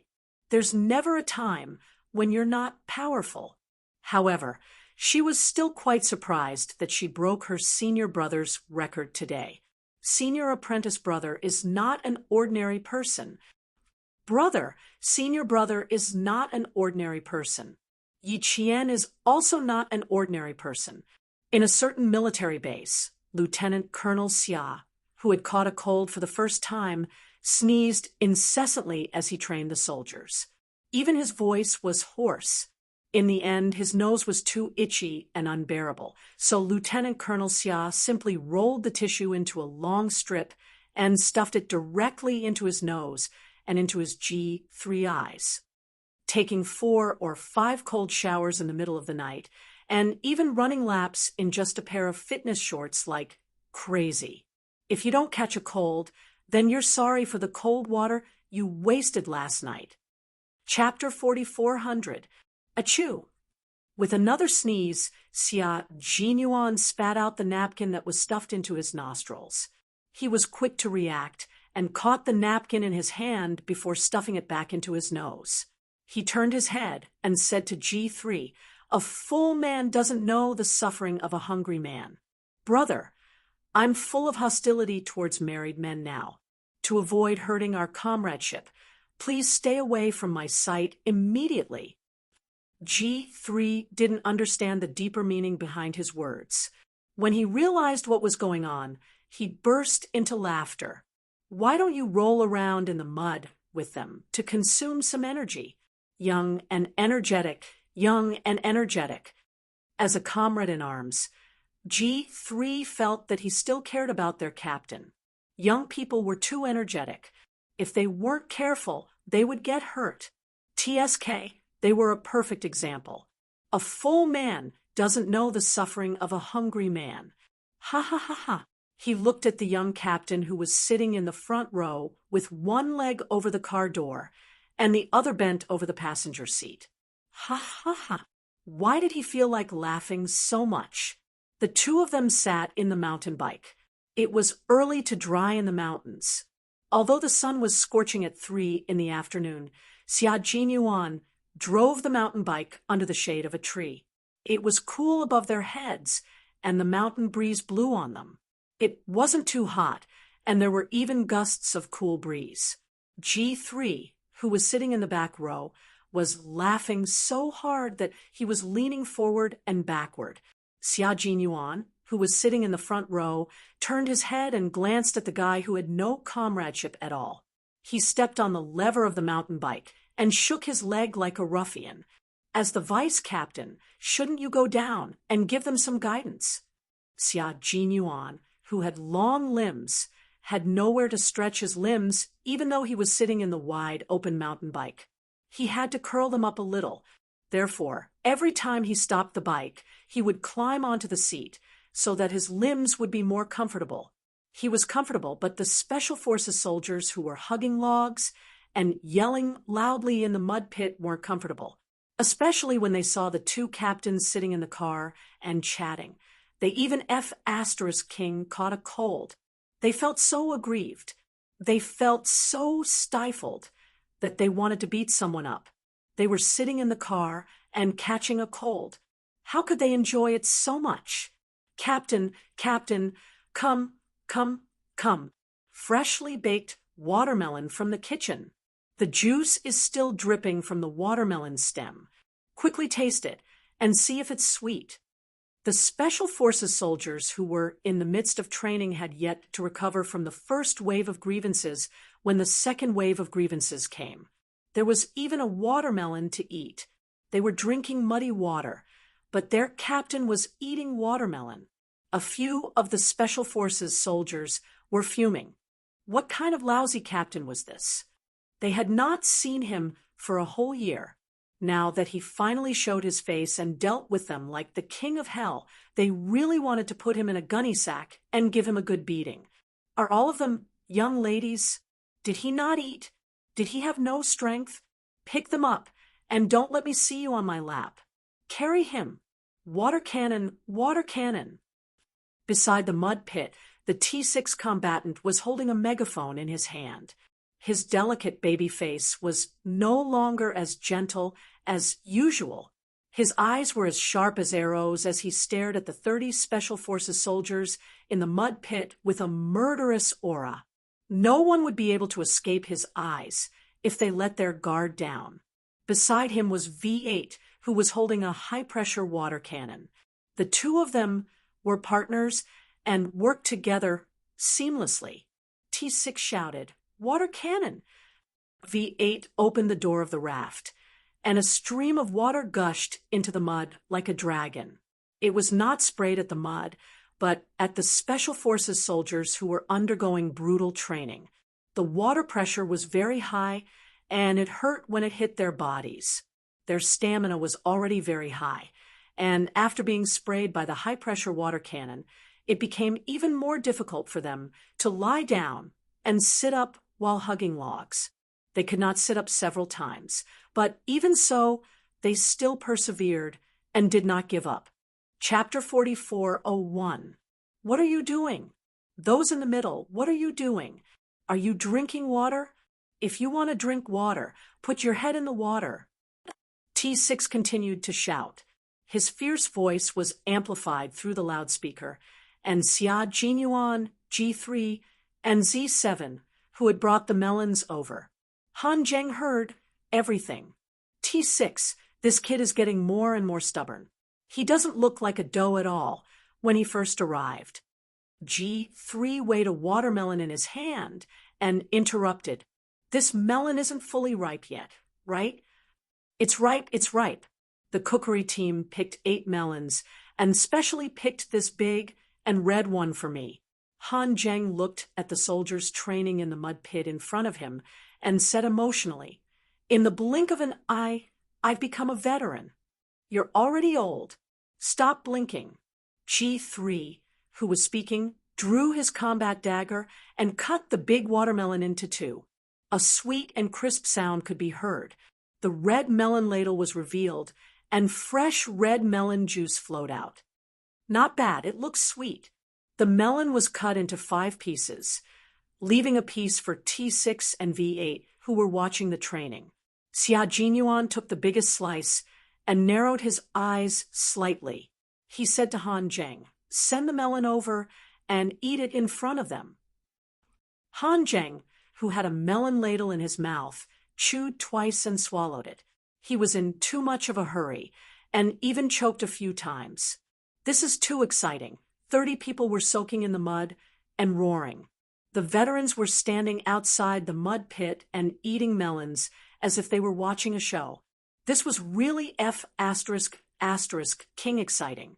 Xia Jinyuan did not say anything. He moved his long legs, which were half a level higher than the mountain bike, and glanced at Han Zheng with a half smile. He did not say anything, but it was enough to make Han Zheng's heart skip a beat. He put aside the melon slice in his hand, picked up the other 2 slices, and quickly ran to deliver them. G3 smiled and did not say anything. If he couldn't even tolerate small things, he would still have a long way to go before he could truly become a Special Forces soldier of the Snowfield Brigade. Humans were very strange. They were often very tolerant when it came to big matters, but they were very intolerant when it came to small matters. When others hit you a few times, you would be able to endure it because you saw how powerful they were. When others scolded you, you saw that you only knew how to use your mouth, so you retaliated on the spot. Then, the 2 of them used martial arts to KO each other.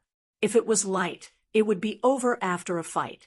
If it was heavy, they would even use weapons. A moment of impatience, a moment of impatience. And in the end, a small matter would turn into a big matter. Q King was very good at grasping the opponent's weakness, especially when the opponent's willpower was at its weakest. He would instantly grab hold of it and then use the right medicine. Every time he attacked, he had never failed.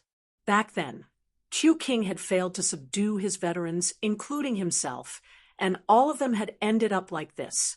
He defeated them one by one, and in the end, they were convinced.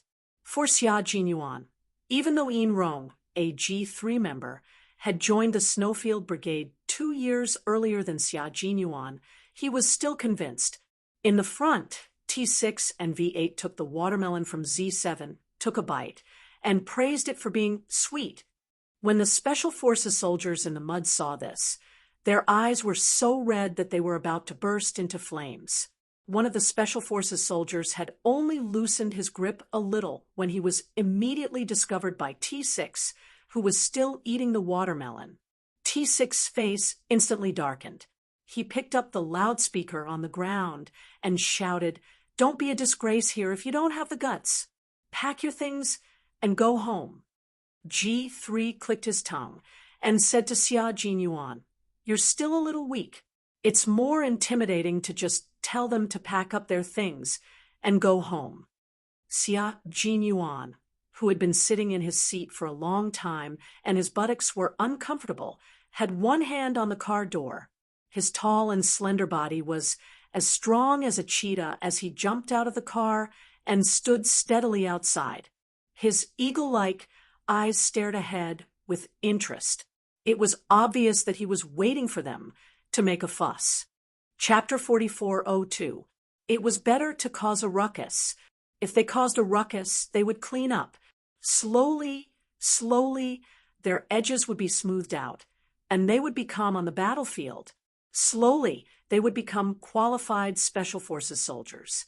When they arrived at the Snowfield Brigade, they were all able-bodied and high-spirited young men. He hoped that when they left the army, they would still be able-bodied, high-spirited, and mature young men. If they joined the army alive, they would also have to leave the army alive. There were enough names in the cemetery of martyrs. If he could add a few more, then so be it. Xia Jinyuan's black eyes gradually became gloomy as he looked ahead. Even the aura around him gradually became gloomy. His thin lips were tightly pursed as he said calmly, "I've added enough enhancers. Let's see who's the first to resist. Remember their names." There are a few young men with great potential who need to be taught a lesson. A few days ago, I heard a few young men muttering that they would put a sack on me one day. I've waited until now, but I haven't seen them take action. They have the intention, but don't have the guts. How boring. G3 laughed. "You're the only one who wants to be put in a sack." G3 raised his eyebrows and laughed again. If such a day really comes, it's hard to say who will teach who a lesson. Xia Jinyuan said. If they really have the ability to teach me a lesson, I'll be happy to be beaten up.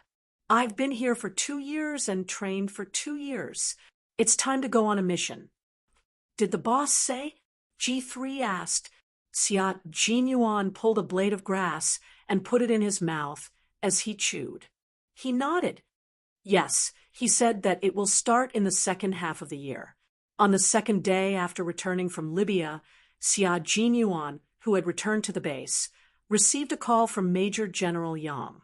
He mentioned that the soldiers who had entered the Snowfield Brigade 2 years ago and hadn't gone on a mission yet would be completed by them in the second half of the year. They would start with border missions and then go abroad. G3 was silent for a moment before replying, "That's fast. 2 years in the blink of an eye. Tomorrow, let Baihe lead the team to train us. In early July, we'll have an actual combat exercise in Nanjiang." Xia Jinyuan didn't finish his sentence. He thought for a moment before continuing. When Qing Niao is on summer vacation, we have to pull her in too. Act as the enemy? See, I'm more inclined to put her in this group of soldiers. That's feasible.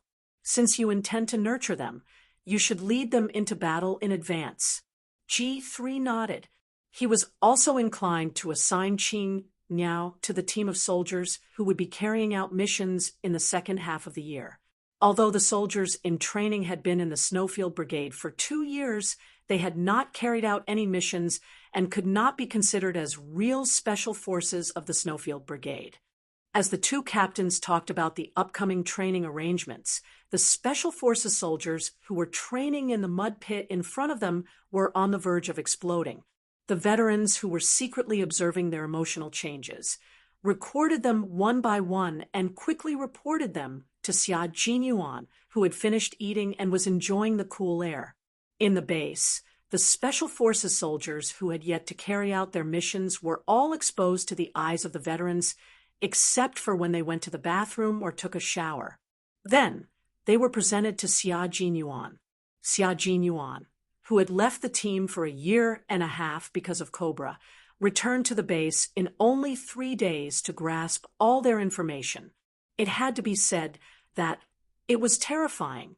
The terrifying Lieutenant Colonel Xia still didn't know that his record at the National University of Science and Technology had been broken by the girlfriend he had grown up with.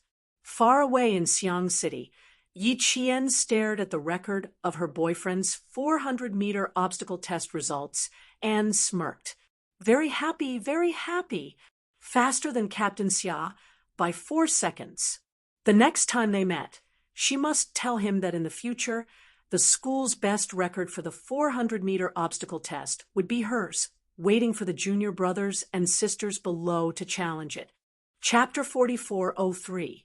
The smiling Yi Qian returned the report card to the director. The ink had faded, and the edges of the paper were slightly yellowed. He couldn't hide the smile in his eyes. The director and the instructor smiled at each other. They could understand why she was so happy. "Little Yi, there's still 1 more year to go. You can continue to work hard and graduate with better overall results for the future students to refer to. Even if you've already graduated, the results you left behind can continue to motivate them." The director laughed and said he was also very happy. Xia Jinyuan, who had broken the record by Yi Qian, used to be his student. Now, Yi Qian, who had broken the record, was his student. How could he not be happy? As for Man Fei and the other 2 students, they could be dealt with however they wanted. It wouldn't affect his good mood. When Yi Qian returned to the dormitory, he was still secretly happy from time to time. When he saw Su Wen and He Jing, he was scared witless. Why was this child so strange?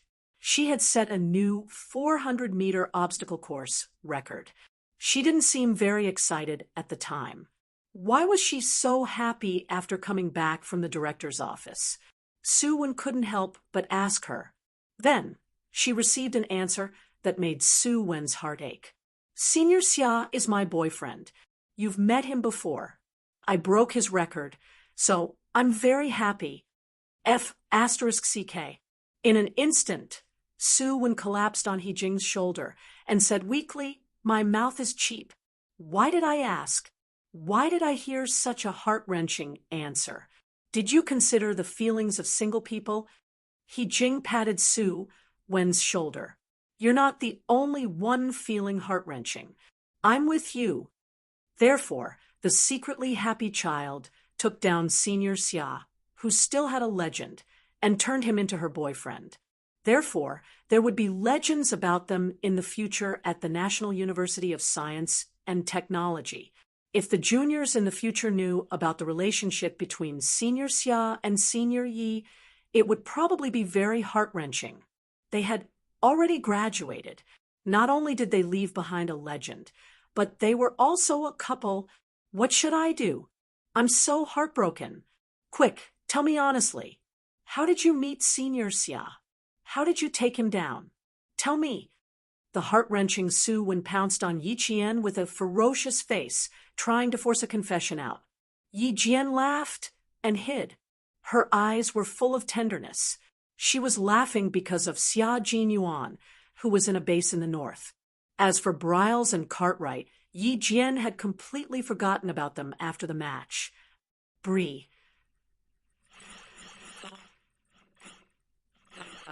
As for Monfei and the other students, they didn't want to be with him at all. Then a video came. It made the Monfei military even more ashamed. Even the military school in Monfei that sent Bree and Cartwright was ashamed. In less than a day, the procedures to send them back to Monfei were completed. Bree and Cartwright, whose joints had been reconnected, left the National University of Science and Technology that very night and were sent back to Monfei. What awaited them was not a trip to West Point, but expulsion and half a year of imprisonment. Yi Qian didn't know that Bree and Cartwright had been sent back to their country until the end of June. Chapter 4404.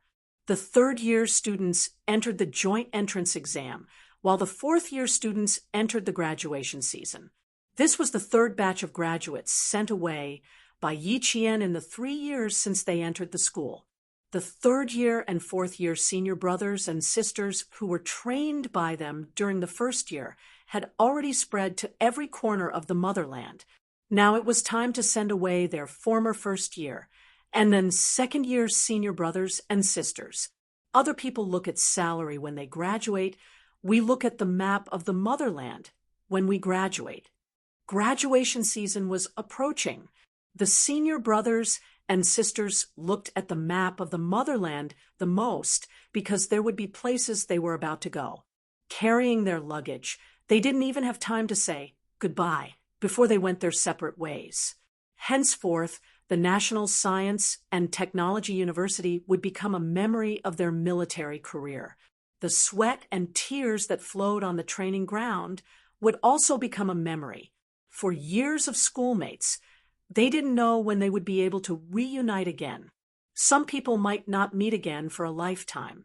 At this time, the senior brothers and sisters of the fourth year all had the ferocious will to review the 4 years from the first year to the fourth year before leaving the campus.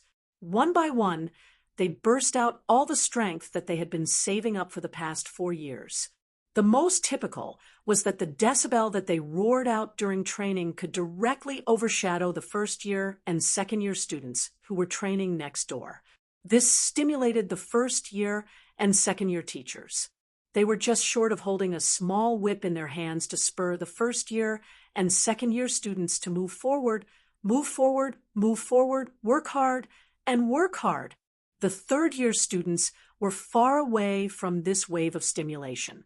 There were only 3 days until the joint entrance exam. The 5-kilometer, 400-meter obstacle course, rifle precision shooting, formation, and other subjects were all finished in one go. If they wanted to get good results, they must go all out and put all their time and energy into training.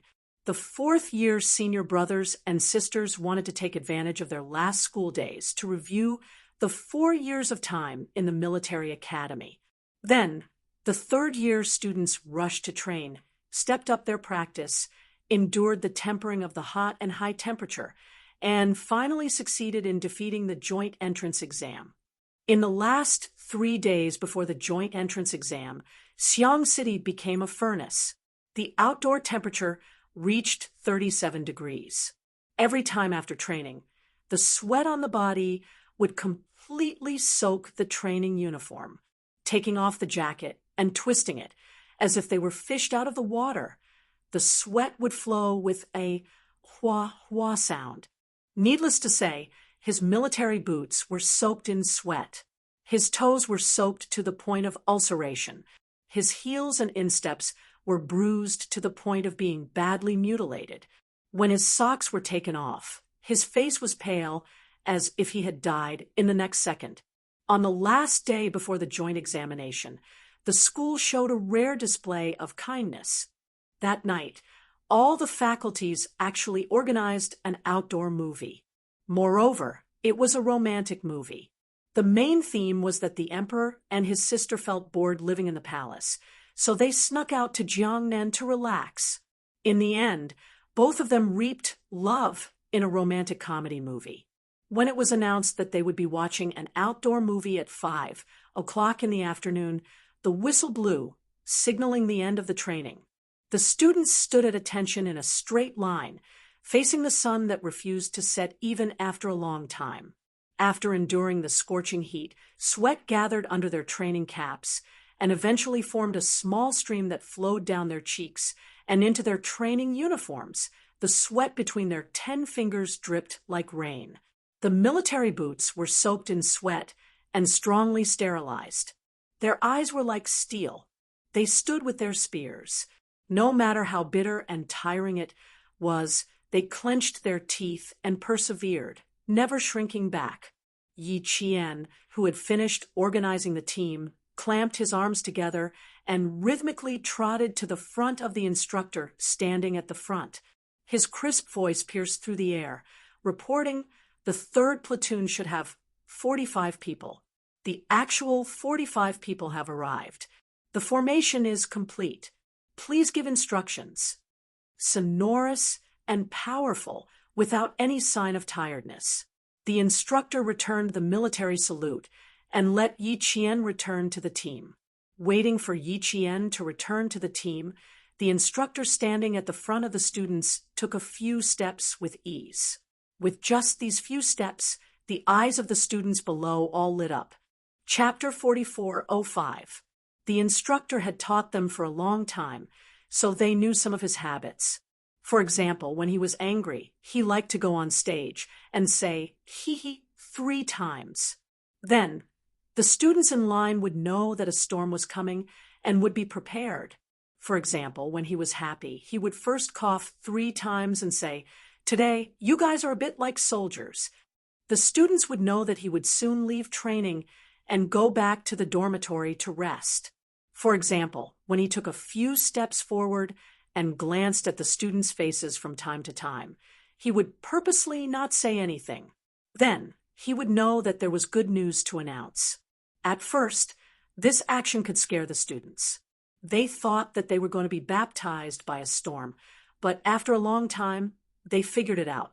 After a few steps, the instructor stood still with his hands behind his back and coughed a few times. Some students, like Su Won, could not help but smile. Ha ha, ha ha, good news, very good news. It was very likely that there would be no training tonight. Tomorrow was the joint examination, and then the 4th-year students would have a graduation party. The school would definitely want the 3rd-year students to relax with the 4th-year students. Su Won thought about how she could go to bed early tonight and not be woken up by the whistle in the middle of the night. She almost laughed out loud when she thought about how she could complete the assembly within 3 minutes. Tomorrow is the 3rd-year joint examination. Seeing that you guys have been working hard for the past few months, the school has decided to organize tonight. Seeing that the instructor was about to announce the good news, he deliberately paused. No matter how calm the students were, they were still hooked by the instructor's words.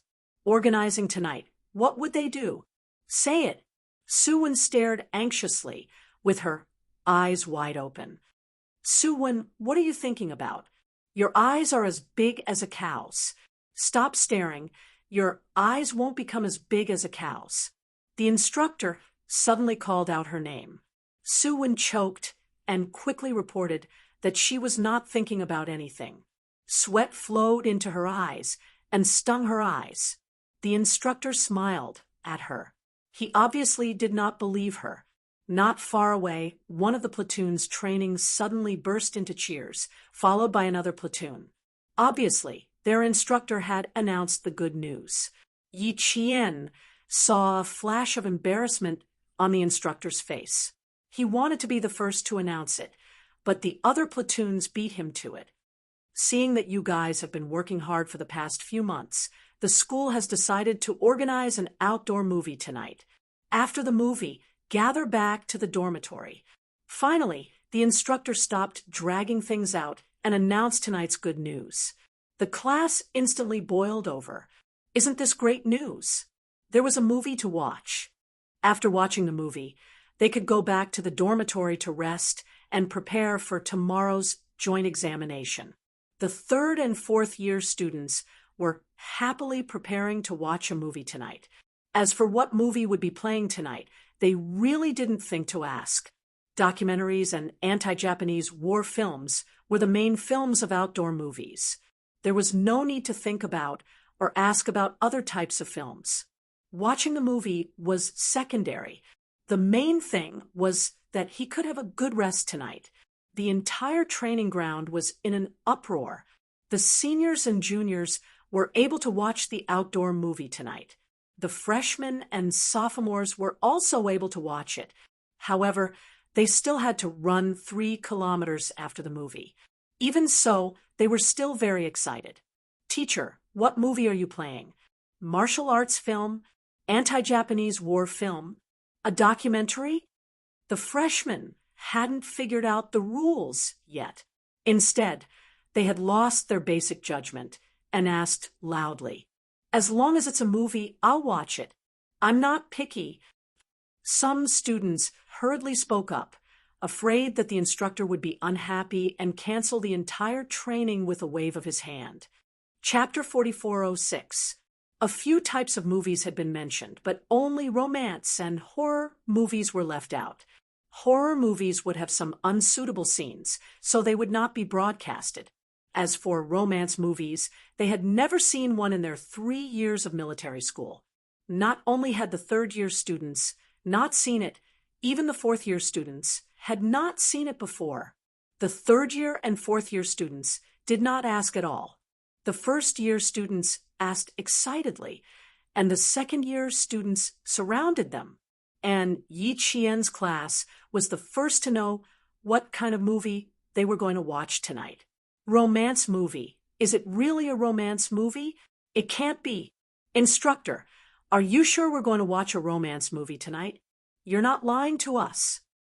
I'm a third-year student in a military school, and I'm actually lucky enough to watch a romance movie in school. I'm satisfied. Dozens of impossible things have happened in reality. We watched a romance movie in school, and it will be recorded in the history books of our class. Thank you to our school. Thank you to the leaders. Thank you to the team leaders. Thank you to the teachers. Thank you to the students.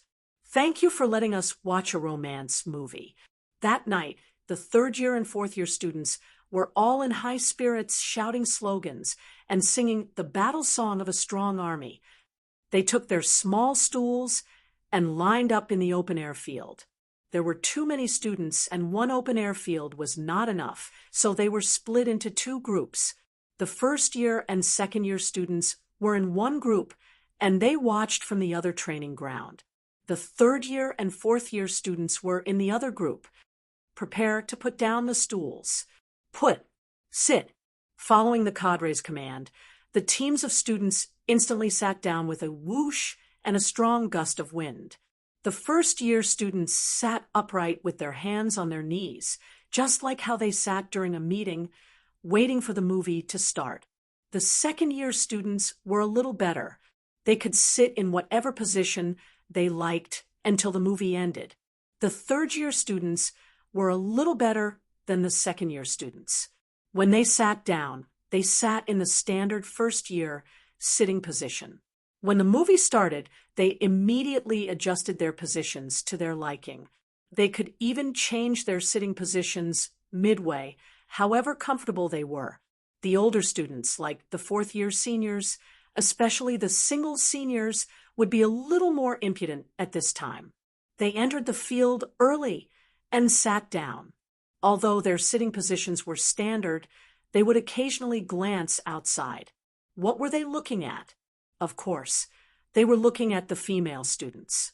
Senior brothers and senior sisters who were in a relationship would often secretly change seats at this time. The two of them would sit side by side, and when the lights were dim, the two of them could even play some tricks. It was not easy to have an underground relationship, especially one within the military academy. Holding hands on campus and whatnot. Don't even dream about it. Holding hands outside of school was his F***king dream since the beginning of their relationship. Either she didn't have the time, or he didn't have the time. It wasn't easy for them to go out for half a day on Saturdays and Sundays. Either he needed to train, or she needed to train, but they kept missing each other. Up until now, the time they held hands could be counted on one hand. Most of the time, they were separated by classes and crowds. This wasn't bad, but they couldn't stare for too long. The pickets kept a close eye on them, and the instructors kept a close eye on them. If they weren't careful, the two of them would die together. Therefore, even if we look at each other, we have to pretend that we are not familiar with each other. We only have the camaraderie of schoolmates and comrades. There is no love between us. When Yi Jian saw three couples secretly holding hands, she thought of her boyfriend, who had gone missing once again. Within the country? Abroad? Or was he training? She had no idea. No news, no letters, no phone calls. She also didn't know if she could continue training at the Snowfield Brigade base during the summer break. Chapter 4407. If she could go, he would also be there, and they would be able to see each other every day. Moreover, her line of sight fell on the lover, who immediately let go because of the appearance of the duty officer. She couldn't help but chuckle. Compared to the underground lovers in the school, she and Captain Xia's love was very free.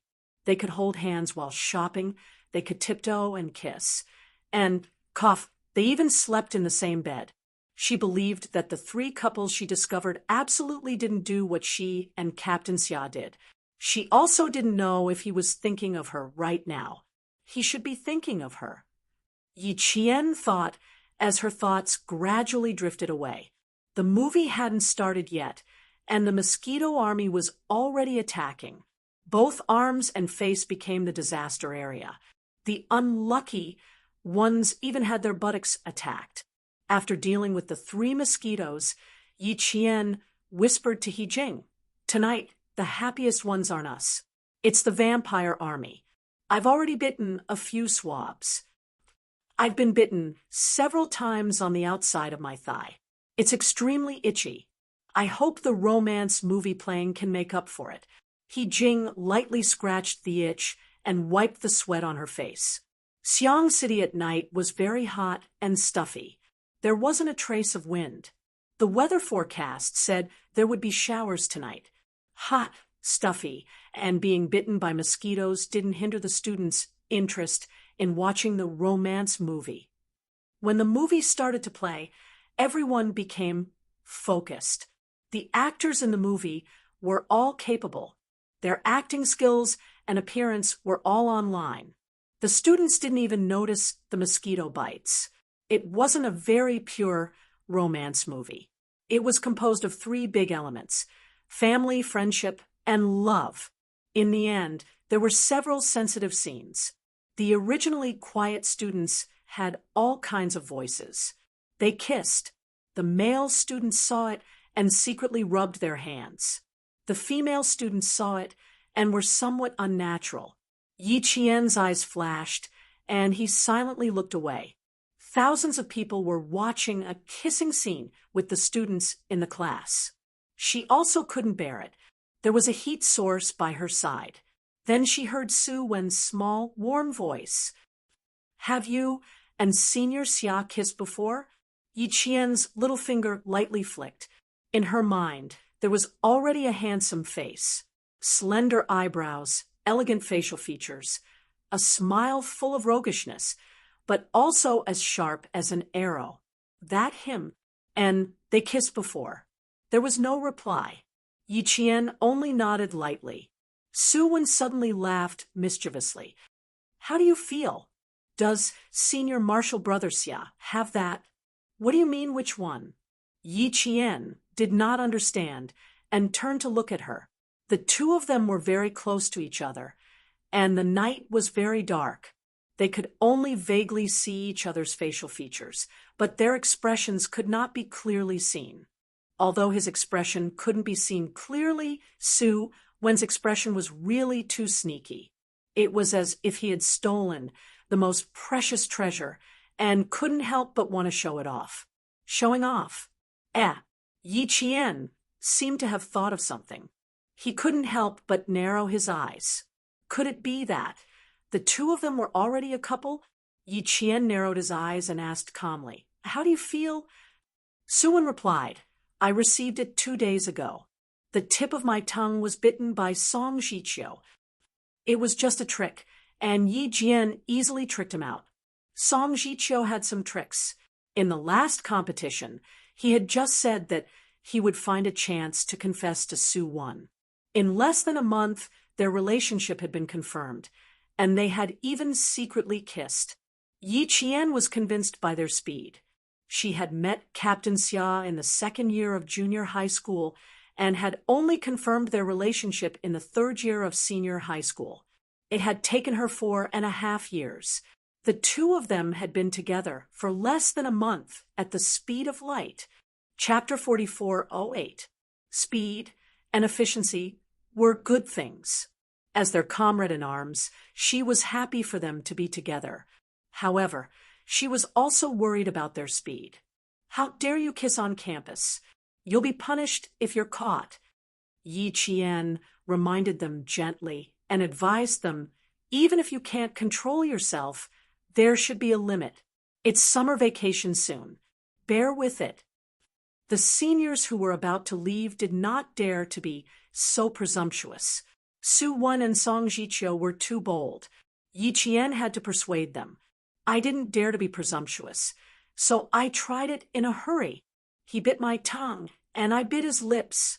Alas, it felt good, but it was too short. Thinking of the kiss a few days ago, Su Wen felt unsatisfied. Hearing Yi Qian's words, she rubbed her forehead for fear that something bad would happen. Control. Control. You understand? Song Jiqiu can control herself, but I can't. I have to learn from you. Yi Qian was speechless. He couldn't teach this kid. Shouldn't it be that men can't control themselves, but women can? Why was it the opposite when it came to her? The movie came to an end. In the end, the lovers finally got married. The seniors who were about to graduate and go to different parts of the country to start a new military career watched the only romance film of the 4-year military school. As they lined up and left, tonight became a memory. The juniors watched the seniors leave first. Maybe they thought of themselves. There was more melancholy in their eyes. It'll be our turn at this time next year. He Jing, who was lying on the bed, said sadly, When I saw the seniors leave just now, I felt so sad. I also saw 2 couples leaving hand in hand. Wenzi, do you think they'll be assigned to the same unit? Her words made Su Wen's heart heavy. She pressed the corners of her mouth and did not answer for a long time. Would she and Song Jiqiu be assigned to the same unit after graduation next year? The probability was basically 0. After washing up, Yi Qian pushed the door open and entered. He felt a little sad in the dormitory. Hearing the noise, He Jing asked Yi Qian, Jane Eyre, which unit will you be assigned to after graduation? Is it Senior Xia's unit? Su Wen, who was in a bad mood, sighed softly. It's very difficult. I don't really want to talk about this topic. Anyway, it is unlikely that Song Jiqiu and I will be assigned to the same unit. Clang, clang. There was a sound of impact. Then, He Jing held her head and gasped in pain. She, who didn't know anything, was shocked by Su Wen's sudden revelation of her relationship. Her head was still throbbing from the pain, and she said sternly, Wenzi, you're crazy. Dating at this time. How are you going to maintain a good relationship when you go your separate ways in the future? Why make yourself sad when you only have 1 year to graduate? What he was concerned about wasn't whether or not their relationship would be discovered. Instead, he was concerned that they wouldn't be able to share a piece of land in the future. What's more, they would be separated from each other. Wouldn't that be heartbreaking? Yi Qian put away the basin and sat on a small folding stool to dry his hair. He answered He Jing's question. I've been trying my best to get close to Senior Brother Xia. Whether I can be assigned to Senior Brother Xia's unit or not depends on myself. Which unit will Senior Brother Xia be in? Su Wen, who was moved, asked. The field unit. You know that my goal has always been the field unit. Therefore, the possibility of me being assigned to it is still very high. Yi Qian didn't hide anything. He told her the truth. He Jing sighed softly. Then there is still a chance. Jane Eyre, you may be luckier than Wenzi. Yes, Jane Eyre, you will be luckier than me. Su Wen nodded. She lacked courage to join the field unit. She could only take 1 step at a time. Whether she could be assigned to the same unit or not depended on the graduation season next year. Because of the end of the senior year, the 3 girls in the dormitory were a little sad. They said good night, hurriedly, and went to sleep separately. Chapter 4409.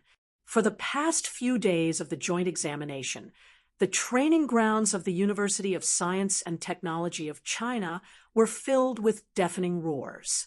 Who knew if it was because of the romance film they had watched that night, but all the students seemed to have been injected with adrenaline, all of them putting their lives on the line to fight for this joint examination. The 3rd-year joint examination was to test the results of the 3 years of military academy training. Through this joint examination, they would be able to see if there were any areas where they were lacking and where they needed to be strengthened. It could be said that the 3rd-year joint examination was all preparation for the 4th-year joint examination. The 4th-year students had already started the final rehearsals for their graduation performance. After the juniors finished their joint examination, it would be time for their graduation performance. After the graduation performance, they would go their separate ways. After that, it would be difficult for them to see each other again. Yi Qian completed her joint examination on the first day, using her far superior results to stimulate the students who had not yet completed their joint examination. The students of the same class were still fine. They were stimulated by Yi Qian every day and worked hard every day. When the joint examination results came out, the teachers smiled and nodded. The team leader also smiled and nodded. When the results were sent to the faculty, the leaders also smiled and nodded. Not bad. The current class had Yi Qian as their pillar of support. No matter how bad their results were, they would still be much better than the worst results of the other classes. As Yi Qian was about to enter her 4th year, the team leader had made many requests to the faculty to see if they could let Yi Qian stay in school. If she could not stay, they would see if they could let her study until she graduated with a doctorate. In this way, they would be able to motivate countless students to work hard. The team leader's intentions were good, and the faculty also wanted Yi Qian to stay in school. However, even the principal could not decide whether Yi Qian would stay in school. As such, the team leader brought up the old matter again, and was denied again. Old Yao, you should give it a rest. Even if you brought up Yi Qian 100 times, she would not stay in school. Give it a rest. Give it a rest. The faculty leader saw that the team leader was bringing up the old matter again, and with an agitated expression, he sighed and said helplessly, I also want her to stay in school, but this matter. I'll tell you directly. The higher-ups have already made arrangements. Yi Qian really cannot stay in school. Why can't she stay in school? With her talent, she will definitely shine no matter where she goes. And if she stays in school, she can continue to cultivate talents for the country. Similarly, she can do great things. Why can't she stay in school? Her overall qualities are quite good. Even her professors have said that if she really wants to develop her profession with her memory and comprehension, she can choose to study in several science and technology majors. She has achieved good results in the construction of the 2 command information systems that she participated in. Our school should really strive to retain such a talent. We'll be in our senior year soon. We have to fight for it. Only by fighting can we have hope. Of Qian. When the department head saw this, he didn't know whether to laugh or cry. Don't be agitated. Don't be agitated. Calm down, Yao. Don't get so worked up every time Yi Qian's results are out. Don't bring up the application for Yi Qian to stay in school again. In order for Yi Qian to stay in school, the school has already done many things, but it's useless. Old Yao, take a look at Yi Qian's results. Take a good look and think about it. You will understand the direction of Yi Qian's military career in the future. From the moment Yi Qian walked the path of the military, she knew the path she should take and the direction she should go in the future.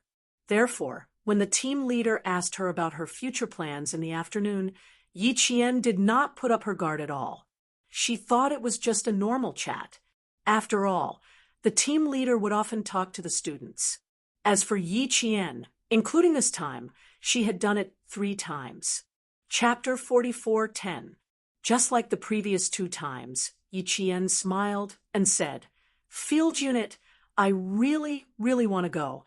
I've always been working hard to get into the field unit and have never given up.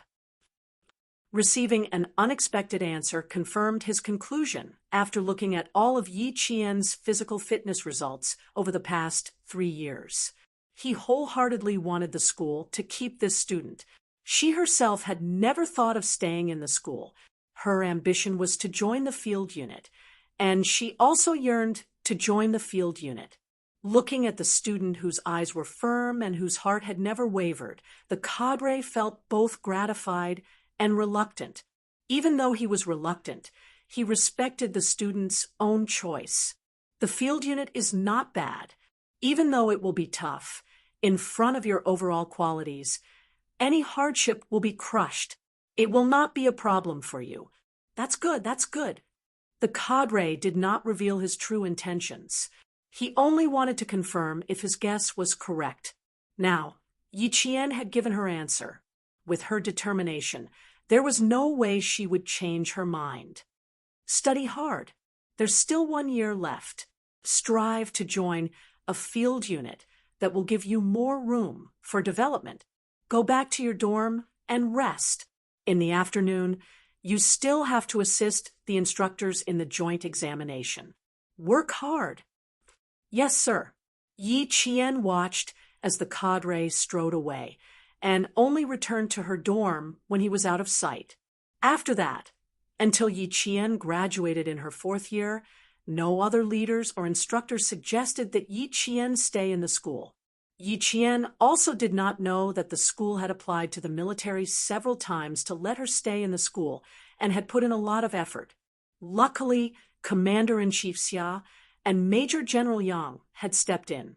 Otherwise, with the military academy's efforts, Yi Qian would have definitely stayed in the school. Later, when Xia Jinyuan found out, he privately said to Major General Yang, "Luckily, there are people up there. Otherwise, my wife would have run away." Completely unaware that Yi Qian, who had almost stayed in the school, had just finished assisting the instructors in passing the most difficult joint examination in the student's military academy career. The senior year graduation performance was about to begin. On the night of the end of the joint entrance exam, Yi Qian happened to go to the laboratory with a few students to build a model. Along the way, they met a few seniors. When they saw Yi Qian, all of them asked Yi Qian to leave a message in their graduation message book. The 2002 graduation notebook was very popular. The graduation notebooks of the fourth-year students were all issued by the school in a uniform camouflage color. Faced with several notebooks, Yi Qian was quite frightened. Yi Qian respectfully took the notebook and wrote down his own message seriously. He then looked at his QQ account, which he hadn't logged in for 3 years, and wrote it down as well. Jianghu is not over yet. We'll meet again. This was the message Yi Qian had left for her senior brothers and sisters. She felt that words of encouragement should not be said by a junior like her. That would be too arrogant. The Jianghu is not over yet. We'll meet again someday. Just as they were about to reach the laboratory, they met a few other senior brothers who were dressed in formal attire and looked particularly handsome. When they saw Yi Qian, 2 of the senior brothers suddenly nudged one of them. One of them had very handsome features and was holding a book in his hand. He whispered, "Quick, time waits for no man. Seize the opportunity." The footsteps of the senior brother, who was gently pushed out, were somewhat restrained at first. As Yi Qian walked closer and closer to him, the senior brother, whose expression was slightly restrained, coughed softly while covering his fist and then walked toward Yi Qian. With a clear target, it was obvious who he was here for. Moreover, from the way he looked at Yi Qian, it was obvious that something was different this time. Chapter 44:11. A few students in the class pursed their lips and smiled, whispering, "They're here to leave you a message again. There are 5 of them and 5 message albums. Come to the lab after you sign them. We'll leave first." "Don't wait for me." Yi Qian would never let the students leave first. It was very awkward for her to talk face-to-face with seniors she didn't know, just like when she received the graduation message albums from her seniors. If it weren't for the fact that the students in the class were standing beside her, she would have pretended not to see them and left. Now that she met them again, she didn't want to let them leave, so she wouldn't feel awkward and uncomfortable. "This is different. Please believe that it's better for you if we leave," a male student said solemnly and looked meaningfully at the handsome senior who was approaching. "TSK, TSK, TSK." This senior's looks were definitely on the level of the most handsome male students in the National University of Science and Technology. He was so handsome. "You guys," Yi Qian tried her best to persuade them to stay, but she couldn't stop the students from leaving. They really left Yi Qian alone to face the approaching senior, and left. This time, it was really different. Yi Qian had been confessed to. She had received love letters during her 3 years in the University of Science and Technology, but she had never been confessed to in the way. For a moment, Yi Qian didn't know what to do. In just a few seconds, Yi Qian quickly calmed down and smiled apologetically. "I'm sorry, senior. You've entrusted it to the wrong person. I still have an experiment to do. Sorry. I wish senior a bright future and smooth sailing." Then Yi Qian bowed slightly and left. At the other end of the intersection, there was a slender figure standing behind a tree. His eyes were slightly narrowed as he watched the entire process of the confession and rejection. The school's most handsome senior held the love letter that he had handed out but wasn't accepted. He stood rooted to the ground and didn't come back to his senses for a long time. The other seniors who were with him took turns patting him on the shoulder and sighed, "The falling flowers are in love, but the heartless flowing water is heartless." It's not your dish. Don't eat it. If you force yourself to eat it, you might get a stomachache. That's right, that's right.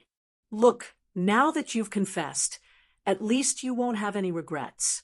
At least you'll let Junior Yi Qian know that you like her. It's just that she doesn't like you. Think about the other brothers who have a crush on Junior Marshall's sister, Yi Qian.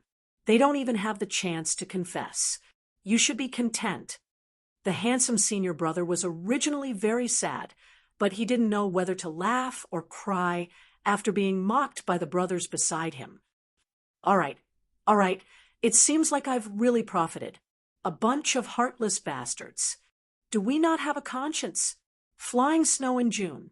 If we hadn't encouraged you last night to find a chance to confess to Junior Marshall's sister, Yi Qian, you would still be secretly in love with her. Speaking of which, I should thank you all. Of course I'm thankful. I bet you'll be the first one to confess to her. Be content, brother. She'll definitely remember you. Go.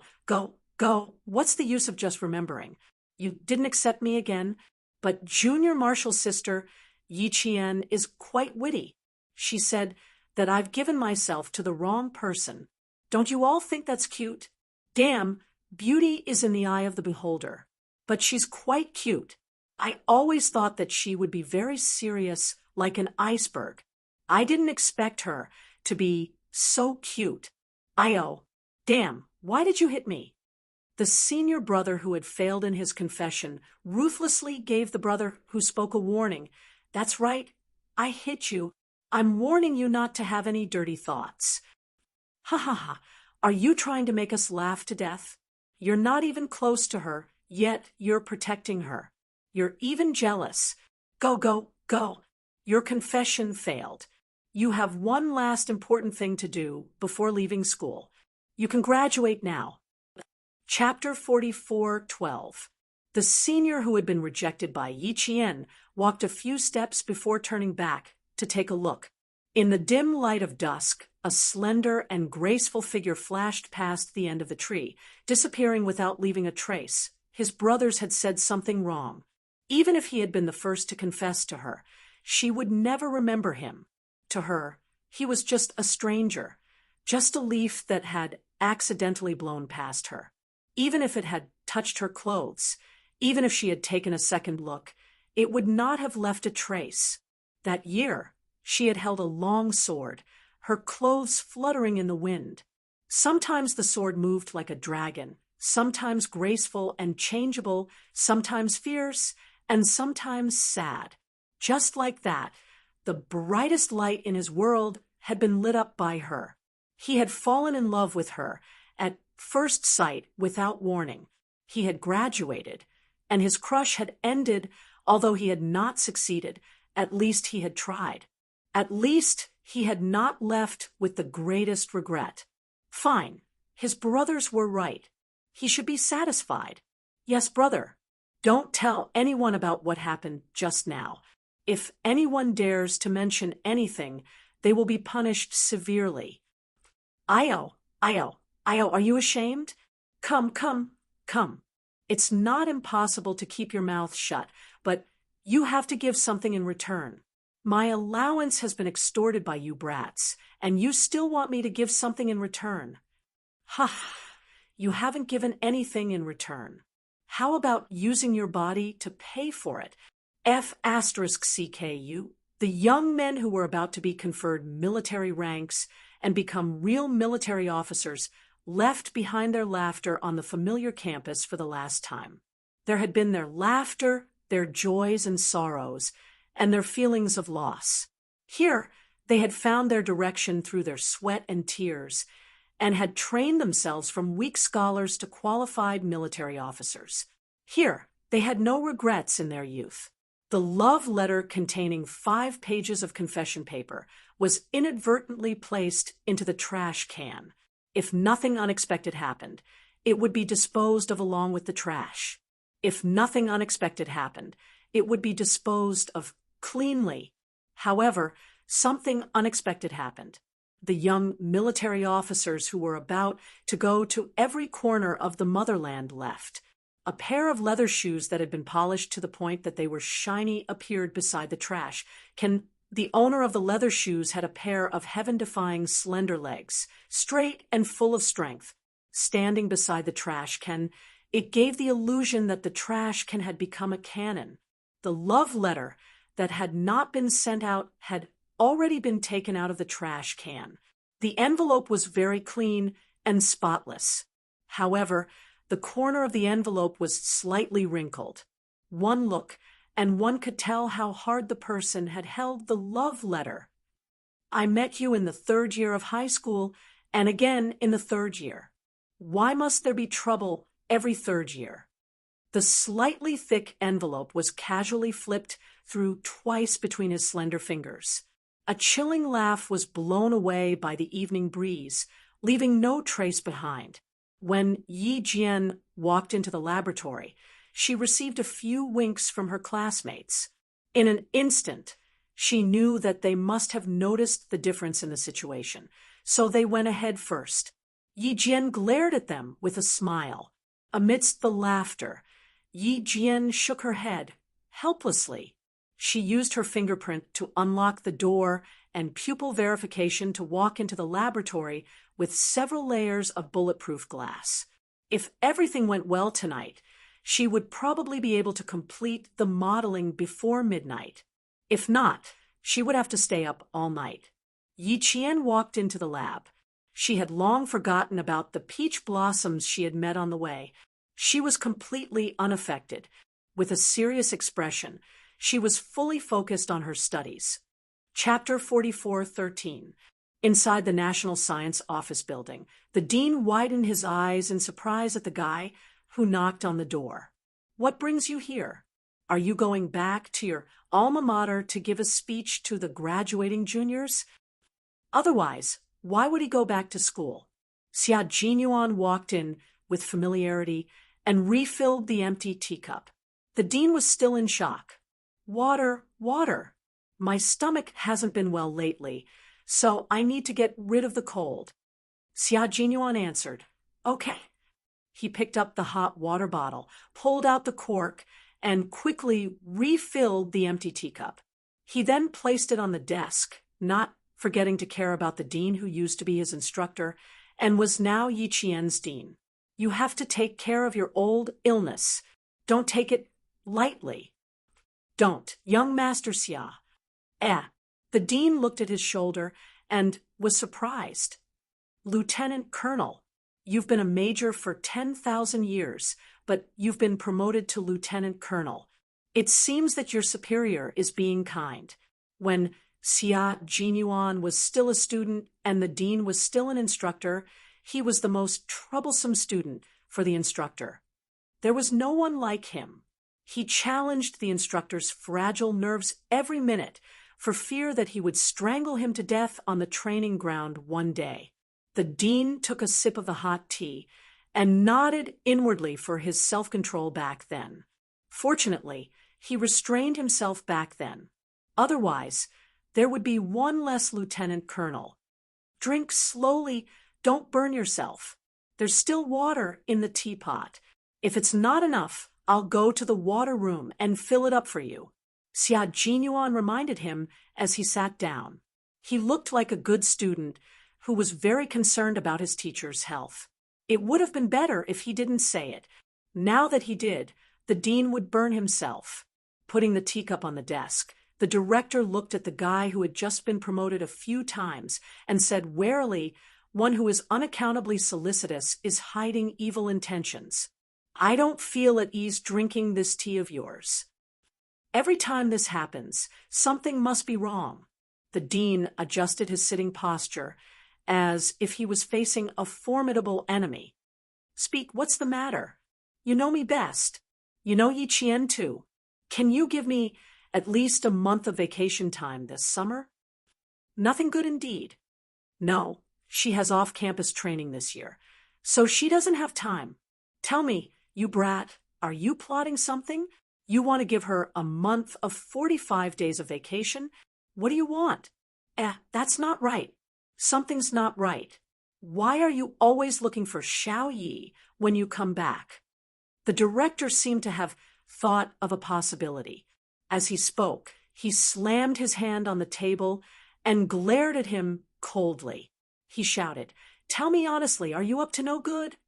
It was really possible. This brat was only good looking from head to toe.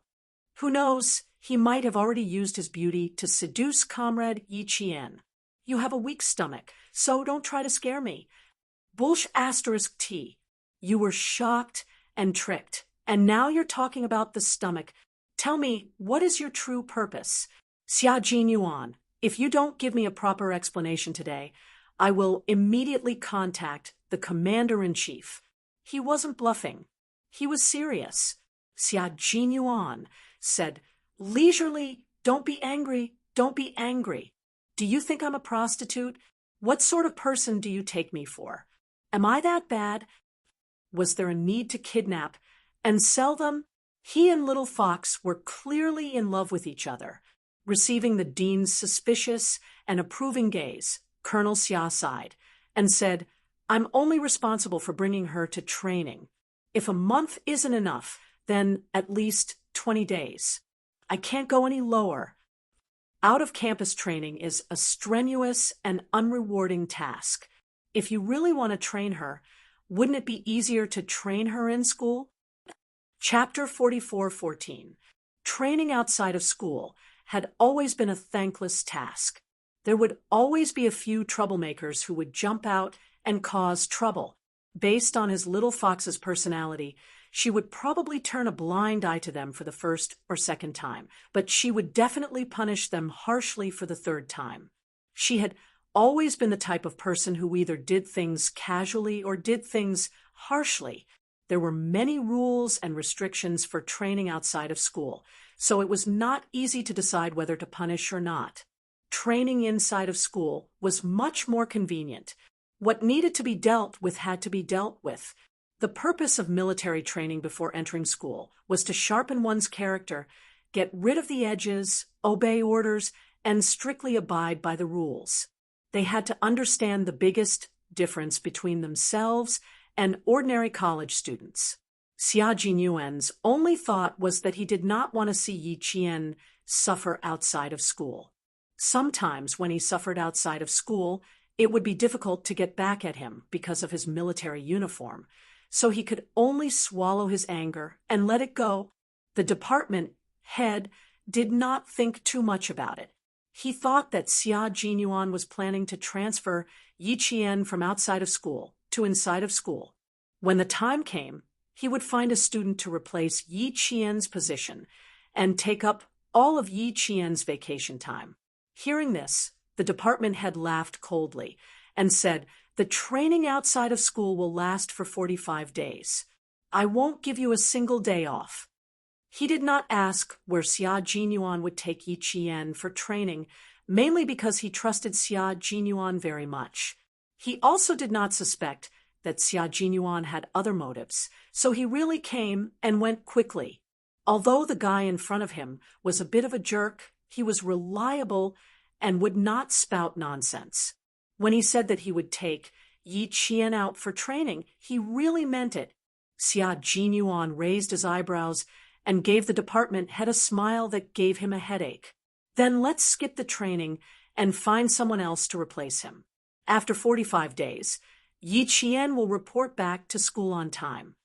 The department head got angry again. He slammed the table and shouted, T. If you say no training, then no training. Can you make decisions for her?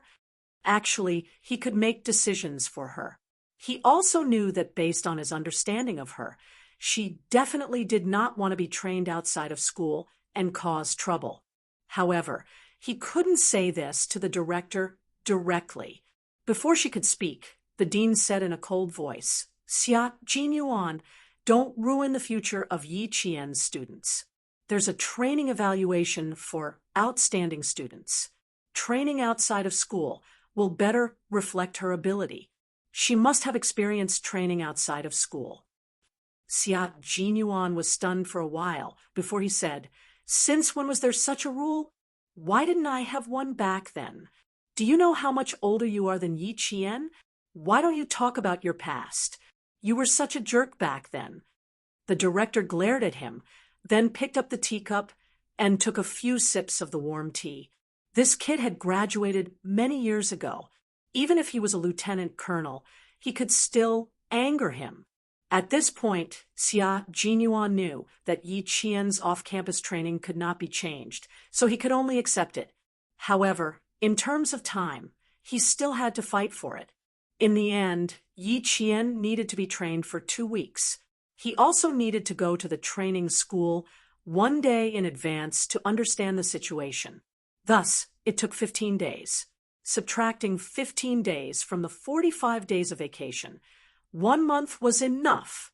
Yi Qian, who was still in the laboratory, had no idea that her 45 days of vacation had been divided up.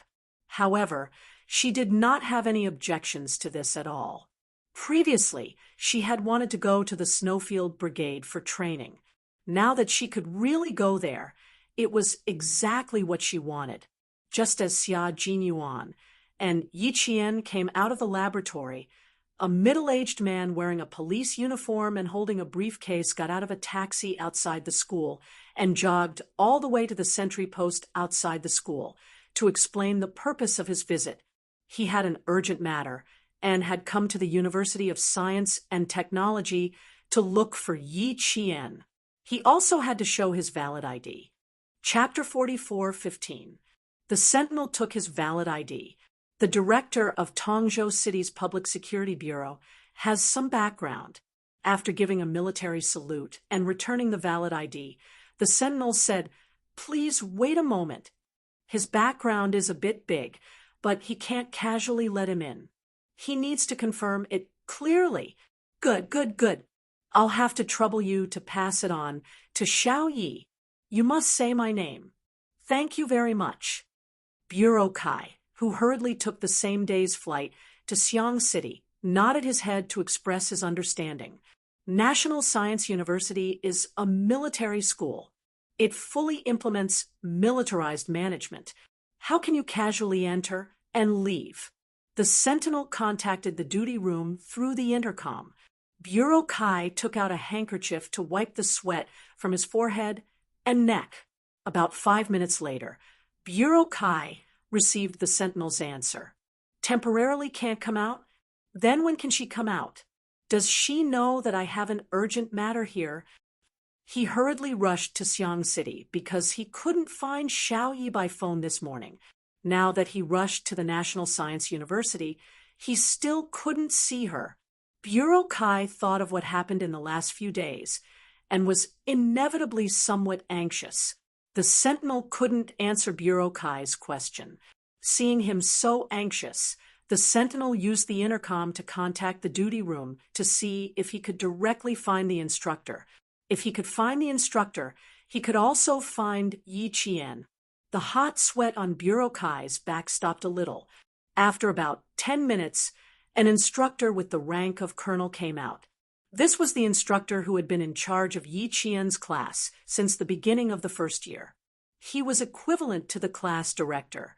After learning that Bureau Kai was Yi Qian's mother's former comrade-in-arms, the instructor asked for personal information. After completing the registration, Bureau Kai finally entered the National Science University at 10 o'clock in the evening. He also learned why Yi Qian couldn't be contacted. In the laboratory, Yi Qian and several students had already reached the final step. It was also the most crucial step. Everyone carefully completed the final bridge of the modeling. If they failed, they would have to start from the beginning. The instructor brought Bureau Kai to sit outside the laboratory building in a resting pavilion where students usually relaxed or discussed. He explained with a smile, "It's the most crucial time. There's no other way. We can only wait for her to come out. Around 12 o'clock, we can wait for Yi Qian to come out. It's good to be able to see her. 1 or 2 hours won't make a difference." Chief Kai looked at the time.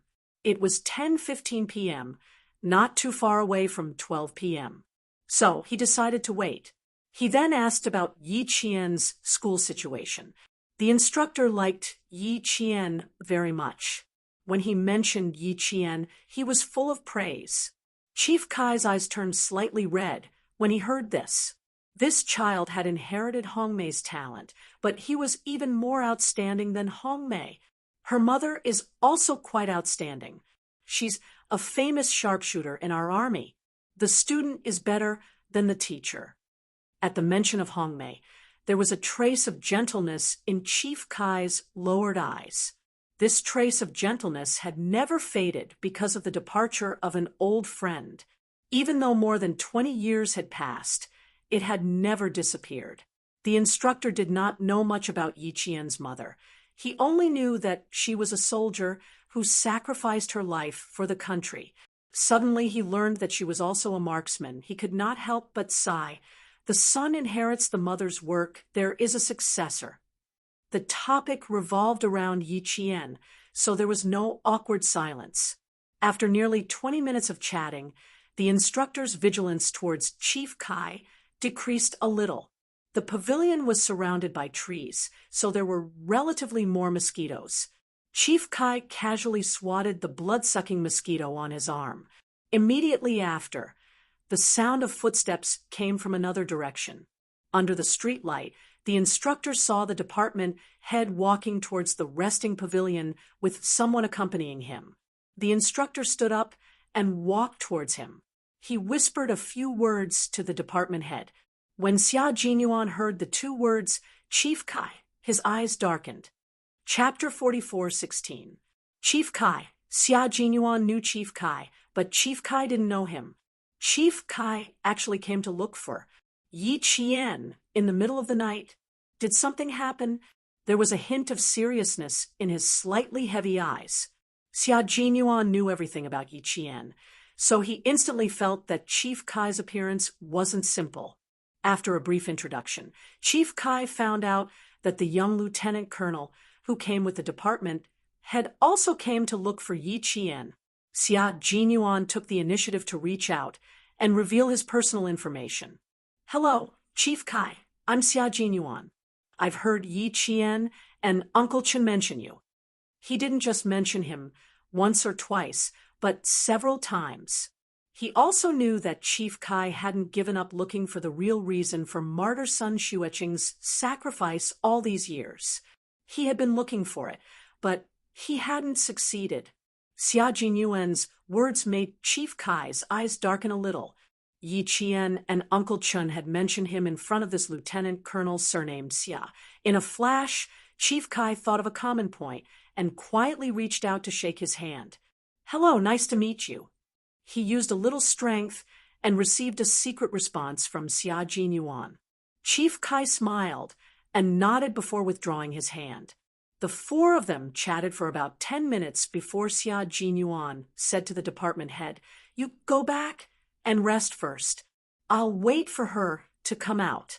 With the instructor and Chief Kai here, you can rest assured.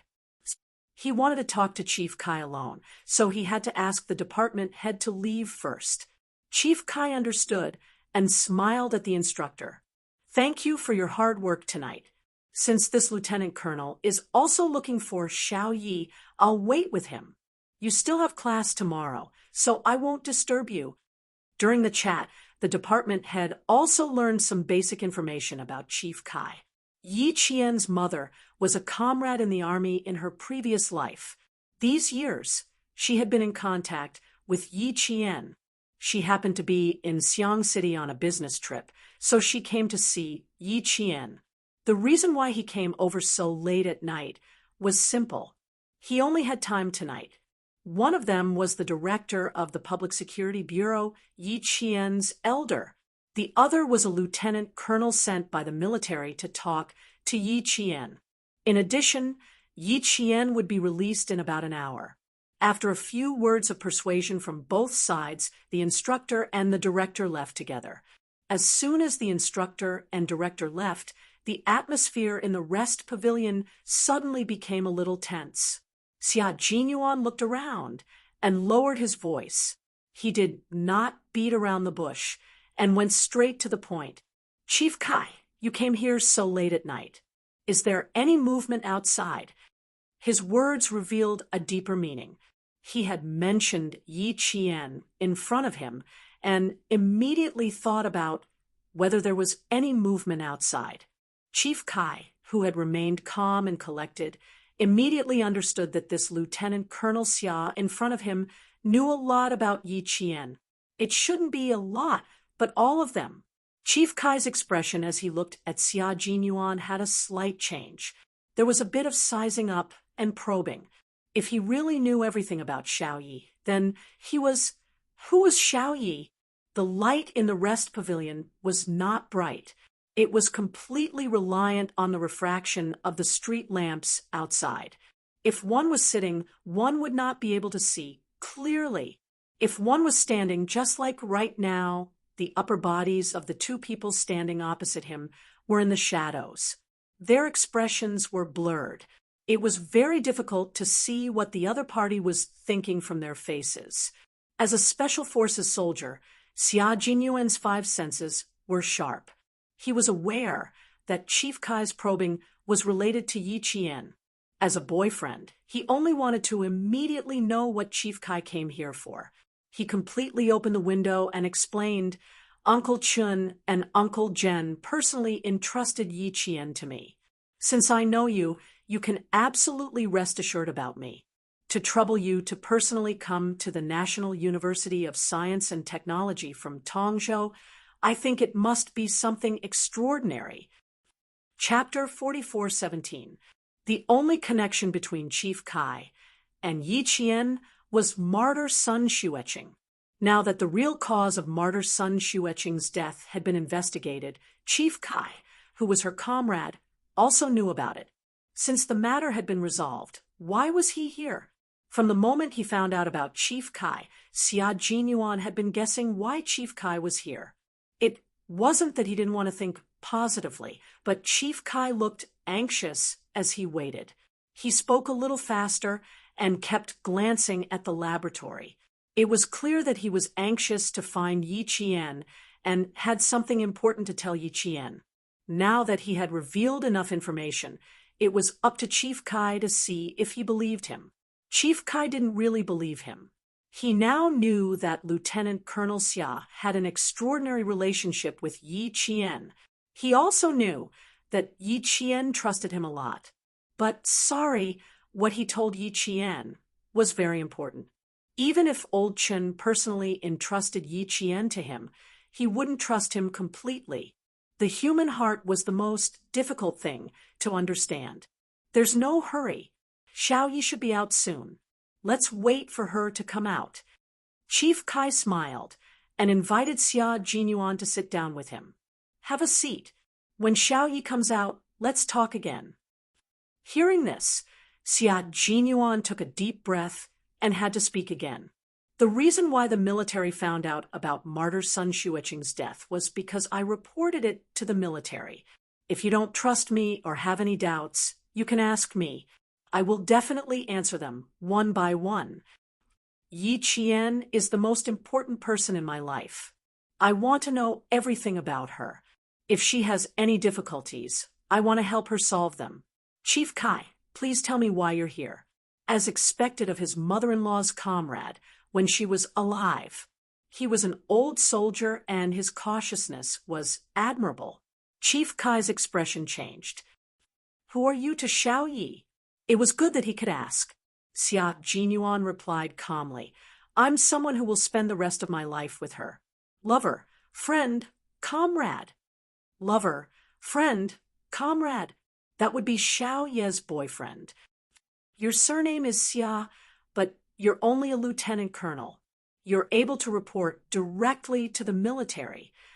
Chief Kai looked at the young lieutenant colonel again with his sharp eyes. Xia, to investigate the inside story of Hong Mei's death, Commander-in-Chief Xia, the highest-ranking general in the military, had personally met him and contacted him on the phone many times. Both of them had the surname Xia. Commander-in-Chief Xia Xinhui is my father. Chief Kai's body trembled, and the tension in his heart instantly loosened. Someone came to me and asked about Hongmei's past. After several probing, I found out that they were actually here for Yi Qian. Without hiding anything, Chief Kai told him where he came from. Not only did they find me, but they also found a few of our comrades. They were all asking if Hongmei had any descendants. Li Chuhai was executed, and Hongmei's injustice was cleared. Why would anyone still want to know about Hongmei's past? Why do you want to know if Hongmei still has descendants? Who are these people? Why are they trying to get to the bottom of this? We have to get to the bottom of this. The atmosphere in the pavilion became oppressive again, and it was even more solemn and heavy. The night wind in the middle of the night was a bit cool, but the sultry heat of Xiang City after the rain still hadn't dissipated. The sounds of frogs could be heard all around. The summer night wasn't quiet, and even the cries of the night insects seemed a bit restless. At this time, Xia Jinyuan's face was stern. His elegant and noble facial features were as cold as frost, and even his breath carried a frosty color. After a moment of silence, he said, "Someone knows why Li Chuhai was executed, and they tried every possible means to find out who took Li Chuhai's life." Chapter 44:18. As soon as Xia Jinyuan spoke, Chief Kai was so shocked that he jumped up. His expression changed drastically as he blurted out, "That's impossible! How could someone avenge someone who deserved to be punished?" Xia Jinyuan smiled coldly. There was an indescribable sarcasm in his voice as he said, "Why is it impossible? Li Chuhai deserved to be punished, but some people don't think so. Otherwise, why would Li Chuhai immediately fly to another country and not return for nearly 20 years? Back then, someone didn't want him to die, and it's the same now. How did it become like this? He clearly deserved to be punished, but someone still wants to avenge him. No, it's not revenge, but someone still wants to commit a crime. Crazy! This is too crazy." Chief Kai murmured in shock and disbelief. The information provided by Xia Jinyuan was too big for him to digest and accept in a short time. Li Chuhai's execution was carried out by the military. If someone still wanted to avenge Li Chuhai, wouldn't that make the entire military their enemy? If this happened in an ordinary person's home, he, as the director of the Public Security Bureau, could accept it because they were ignorant of the law and were influenced by ignorant thoughts. After all, he had encountered similar cases before. However, Li Chuhai was not killed by anyone, but by the military. Who would be so bold? And who was the one who leaked the information? Who wanted to avenge Li Chuhai? Chief Kai supported himself with one hand on the stone platform in the pavilion and sat down again.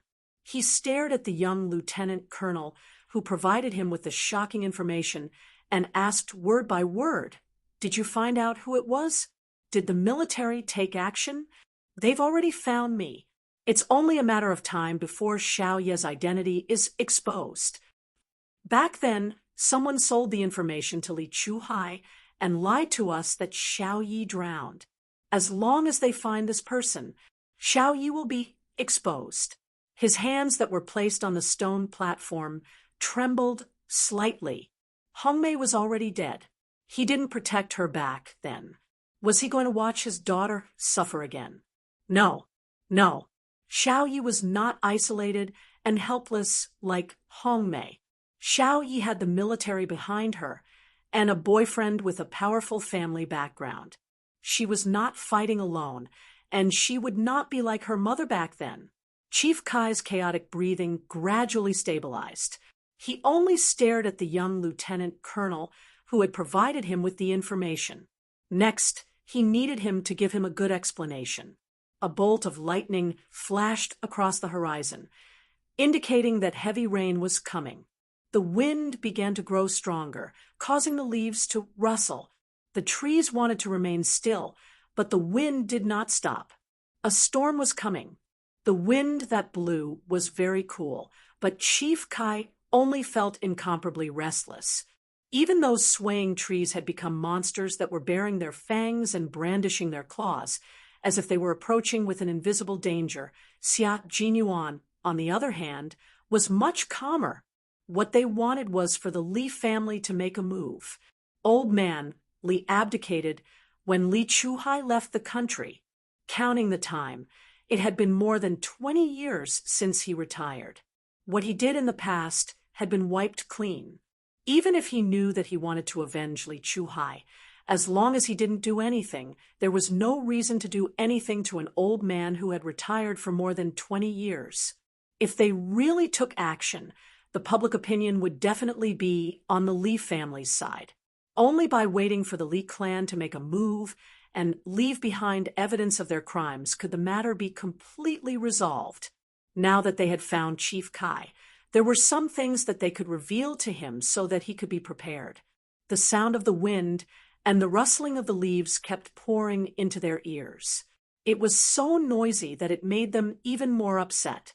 In such an unsettling environment, Chief Kai could still clearly hear every word and sentence that the young lieutenant colonel said.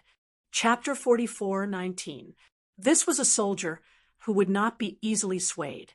He was as steady as a mountain and would achieve great things in the end. That was what Chief Kai thought. Amidst the commotion, Xia Jinyuan remained calm and said slowly, Li Chuhai's crimes were wiped clean, so the people who wanted to avenge him could not find any trace of him. It has been almost 2 years since he was executed, but the other party did not give up and even found you. It seems that they still know about Yi Qian's existence. However, we are not sure and need to verify it. Once they verify it. Before he could finish his sentence, Chief Kai interrupted and finished Xia Jinyuan's sentence. Once they verify it, they will definitely find Yi Qian and harm Yi Qian. That's right. Xia Jinyuan nodded. They are targeting Yi Qian, but they don't know about Yi Qian's existence. No, we can't just sit around and wait for death. We must think of a way. Back then, Li Chuhai was able to escape safely after committing such a heinous crime. It's obvious that his human rights were protected. Before he could finish his sentence, Chief Kai suddenly thought of something. His voice paused for a few seconds, and when he spoke again, his voice seemed to be filled with lead. Li Chuhai's family background is also extraordinary, right? So, his family easily protected him and sent him abroad. Now that Li Chuhai is dead, his family wants to avenge him? Yes, that is indeed the case. The crisp sound of someone slamming the table was heard. Although it was a stone table, Chief Kai was still furious. It was obvious that he had used a lot of force. No wonder they are so lawless. As the chief of the Public Security Bureau, Chief Kai was used to seeing certain kinds of darkness. The unspoken rules were not something he could shake alone. He knew the existence of darkness and knew how hateful and infuriating it was. Now, he was furious once again. That slap was so heavy that even his palm hurt. Only pain could make him suppress his anger. It's time to clear it up. It's really time to clear it up. Otherwise, where's the justice? Chief Kai said in a low voice. All his emotions were in that slap. Now, only calmness was left. Xia Jinyuan smiled faintly. His slender fingers brushed the edge of the stone platform casually. The marble platform was smooth and smooth. It looked perfect and stable, just like the Li family. It looked like this stone platform, which would not fall even if the wind and rain hit it. However, if the violent winds and torrential rains turned into tsunamis and earthquakes, even the most stable stone platform would collapse with a loud bang. Since the Li family had made a move, they would not be far from a tsunami. A few minutes after midnight, Yi Qian and the others finally completed the modeling and successfully built the bridge. They closed the heavy door of the laboratory and walked out in high spirits, chatting and laughing. I can finally hand in my research project. At that time, I was really worried that if I failed, I would be tortured badly later on. You're thinking too much. That's why we have to hurry up and finish it. If we fail, we still have a chance to start over. Yes, it's all good now. We can hand in the paper tomorrow. We passed the joint examination and completed the most difficult experimental project. I can sleep tonight without any pressure until tomorrow morning. I don't have to do exercises tomorrow. I can sleep in.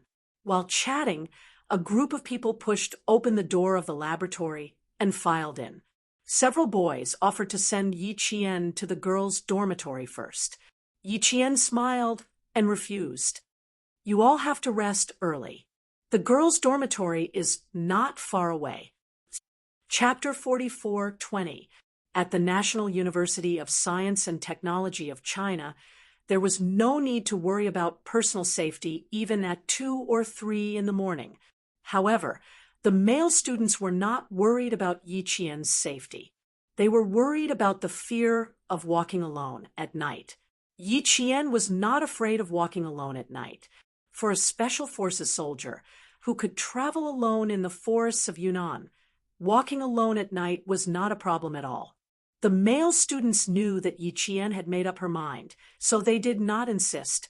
In addition, the wind kept blowing, and the tips of the trees were pushed down by the strong wind. The male students smiled and chatted for a while. Just as they were about to say goodbye, they saw 2 figures approaching from the left side of the laboratory. They did not pay much attention to them. Those who came to the laboratory building in the middle of the night were either students who stayed up late to do experiments or patrol. Xiao Yi, a gentle voice followed. Yi Jian, who had her back to him, heard it and immediately turned around. She raised her voice hesitantly and said, "Uncle Kai? Hey, why didn't the class end until now?" Director Kai responded and strode over. Xia Jinyuan was also walking over with him. However, Yi Qian did not notice her boyfriend. Or perhaps she was surprised by Chief Kai's appearance, so she did not pay much attention to him. She turned to the male students and said, "My uncle is here to see me. You guys go back to the dorm quickly." Since he was Yi Qian's uncle, they did not want to stay any longer. He was still waiting in the middle of the night. There must be something urgent. Goodbye. Good night. See you tomorrow. The male students left together. Comrade Xia Jinyuan was a little emotional. His girlfriend did not notice him. His girlfriend did not recognize him. His girlfriend recognized Chief Kai's voice, but she actually didn't recognize her boyfriend, who was walking over. His girlfriend, Xia Jinyuan, who was a little emotional, felt that it was necessary to have a good chat with his girlfriend. But the next second, Lieutenant Colonel Xia was overjoyed because his girlfriend recognized him. "Captain Xia?" Compared to her hesitation when she saw Chief Kai, Yi Qian was pleasantly surprised to see her boyfriend. Her dark eyes sparkled like stars. "Why are you here? Why are you with Uncle Kai?" "I came to see you, but I didn't expect to run into Uncle Kai. He has something urgent to see you about." Her emotions disappeared along with Yi Qian's unconcealed surprise. Xia Jinyuan smiled and said, "I didn't expect to see you in a hurry for an experiment." Chief Kai walked over and sighed. "Xiao Yi, time is important, but you have to balance work and rest. You can't tire yourself out. Let's go. It's been a long day. Let's go back to the room and talk." Although Chief Kai did not meet Yi Qian to meet him, he was a friend. If Yi was an ordinary university student, Chief Kai would take Yi to take care of him. Xia Jinyuan gestured for Director Kai to walk in front, while he and Yi Jian politely walked half a step behind. Together, they walked towards the building that the University of Science and Technology of Laigui University of Science and Technology specially accommodated foreign guests. Every time Xia Jinyuan came, he would stay at the foreign guest building. Chief Kai was staying there tonight. On the way, Xia Jinyuan was very well behaved. other than occasionally meeting Yi Qian's eyes. He did not do anything else. Elegant, proper, steady, and calm. This was Chief Kai's evaluation of Xia Jinyuan when he first met him. The one-bedroom and one-living room was not big, and the decorations were simple. Yi Qian sat on the wooden sofa and listened quietly to Chief Kai. He actually came to find Chief Kai to ask about his mother's life. He even asked if his mother had any children. It seemed that the Li family had heard something. Chapter 44:21. The only fortunate thing is that they don't know your mother's real name, only the code name Hong Mei. If they knew your mother's real name, they would also know about your existence. Chief Kai finished speaking in one breath, his tense voice cold. Once they know about your existence, they will definitely harm you. Xiao Yi, you have to be mentally prepared. But you don't have to be afraid. No matter how powerful the Li family is, they can't do anything. After Chief Kai finished speaking, Xia Jinyuan looked at Yi Qian, who was sitting next to him. There was even a faint smile in his eyes. His relaxed demeanor was a stark contrast to the worried Chief Kai. Although Chief Kai was very concerned about Little Fox, he still didn't understand her well enough. His little fox had braved through storms and thistles all the way. She had relied on herself to carve out a broad path.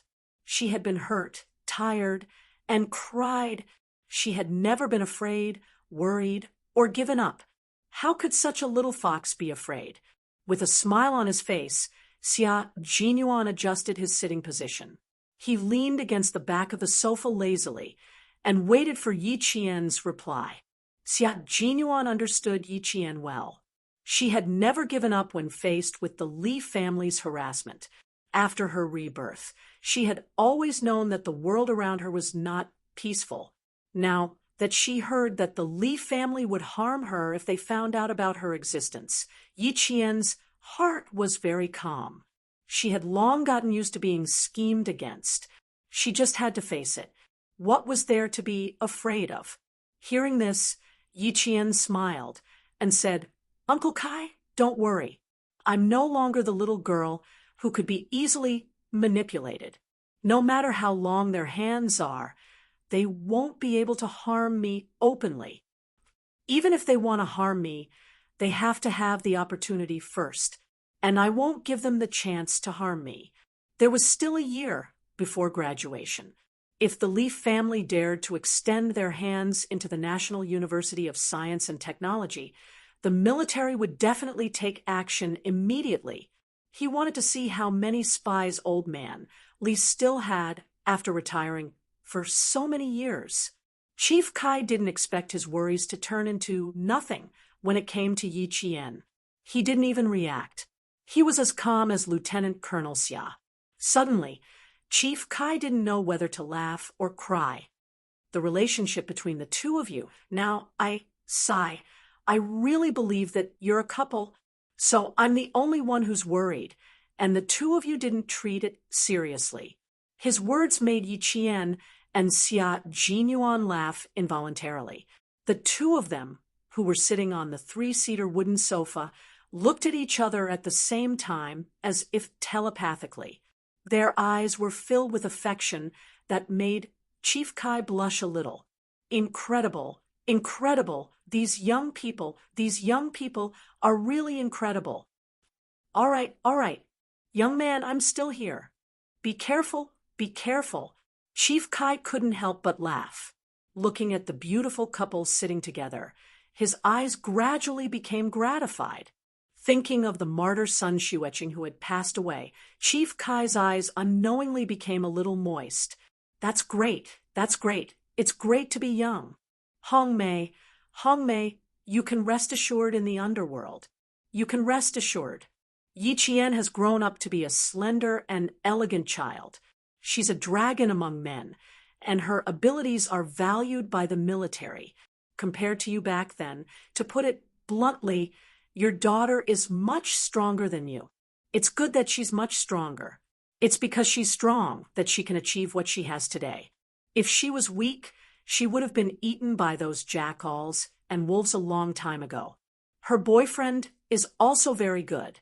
He's handsome and knows when to advance and retreat. Most importantly, he can support Yi Qian, shelter Yi Qian from the wind and rain, and give Yi Qian a stable family. Chapter 44:22. They're a perfect match. You can't find another couple as perfect as them. Don't worry. Chief Kai, whose eyes were wet, took a deep breath and suppressed the sourness that rushed to the root of his nose. Since you two know what to do, I'm relieved. Xiao Yi, it's getting late. Let Colonel Xia send you back to your dorm.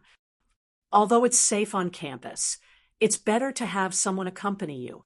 He was deliberately letting the young couple spend some time alone after being separated for a while. Xia Jinyuan readily agreed and said to Yi Qian, I have something to talk to you about. Let's go. We'll talk as we walk. Then he said politely to Chief Kai, You should rest early. Good night. Good night, Chief Kai. I'll come see you tomorrow. Yi Qian got up and planned to come over early tomorrow to accompany this uncle of hers. She had only met him a few times, but because of her mother, he cared about her a lot. The Leaf family found him in the morning, and Uncle Kai rushed to the University of Science and Technology at night. It was obvious how anxious he was. Before leaving, Yi Qian said, Don't worry, the Leaf family can't do anything to me. She had already shown her face in front of the leader and was remembered by him. The Leaf family wanted to harm her? Bring it on. Let's see who will win. Yi Qian was now very confident and could resist the wind and snow better than before. As long as she didn't fall, no one could defeat her. Chief Kai smiled and nodded. He personally walked the two of them to the door. You two are doing very well. I'm relieved. Go back and rest. See you tomorrow. Chief Kai watched the beautiful couple walk down the corridor with a smile in his eyes before returning to his room. The moment the door closed, Chief Kai raised his hand to wipe the corners of his eyes. After a long time, a long sigh filled with nostalgia came from the room. There was also a soft murmur that was faintly discernible, but before it could be heard clearly, it had disappeared. Colonel Xia, who had always been well-behaved, reached out his hand and naturally held Yi Qian's hand. He sighed with satisfaction. I finally held your hand. I had to pinch my palms the entire way to barely hold it in. I've held it in for almost an hour. I've held it in more than ever. He held Yi Qian's hand tightly, afraid that she would break free. He then said to Yi Qian, Don't break free. Yi Qian smiled until her eyes turned into crescents. I never thought of breaking free. You're thinking too much. It's been hard on you. You've held it in for an hour. After saying that, she suddenly stood on her tiptoes and landed a kiss on his chin. Comrade Xia Jinyuan was even more satisfied. In the end, he felt sad for his low level of satisfaction. How pitiful. Even a kiss can make me happy. There's no boyfriend more pitiful than me. They had already walked out of the foreign guest building and turned into a campus path that was shaded by trees on both sides, amidst the rustling of leaves. Yi Jian suddenly said with a smile, Captain Xia, lower your head. Captain Xia, who was used to granting her every request and whose actions were faster than his brain, had already lowered his head. If one isn't enough, how about two? She hooked one hand around the back of his neck and gently kissed his thin lips. After a kiss, she exhaled and said, Two is not enough. How about another deep kiss? Her voice was so soft that it had a hint of seduction. Like an electric current, it struck Xia Jinyuan's heart. Colonel Xia, who had not expected his girlfriend to seduce him, shuddered violently. To be electrocuted by the person he loved. So it wasn't a fabrication. It really existed. Chapter 44:23. Xia Jinyuan, who had always been calm, felt dizzy for the first time.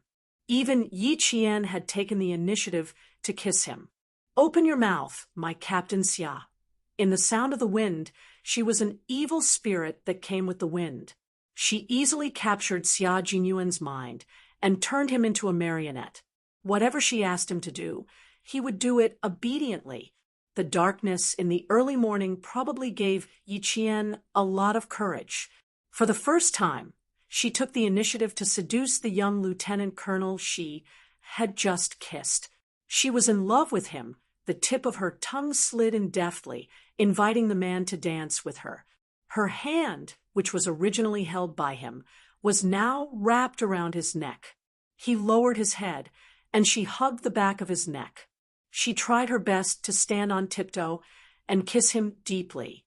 Although Yi Qian was bold, in fact, her calves, which were wrapped in straight military trousers, were trembling. She was both excited and shocked. She was actually so bold in school. She took the initiative to kiss Captain Xia. She even deliberately seduced Captain Xia again and again. What she didn't expect was that the wise and calm Captain Xia would be so easily seduced by her. Deep down, Yi Qian was still very proud. Her man was so strong that he could calmly deal with any danger.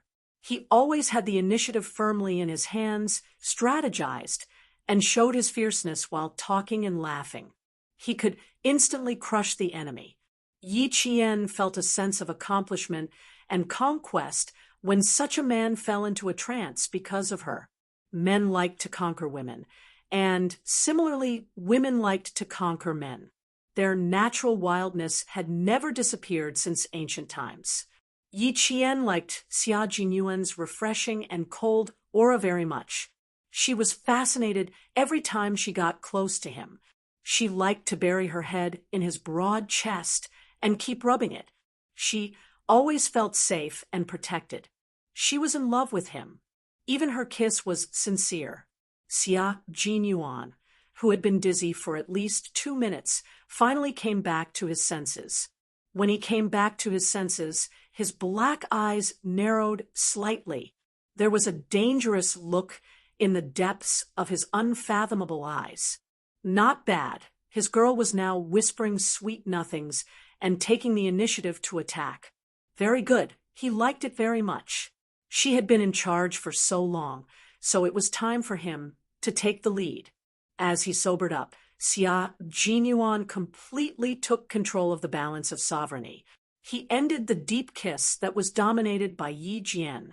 With a low smile, his sexy voice came slowly. Like the wind blowing through the lake in her heart, Yi Jian's heart was already rippling. "Do you like kissing me? I like it too." He was not a master flirt, and he was not even good at sweet-talking. However, in front of Yi Qian, sweet-talking came out of his fingertips, and every word he said made Yi Qian blush. If she didn't know that he had never been in a relationship before he met her, with his flirting skills, he really looked like a seasoned playboy. Looks like Captain Xia hasn't had enough. Then let's continue. She even raised her eyebrows provocatively. Then, Xia Jinyuan's lower abdomen suddenly tightened. He was going to die. Yi Jian, who was standing on tiptoe, raised her head. Her eyes were slightly hazy, as if she had drunk highly concentrated alcohol. She was drunk, and her watery eyes stared at him without blinking. He was already ruthless enough, but she still dared to provoke him. He had to accept the challenge. Even if it took his life, he would not hesitate. His long arms immediately wrapped tightly around Yi Qian's slender waist. "You dare to challenge me? You didn't gain weight, but your guts have. Since I've accepted your challenge, baby, you'll have to accompany me to the end." Chapter 44:24. A battle to the end. Purposely separating what's the deeper meaning. Cough. Yi Qian pondered for a moment, and the redness in her ears quickly spread to her neck. Without giving her too much time to think, Xia Jinyuan precisely kissed her lips with a predatory aura. His back, which was as straight as a pine tree, was slightly bent because of her, so that the two of them could kiss more comfortably. lips and teeth intertwined. They danced together, sang together, and even the strong wind became their accompaniment. Do you dare to fight to the end with me? Do you want to fatten up a little more? Grant me my wish early? He asked in a low voice. His hoarse voice was so sexy that it made Yi Qian's ears tingle. Back to my room. It's on the first floor. It's very close, only 50 steps away. As he spoke, his kisses kept landing on Yi Qian's lips. Their lips were a little hot, burning, and had an inexplicable ambiguity. More importantly, there was the impulse of a young man and woman. Yi Qian, whose legs were a little weak, leaned against him. Her body was as soft as noodles, and she was still steaming. No, she was still panting. The kiss was too deep, and she was out of breath. Yi Qian, who was out of breath, was lost in Xia Jinyuan's sexy voice. She seemed to have heard what he said, but also seemed to have not. Her hands were around his neck, and she nodded while panting. Her red lips parted slightly, and judging from the shape of her mouth, it was obvious that she was going to say, "Okay." A few beams of light suddenly flashed, and the sound of orderly footsteps came closer. Xia Jinyuan was the first to see the strong light, and a few invisible words floated in front of his eyes. "This is bad." A second ago, he gritted his teeth and thought. A second later, Yi Qian's hands left his neck. A second later, his brain was filled with oxygen, and he finally returned to being the calm and reserved Yi Qian. 10 minutes ago, the Yi Jian who dared to seduce her boyfriend directly and seduced him hit again. Only her watery eyes could still be found. Who's there? The strong light shone directly in their direction, and the patrolling sentinel asked sternly, "Command Class 9, 87 Yi Qian." He quickly turned around, straightened his back, and walked towards the sentinel. As the sentinel finished his salute, Yi Qian took out his ID and handed it to the sentinel for inspection. He said, "I've been ordered to receive Lieutenant Colonel Xia from the military. I have some matters to attend to, so I can't go to bed yet." Yi Jian had already adjusted herself. As a man, Lieutenant Colonel Xia could immediately adjust his facial expression, but it was difficult to adjust his physiological changes in a short period of time. He leaned his body slightly to one side. While the sentinel was checking Yi Jian's student ID, he took several deep breaths to calm his physiological changes. Military officer. Xia Jinyuan Yi. Military officer. Seli Yi Xia. Lane to Yi of. Xia to. By the time the sentinel left, the passion between the two of them had long disappeared. After putting away the ID, Xia Jinyuan hugged Yi Qian's waist from behind. He rested his chin on her shoulder and said pitifully, "I feel terrible. I really want to take you out to sleep in a hotel." "Be good. Let's get down to business." Yi Qian smiled and rubbed Xia Jinyuan's head. "Chief Kai came to see me because the Li family found him. What about you? Why did you come to see me? You came to see me during the summer vacation. Did I think you were here to take me to the military for training